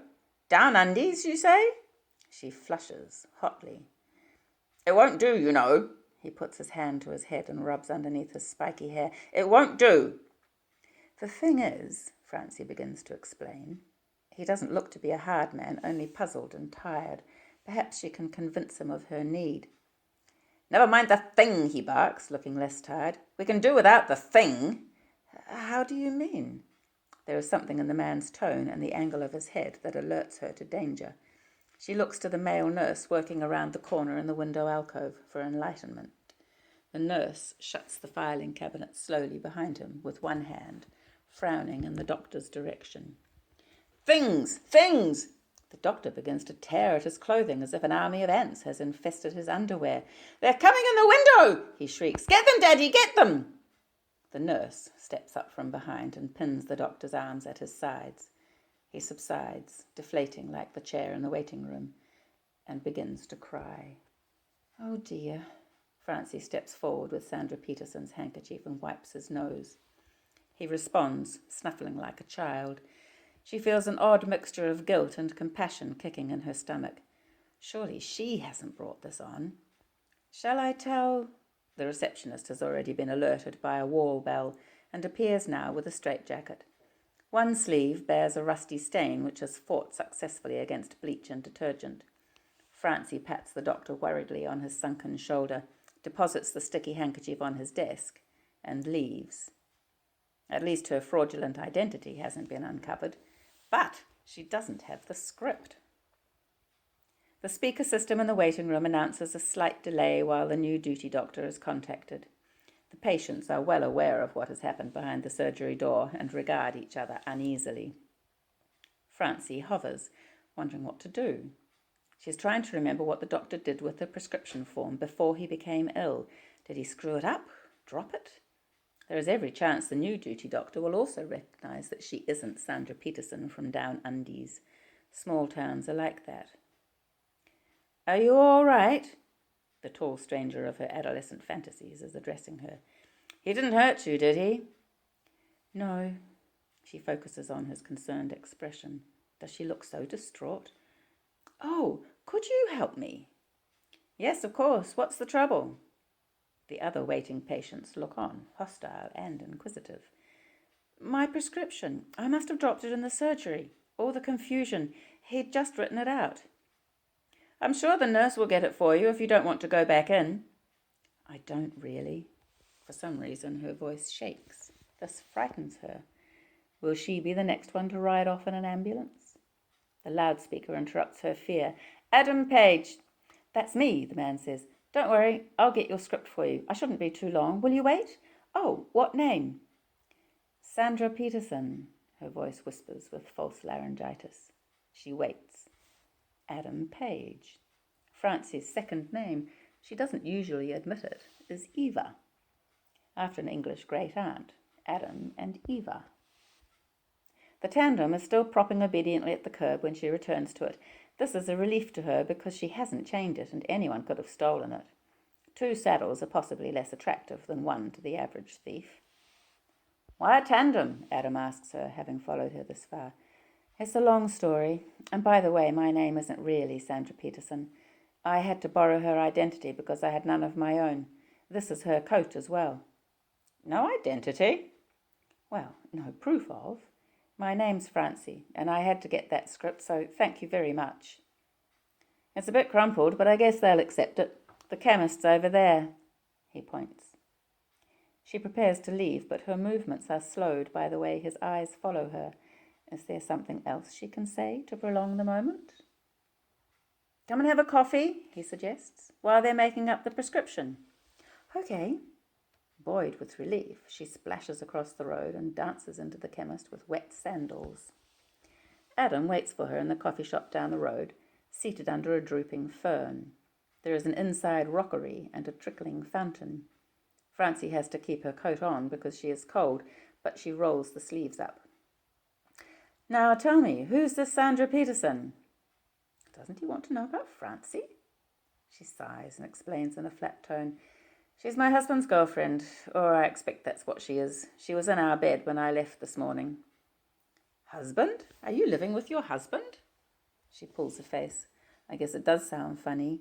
Yes, we just got married. For fun, you know." "And he brings this girl home?" "Only once. So I borrowed her coat, mine was upstairs, and took the tandem. It's Sidney's. I've never ridden it before, but there was no other way." "A tandem's a pretty funny thing to see around these days." "Yes." "Not that there's anything wrong with the old things. I don't subscribe to the old is beautiful maxim, but we have rather thrown out the baby with the bathwater." "What are you saying?" "A bicycle made for 2. My mother used to sing that to us. Do you have a mother?" "Not anymore." "That's what I mean. Relationships aren't what they were." "Actually, she died when I was little, but I know what you mean. My husband," she winces, "Sidney, he's hooked on this idea of old-fashioned marriage, but he means the bad bits, the nagging and possessing. He was married before, and it sounds bad. It must have been bad, because—" She stops. "Anyway, he seems to be doing it all over again with me. I can't understand it. I thought there might be some good bits. I mean, you read about them. I guess that's why I married him. And the Tui—" "What about the Tui?" She tells him.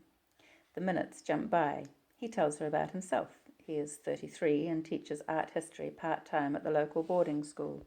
His father died in the flu epidemic, and his mother has embarked on a life of promiscuity since she lost her teeth and a stone in weight. He has lost track of her whereabouts. So you're on your own then? An obvious statement which Francie regrets the moment she has uttered it. Adam will take her for a fool. Not exactly. How do you mean? Oh, I live alone, naturally, but I'm one of a group of people who think the same way. It gives us a feeling of being connected. Her heart sinks. Religious? No, political. Shall I tell you about it? Actually, I thought you might be sympathetic the moment I saw you in the doctor's waiting room. Oh, she might have known there was some reason other than her feminine charm. Instinctively, her hand goes up and fondles her nose, as if she could model it into a more appealing shape. Chapter 38. She has travelled home with Adam, he on the front seat of the tandem, she at his back. The vehicle moved effortlessly, the wind behind it, carrying them the 3 blocks to Adam's flat. It is on a 2nd floor in a block of 6. Where you live is unimportant, he tells her, pouring wine in stemmed glasses. It's where you live in your head that matters. Tell me more about this group thing. Activists, you say. What sort of action? How many of you?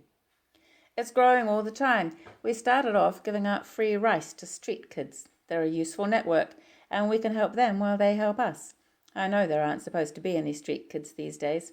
That's nonsense. I know. And what do you do? The point is, you wouldn't rather have red wine, would you? No. The point is, we've been conned. This vaccine thing, the government have got us believing the problem will go on indefinitely. Well, they have to. Politicians have to think relatively short term. But eventually it must burn itself out. None of the scientists will put a date on it, but it must happen. When all the crazy people are behind bars, and I mean bars, what else could you call it? What happens then? The country's organised for solo living and double working conditions. There'll be chaos, unemployment, soaring birth rate, housing difficulties. We have to prepare. But wouldn't it fall off gradually, the number of cases of schizophrenia? It could be falling off now. I believe it is. I believe half the cases we see are hysterically induced by the media and the way we live. People need to fall in love and have families. They've been doing it for thousands of years. How can they stop now? But maybe the world's meant to end here. There could be nuclear war tomorrow, or a virus run wild. What about the flu virus? Lots of people thought that was the beginning of the end. And how long have we been waiting for the real nuclear disaster? People are too pessimistic. It looks dreadful, I admit, but I believe in hope. Do you write poems? Francie asks with a little smile. Yes. Why? A lot of us do. We sing some of them at our meetings. You should come. She nods and drinks more wine. She is beginning to feel woozy. Have you got anything to eat? Yes, of course. I baked bread last night, and there should be some cheese. He moves energetically about the kitchen, dropping the bread knife in his eagerness and wiping it clean on his sleeve. One of the things we're working on is a proper investigation of just who's being held in the asylums. Awful word. How could we bring that back with all the dreadful associations it has in literature? I honestly wonder just who's mad after all. How could you investigate? You aren't a doctor. No, but we've recruited a number of paramedics, vaccine clean, and we're infiltrating them into the system. That's what I was doing in the surgery today, picking up a list of addresses from that male nurse. He's one of us. He wasn't very kind to the doctor. No? Did you hear an ambulance? Come to think of it, no. He's gone to a halfway house we've got up the valley. We do our own checking there before we take any other action. The whole movement is quite well organised. When we have enough information, we'll move. It takes more than the odd protest march. And you're one of the leaders? Me? He laughs. No, strictly a follower. He finishes his wine. Would you like to go to bed with me? Now? Although she has thought of this more than once in the past hour, she now feels rushed. In your own time, he says. Finish your bread and cheese. Chapter 39. I just landed on the moon, she says, collecting her fractionated senses and her breath. Is that where it was? I think I was up there with you. That's nice, she says stupidly. You're nice, he says. Gee, we're doing well for vocabulary. But you are special. Funny, I didn't fancy you at first. Thanks. She pulls a face but can't feel offended. Have you noticed how alone you can be when you're with someone? Me? She asks and rushes on before he can answer. Don't think of that just now. Shh. They fall asleep and wake up with cramp. Ouch. Ouch. You need a bigger bed. I don't do much screwing, too busy. He glances at the clock. I suppose I should get you back home. On the tandem? She laughs. I've got a car. It's a soft top without the top. It blew away. The bike could go in the back. Save you a lot of pedalling. Well, thanks. But why is she thanking him? She doesn't want to go. How does he feel? Why can't she ask him if she might stay? Will the girlfriend have gone home? He asks. I don't know. I locked them in. She looks amazed now at her own actions. What did I do that for? I guess you had your reasons. When she says nothing, he goes on, You've got to return the coat. Yes, but she isn't listening. She is waiting for him to tell her she must stay. Why did she shut him up earlier instead of letting him talk? I'll give you the address of our group. Will you come to a meeting? She hesitates. Sidney might not. Don't tell Sidney unless you think he'd be sympathetic. Do you promise? Of course. He's probably frantic, wondering where you've got to. He can't be all bad, can he? Not if he married you. The conversation is going the wrong way, holding them apart from each other, like the lid of a jar which can't find the right groove. She can't be sure if she is being dismissed, or if Adam is trying to find out what she wants to do. Does he despise her for marrying? I expect he's got the door open by now, she says. She doesn't tell him that Sidney makes a habit of locking her in during the day, nor about Lois, nor the ghosts, the electrical phenomena. There is so much she hasn't told him. What has made her leave these things out? At this distance, they don't seem quite true. She would feel she was telling stories. And after all, the pill prescription was for him, partly. He can't complain about that, Adam says, looking at her searchingly. No.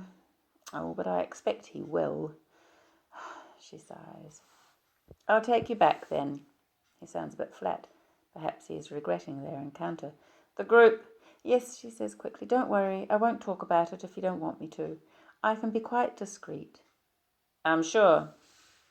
She dresses, not too quickly. The rusty blood from her ankle has transferred onto the sheet. She apologizes for this. Driving down the main street, he holds her hand for a moment, but has to let go and grab at the wheel to avoid an oncoming vehicle. They hardly speak. They might be going to a funeral. Suddenly, Francie decides, Drop me here, would you? I think I'd rather bike home. But why? At least let me take you further than this. He might pass us on the road. He could hardly miss us in this thing. Would you make a scene? I don't want to find out. Adam shrugs. I suppose you'll be all right. The rain's holding off. What if he meets you on the bike? He won't run you down, will he? Adam is joking, but she feels her face go cold. She is attacked by an even stronger urge to ask if she might stay at his flat. But he is so quiet now and poised for departure. He hands her down the tandem, setting it upright. His knuckles are smooth and capable. I'll be fine. You go. She waves her hand dismissively. I don't want you to see me wobble off on this thing. You sure? It doesn't seem gallant somehow, leaving you like this. Oh, well, I'll write a poem about you, shall I? Thanks. Chapter 40. When the old Morris has turned the corner, she leans her cycle against a post and wonders what to do. She is free now to go anywhere she chooses. She could spend a couple of nights in the local bus station, living on turnips and fruit from other people's gardens. On Monday the banks will be open. But then what? The choices are, in fact, limited. She doesn't want to ask favours of Adam on such short acquaintance. If there is one thing she has learnt in her 40 years, it is that lovers don't like women with needs of their own. She wants Adam to like her. That leaves the suntan clinic and responsibility, or playing house with Sidney. It's cold. Her hair needs washing. The wind has got up and whistles down the main street, which is emptied now of shoppers. Trading hours finish at 2 on a Saturday. The coffee shop is closed. A pot plant has fallen over and rolls noisily on the pavement, spilling earth. The 2 old men in knitted caps have gone home. She hoists herself up onto the high seat and kicks off from the curb. The wind shouts against the plastic hood of Sandra's coat. It has started to rain again by the time she reaches the turn-off to Sidney's house. She pushes the tandem uphill, watching the mud churn under her sandals and collect between her toes. She feels quite weak with effort. Her calves clench in spasms, her shoulders ache, and her bottom is saddle sore. She doesn't attempt to hook the tandem back up to the carport ceiling, but props it out of the rain behind the van. She notices the windscreen is wet with fresh rain. It looks as if Sidney has made at least one trip in her absence. Was he searching for her? The back door has had the lock removed. When Francie pushes against it, she meets some resistance, a scraping noise. Sidney has placed a chair behind the door to prevent it blowing open in the wind. "So you're back." He stands motionless with teacup poised like a window dummy, gazing at her. In the artificial light, his complexion has a greenish tinge. "Yes." She replaces the chair against the door and then wonders if she should have left it between herself and Sidney. "What was the idea of locking us in? Sandra wanted to get to the shop." He glares. There are dark, puffy smudges under his eyes. "I didn't think." "You thought all right. It was a bitchy thing to do. Why weren't you enjoying yourself? Would you prefer I slept with other women behind your back then?" "Yes, I think I would." "So it was jealousy." "I wanted to go to the doctor." "To the doctor? What for? What have you told him?" He steps forward and in his agitation spills hot tea on his leg. He is wearing only undershorts and a thick jumper. "Ouch!" "Aren't you cold?"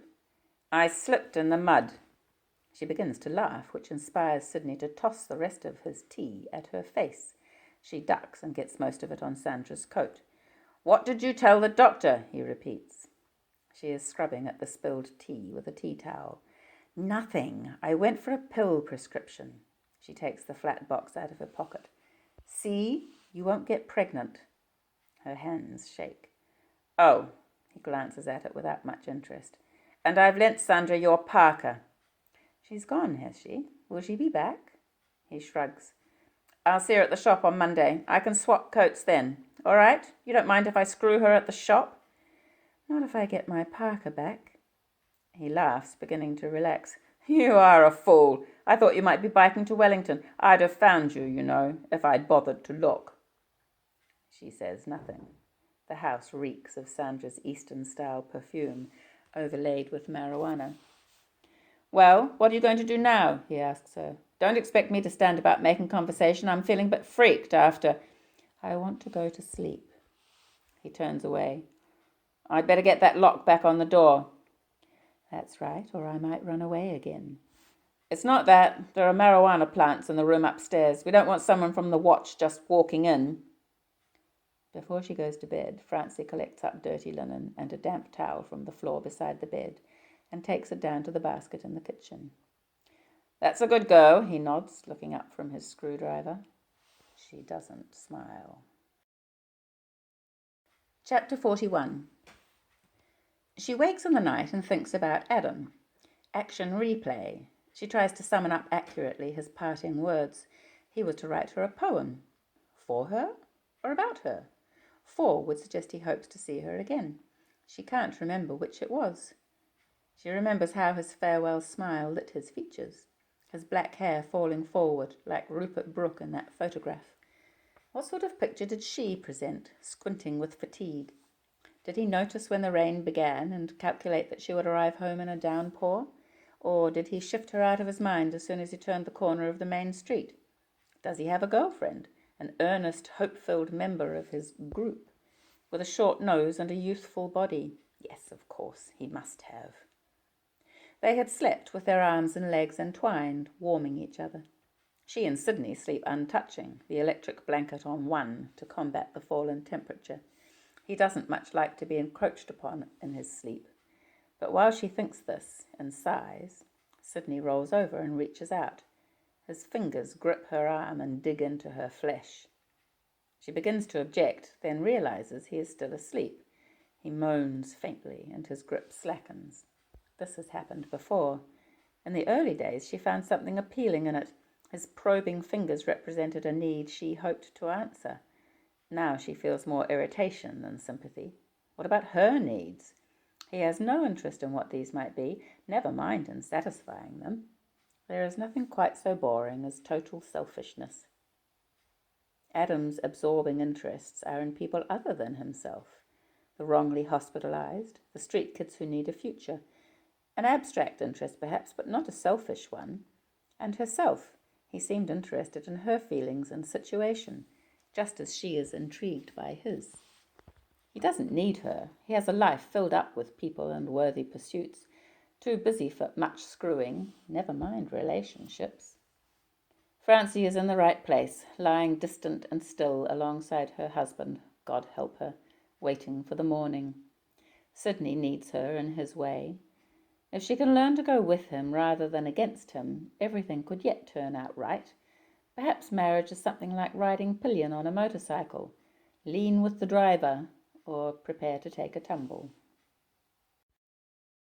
Chapter 42. 5 pills later, Sunday, Monday, Tuesday, Wednesday, Thursday, she could believe she had never left the house. The little Stan Laurel doctor, Adam, even Sandra Peterson are as unreal in her mind as last year's television serial. She looks at the foil package with its plastic knobs representing days of the week. This is evidence of her foray into the outside world. If she could only believe in the evidence. She washes her hair. She washes it nearly every day now. The house gets less attention. And strips to go and stand in the suntan cubicle. Unlike the cubicles at her clinic, its floor is only packed earth, covered by a loose Woolworths mat. It takes a few minutes, now that summer is passing, for the silver-lined box to heat up. She shivers and wriggles her toes. Preoccupied by dreams of Adam, who is Adam? Was he real or only an extension of adolescent fantasy? She forgets to put on her goggles. In the evening, when Sidney arrives home, her eyes are sore and painful. "You've been crying." He looks delighted, as if he had found her out stealing chocolates. "No, I haven't. I burned my eyes. They're really sore." "Well, that was stupid. And you're supposed to be the expert. Can't expect me to feel sorry for you." "I don't see why not. In sickness and in health," her throat catches. "Eh? We didn't say that." "But aren't you supposed to be supportive? I'd be kind to you." Her eyes begin to water with self-pity and sting worse than before. "What?" He looks uncomfortable. "Let me see. Are they really bad?" "Only when I cry." And at once she laughs. The relief of it. He is treating her with humanity. Why doesn't it happen more often? "Why are you being nice to me?" "I'm always nice to you," he objects. "I haven't brought any more women home, have I?" "No, but perhaps they won't come." He looks shifty. Perhaps Francie has hit on the truth. He is getting fat, and his manners are not appealing. "I just don't want you to run away again," he explains himself. "Really? Then you should take me out for walkies like a dog so that I don't get restless." "I've been thinking of that," he says seriously. "On a lead?" "Don't be silly. No." He pauses. "I was looking at the tandem. The brakes seem okay after all. We could do a bit of cycling. I need to get some of this weight off." She perks up. "That's a great idea. When?" "Well, when your eyes are better. And we'd go at night, of course. Don't want the neighbours thinking of us as a couple. There'd be talk." "Do you really think they don't know I'm here?" "Well, of course they don't, unless you've been talking to the watch." "I haven't seen the watch. I haven't seen anyone. No one comes near the place." "Well, don't sound so miserable about it. You've got me." Chapter 43. "You're not pedalling." "But I am." "Push. This is steeper than it looks." He puffs impatient hauls of hot breath on the cold night air. She crouches over the rear handlebars, watching his broad back expand with effort as he pumps his way forward. Adam's progress she remembers as being more fluid. But then Sidney is out of condition. Bad for an electrician. Surely he must do a certain amount of climbing about in ceilings? She has no way of knowing how much effort he puts into his job. Perhaps he has a lot of coffee breaks and biscuits with lady customers. But he pays his bills. They reach the top of the slight rise and are now cycling in the main street. In the distance ahead of them, 2 police, a man and a woman, stroll with long batons. Sidney signals with his left arm, and the tandem turns up a side road. "Where does Sandra live?" "At the shop. Do you want to visit her?" "No, thanks." Now they are cycling in the direction of the flats where Adam lives. Neat concrete balconies overhang the street. Francie's stomach burns as if she had gulped a glass of good brandy. She gasps for air. "Could we stop for a bit?" "Round the corner," Sidney pants. "There's a seat. We can take a break before heading home." She must satisfy herself with a quick glance up at the flat as they pass. There is a small light, perhaps a lamp, or a light from the back bedroom. Is he in bed? Alone? She drags her feet on the pedals, but the tandem seems to move with speed until they are around the corner. On the green slatted seat they rest and recover. A nio tree shades them from the sky. Francie clasps her hand over her stomach. She feels as if she has swallowed her goldfish. "Not pregnant, are you?" he jokes. "Lois used to hold her hands like that." Poor Lois. It is out before she can suck it back. He frowns. "She enjoyed it." "I didn't mean that." She pauses. "That reminds me, when will you go and see the kids? Won't they expect you?" She knows this subject is taboo, but at least an argument will distract her from thinking about Adam. "Come on, I felt a drop of rain." Sidney jumps to his feet, flexing his shoulders. He rights the cycle and holds it steady for her to mount. "It's only dew from the tree," she says, but reaches for the pedals obediently. "Ouch, aren't you sore?" "Not too bad. I think we've done quite well for our first time. If we do this every night, we'll soon be in shape." "For what? I didn't think I was out of shape," she puffs. "Besides, I've done this trip before. Have you forgotten?" His reply is lost to her on the wind which bowls them homeward. Chapter 44. Midnight. Francie checks the electric blanket before allowing Sidney to manipulate her flesh. At the last moment she thinks, "Quickly!" of Adam. Too late. In Wellington, Ellen engages in more or less the same activity with her psychiatrist, not on his couch, but on hers at the suntan clinic. The divan cover is greasy with layers of suntan lotion, and while they slide to a climax, a pregnant mouse pitters from under the mattress to a crack in the skirting board. Prone on another bed a few miles up the coast, Francie's illegitimate daughter is eating hazel creams and recovering from an abortion. She can't sleep. A skipping rope lies idle on the bedroom floor. This is to counteract the chocolates. But not yet. Adam can't sleep either. He props his profile under the elbow lamp and rewrites a poem for the 3rd time. In high hospital beds up and down the country, certified vaccine victims lie dribbling on their pillows, heavy with hypnotic sedatives. In the dark round punch bowl on Sidney's sideboard, the goldfish barely move.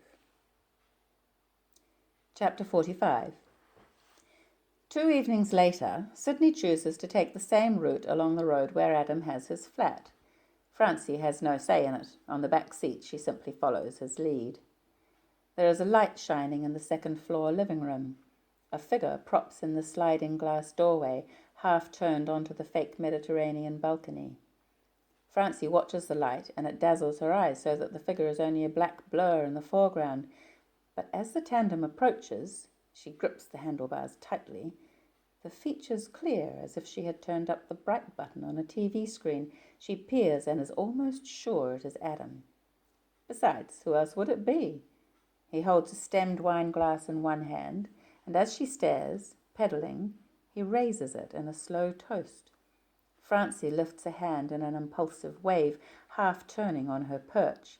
The cycle wobbles. She jerks nervously, correcting her balance, and the tandem slews in the gravel, toppling sideways.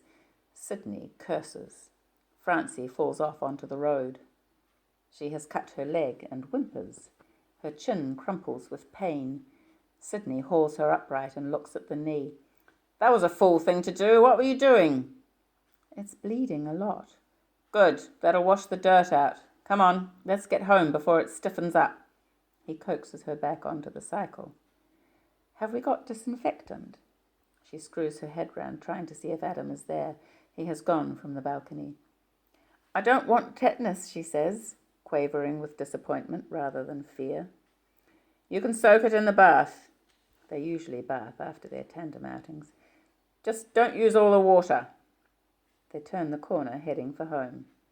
The man has come down the back stairs and onto the street.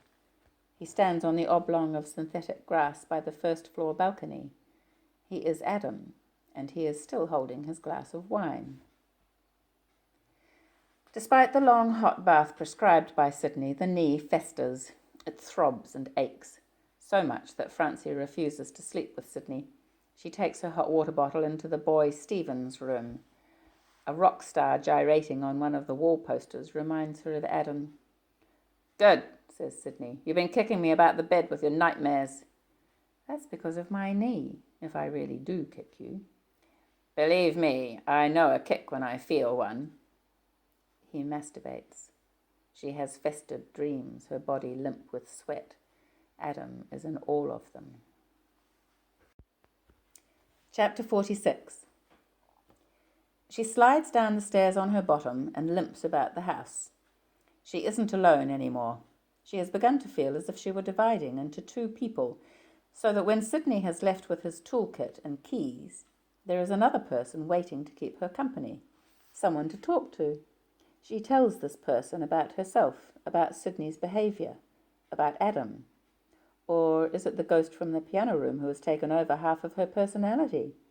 She considers the possibility that the ghost is the shade of an earlier incarnation of herself, an incarnation from a time when older moralities applied, when survival was to do with food and warmth and the land rather than identity problems.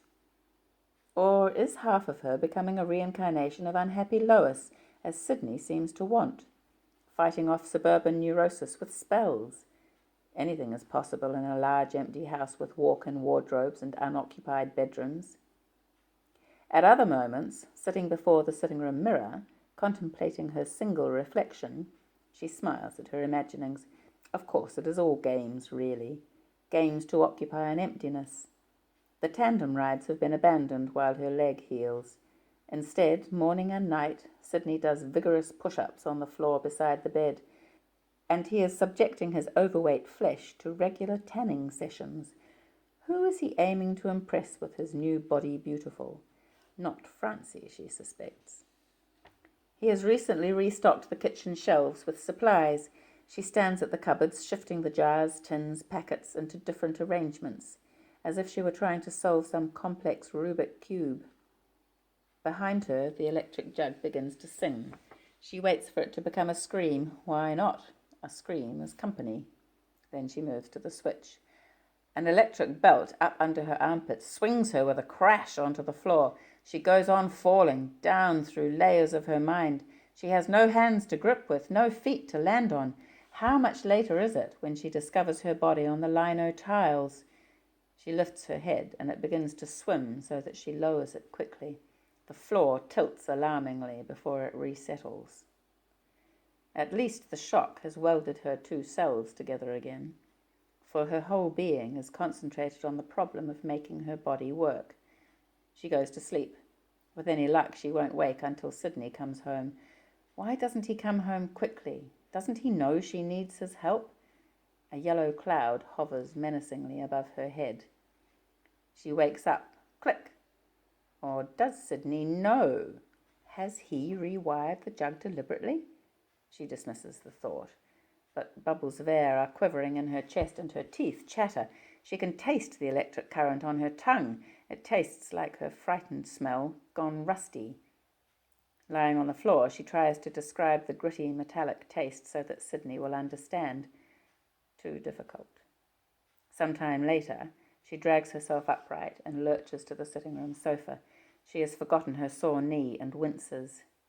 Then she remembers she must be ready to warn Sidney not to touch the jug. She walks tiredly back to the kitchen and sits at the table, cradling her head. She is still giddy. There are burn stains on her long fingertips. Chapter 47. Adam makes a detour on his way home from a political meeting. At the meeting, there was something of an argument, followed by a high-powered exchange of ideas. As always after these group occasions, Adam's blood is running faster, adrenaline pumping. The detour is a planned one. In fact, it takes him out of his way. He might not find what he is looking for. The tandem could be hidden away in someone's basement or garage, or perhaps there is more than one tandem in the area. Unlikely in these times. People journey alone, like himself. Anyway, how many houses can there be in the small settlement around the bay Francie claimed to live beside? He could have asked for an address. She could have told him something about the house, big, small, old, new. But they had had other things to talk about. He doesn't even remember her husband's name. Selwyn, was it? Or Cedric? Buoyed up by cheap whiskey and adrenaline, he drives, humming with hope. There is no way of locking the old car, which has no hood. He parks it on the beach out of sight of the road and begins to check out the homes nearby. Curtains and blinds shutter most of the exposed windows. He shades his eyes and peers into dusty garden sheds, verandas. The entire area appears deserted.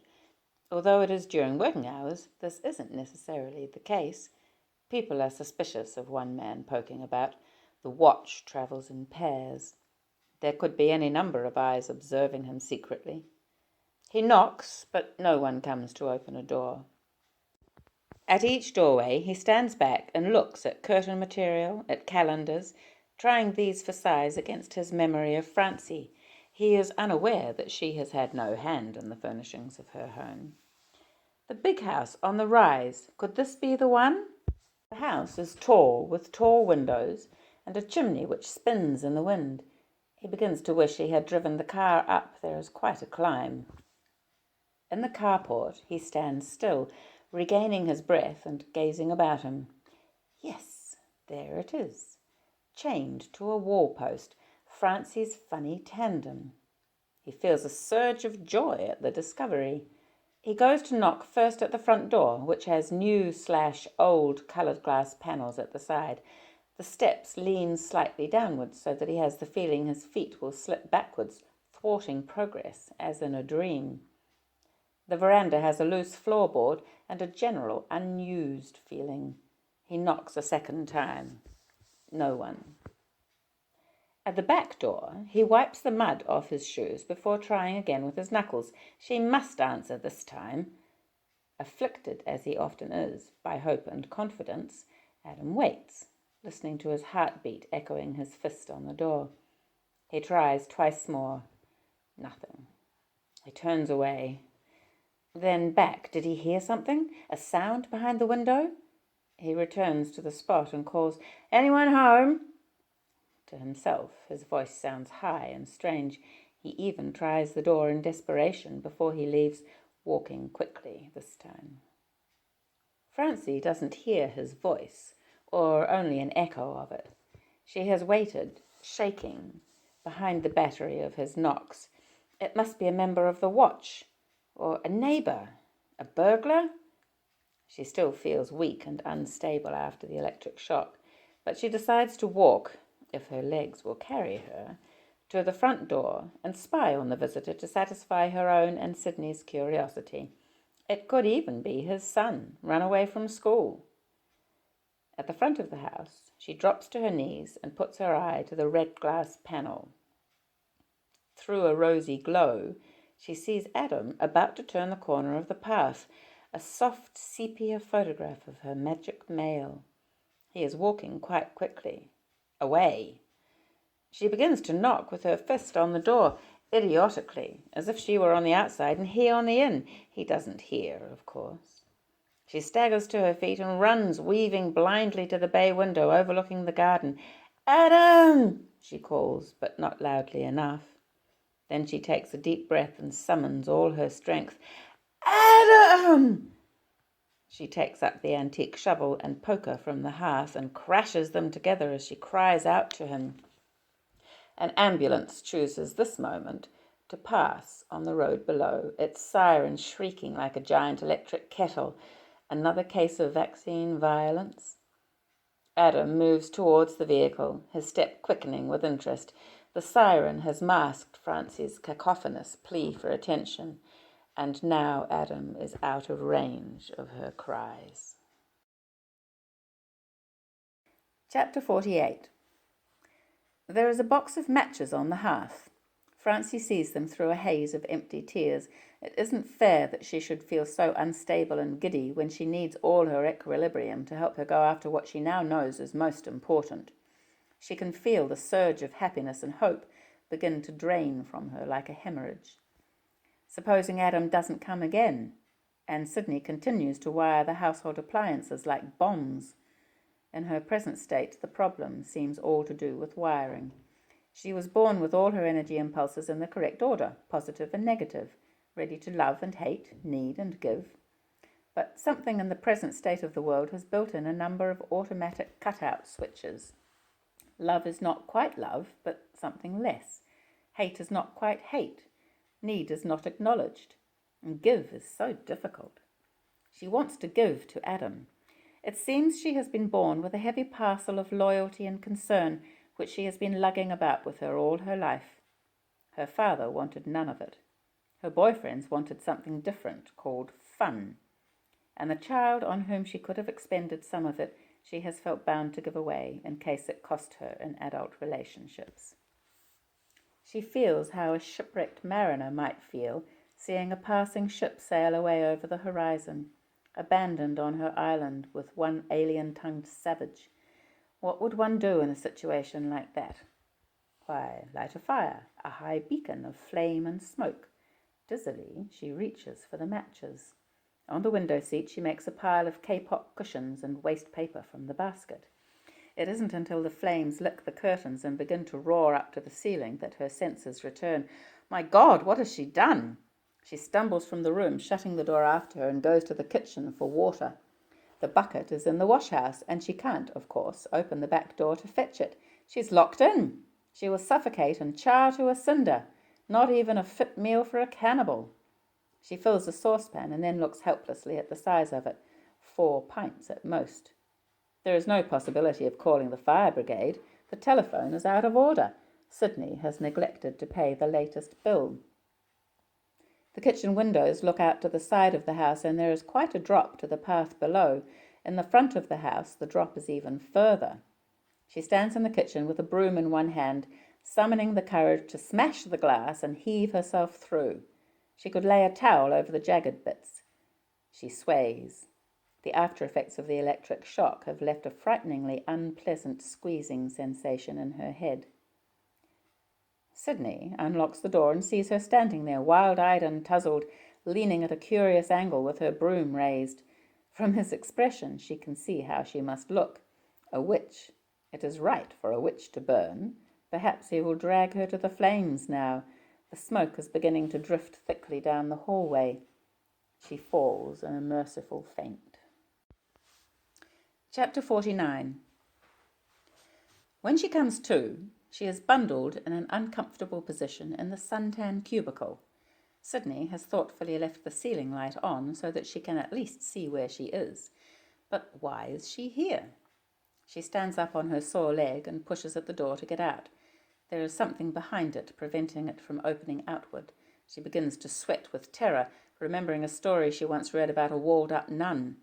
She can hear noises somewhere outside her prison, bangs and bumpings, footsteps. She calls, "Help!" But the footsteps have moved away. Are they Sidney's feet? Is he leaving her? She batters, panic-stricken, on the door, yelling and crying in breathless bursts. Her first time in a suntan cubicle, she had imagined herself trapped. Then it was a joke. She had been pushing stupidly at one of the foil walls instead of the door. She had lost her sense of direction. Could she have done that now? She turns round and round, beating on the walls, making herself giddy. Perhaps there isn't any air getting to her. She takes a great gulping breath and imagines her lungs refuse to expand properly. She needs to go to the toilet. What about the fire? Is that where the oxygen is going? She is so hot with panic and effort that it is hard to judge what the real temperature might be. Her shirt is sticking to her with patches of sweat, and she feels as if she has wet herself. If she could just pass out again, that would be a solution. Pass out. Out. Yes, but she isn't going to be allowed even that release. There is a scraping noise outside the door. She goes rigid, trying to translate the sound into an image. Who? The whole episode has become so nightmarish she could imagine anyone or anything behind the silver barrier. Sidney opens the door and looks in with his head on one side. "Oh," he says, "are you all right?" He gives the heavy bookshelf a last shove so that it moves back into its previous corner position. She steps out thankfully. "All right? Of course I'm not all right." She begins to shake again with delayed shock or rage. What the hell was that all about? "I'm sorry, I had to have you out of the way while we were putting the fire out." "We?" "The man next door called up the volunteer fireman. He saw the smoke, thank God. The front room's a mess. I can't imagine how you started it. You don't even smoke. Were you trying to light a fire?" "Yes," she says doubtfully. It all seems so long ago now. "Why? Are you afraid of the electric heater? Yes, that figures. You and electricity." She remembers then. "I got a shock from the jug. It chucked me right across the floor. I passed out." He doesn't react immediately. Then he frowns slightly. "That's odd. I must have a look at it." "Odd? I might have died." He raises his eyebrows. "Yes, well, you didn't. You just tried to burn my house down instead." "My house," he says. He isn't prepared even to pretend they share anything. He is angry, of course, about the fire, but has he no sympathy for what she has been through? "I suppose you're disappointed," she says. Her lip quivers childishly, and the tears swelling in her eyes quiver too. "About what?" "That I didn't die." Now the tears fall. Idiotic to want sympathy from one's would-be murderer, but where else can she look for it? "You'd better go to bed," Sidney says. "I think you're sick. Look at you. You can hardly stand up." She accepts his hand under her elbow. The carpet in the passageway is damp and trodden with mud. She looks at it with horror. The sitting-room door is closed. "Yes," Sidney agrees. "Never mind. We'll face all that tomorrow." Chapter 50. It is tomorrow. Francie hasn't slept so well for nights. Her knee feels better. She notices now that she is in the double bed. Last night she had allowed herself to be led unprotesting. She was so tired. Below the house she can hear the sea making a muffled rhythmic pattern on her brain. There is another rhythmic sound in the room, too, on the floor. She sits up and leans forward to peer over the end of the bed. Sidney is doing his press-ups in his underpants. His broad buttocks tighten, his shoulders strain. His sun-tanning sessions have improved the colour of his skin. Francie lies down again before she can be seen. She covers her face with the sheet. If he imagines she is awake, he might want to play games. After a while, the rhythmic creak stops. The bed moves as Sidney levers himself up by one of the legs. Next, Francie remembers, he will go downstairs for his suntan. When he is gone, she sighs with relief. His presence oppresses her. She looks at the lapis lazuli ring on her finger. Sidney had imagined the head of a devil represented in the scratch. Francie could see only the figure of a little girl. Is it themselves they see reflected? She takes it off and lays it on the bedside table. Sidney is in the suntan cubicle. Well, he's welcome to it. Francie will never set foot in there again. No, never. How would Sidney like to be locked in a silver coffin, battling for breath and sanity? How would he have coped with something like that? She sits up in bed.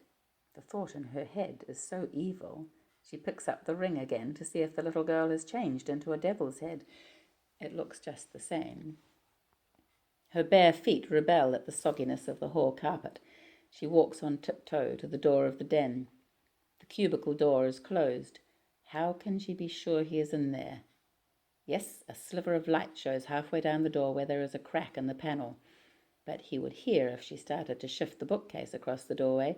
Besides, is she strong enough? Somewhere she has seen a crowbar recently. In the van, yes. He finished off the tui with a crowbar. But she has seen another, smaller one, somewhere in the house. Where? The wash-house? Nope, she hasn't been in the wash-house for days. Then it comes to her, the corner kitchen cupboard, where Sidney keeps his toolbox. How many minutes does he stay in the cubicle these days? 7 minutes of the UVA, followed by 20 minutes of the UVB. Or if he's in a hurry, he will cut the UVB down to 10 minutes. The control switch outside the door is already set on UVB. She doesn't have much time. Her heart beats. Why do hearts beat so sickeningly at moments like these? Banging about, getting in the way. She returns with the crowbar. It feels slippery in her damp palm. What will she say to Sidney if he comes out now while she tiptoes forward, crowbar in hand? She knows she won't dare to hit him over the head. Of course, this is the blunt instrument he used on Lois. She is shaking now, uncontrollably. Will it work? Quietly, she eases it under the door and applies pressure. It seems firm. She could begin moving the bookcase across now, for good measure, but she is afraid of hearing Sidney's bellow of rage and thudding blows on the door. She leaves quickly, tearing her nightie off as she runs upstairs for her clothes, knickers, jeans, shirt. She has only just pulled the shirt over her head on her way downstairs when she thinks she hears a sound. Does it come from the den? She hesitates, listening, then hurries on past the door to the kitchen. Sidney's keys weren't in his coat pocket. Now she rummages in the toolkit. Not there either, or her nervous scrabblings have missed them. She looks again. No. He could have taken them with him into the cubicle. How insecure that makes him. Is he so afraid of losing control of Francie? For the second time in the last 24 hours, she goes and contemplates the drop from the kitchen window. The broom is still lying against the wall where she dropped it when she fainted. She lifts it and smashes at the glass. The noise is so startling, she jumps and looks over her shoulder, almost expecting to see Sidney. Supposing the crowbar doesn't hold. She hits at the small jagged pieces of glass which remain. Then she puts on her jandals, wraps a tea towel round each hand and balances herself, ready to jump. The path rushes up. The jolt of landing jars her head more than her body. The cut on her knee has opened and bleeds a little. But she can't wait to give herself time to recover. At once she heaves herself upright, casting the tea towel into the weedy flower bed, and runs around the side of the house. Into Adam. Chapter 51. "Oh, I'm sorry, I've put blood on you again," she says, weeping with relief. They sit in the parked car at the bottom of the road and Adam has his arms about her. She won't allow him to let go and start up the engine. "I don't think I meant to leave him there," she says, "but I had to get away. What shall I do?" "It's all right. We'll ring the watch and tell them to go and let him out." She begins to breathe more evenly. "At least he's on UVB. He won't roast." "You should have told me some of this before, what he was like." "I didn't know. I still don't know. Perhaps it's me that's crazy?" Her voice veers upward. "I don't think so, Francie. You struck me as very sane last time we met." Yes, she remembers that occasion and the fantasies she has indulged in, stemming from that one meeting. These dreams have added body to her idea of Adam. But perhaps she has fleshed him out wrongly as earlier she fleshed out Sidney in her mind. "We've got things to say to each other," Adam says. "Have we?" She watches his mouth, mesmerized. "Yes, I've thought about you a lot. We're going to get to know each other and fall in love and be happy." "For God's sake," she turns her face away, disbelieving. He turns it back. "No, don't do that. Give it a chance. You know you want to." "That's what my boyfriends used to say about sex when I was at school," she says, laughing. "I'm talking about love." Her insides begin to melt. "Oh, damn, I left my pill behind." He reaches for the key in the ignition. "You can always get more pills. Come on, let's get out of here." The engine fires noisily. Francie looks back up at the house and her stomach lurches. Sidney will be going crazy in that cubicle. She sees his rage, then she sees his panic. no different from her own when she was locked in the silver coffin. From this distance, Sidney's jerky "love you" sounds not like bad B-grade television, but only human clumsiness. Could there have been something real and searching in his confused behaviour? She has locked up the good bits, the real bits of Sidney, along with the crazy, frightening bits. What else could she do? He was crazy already. You can't be crazy without the vaccine, Adam says. He might have lied to me about spitting it out. You took it, didn't you? Yes, and so did you. We could both go mad, but I'll risk you if you'll risk me. He reaches along the seat for her hand, sensing a need for touching. That's nice. Do you have herpes? She shouts against the wind. Non-specific? No. And I'm not pregnant. That's nice. You see, we start with all the advantages. Now we have only to fight the system. The wind is blowing in Francie's mouth, taking her breath away.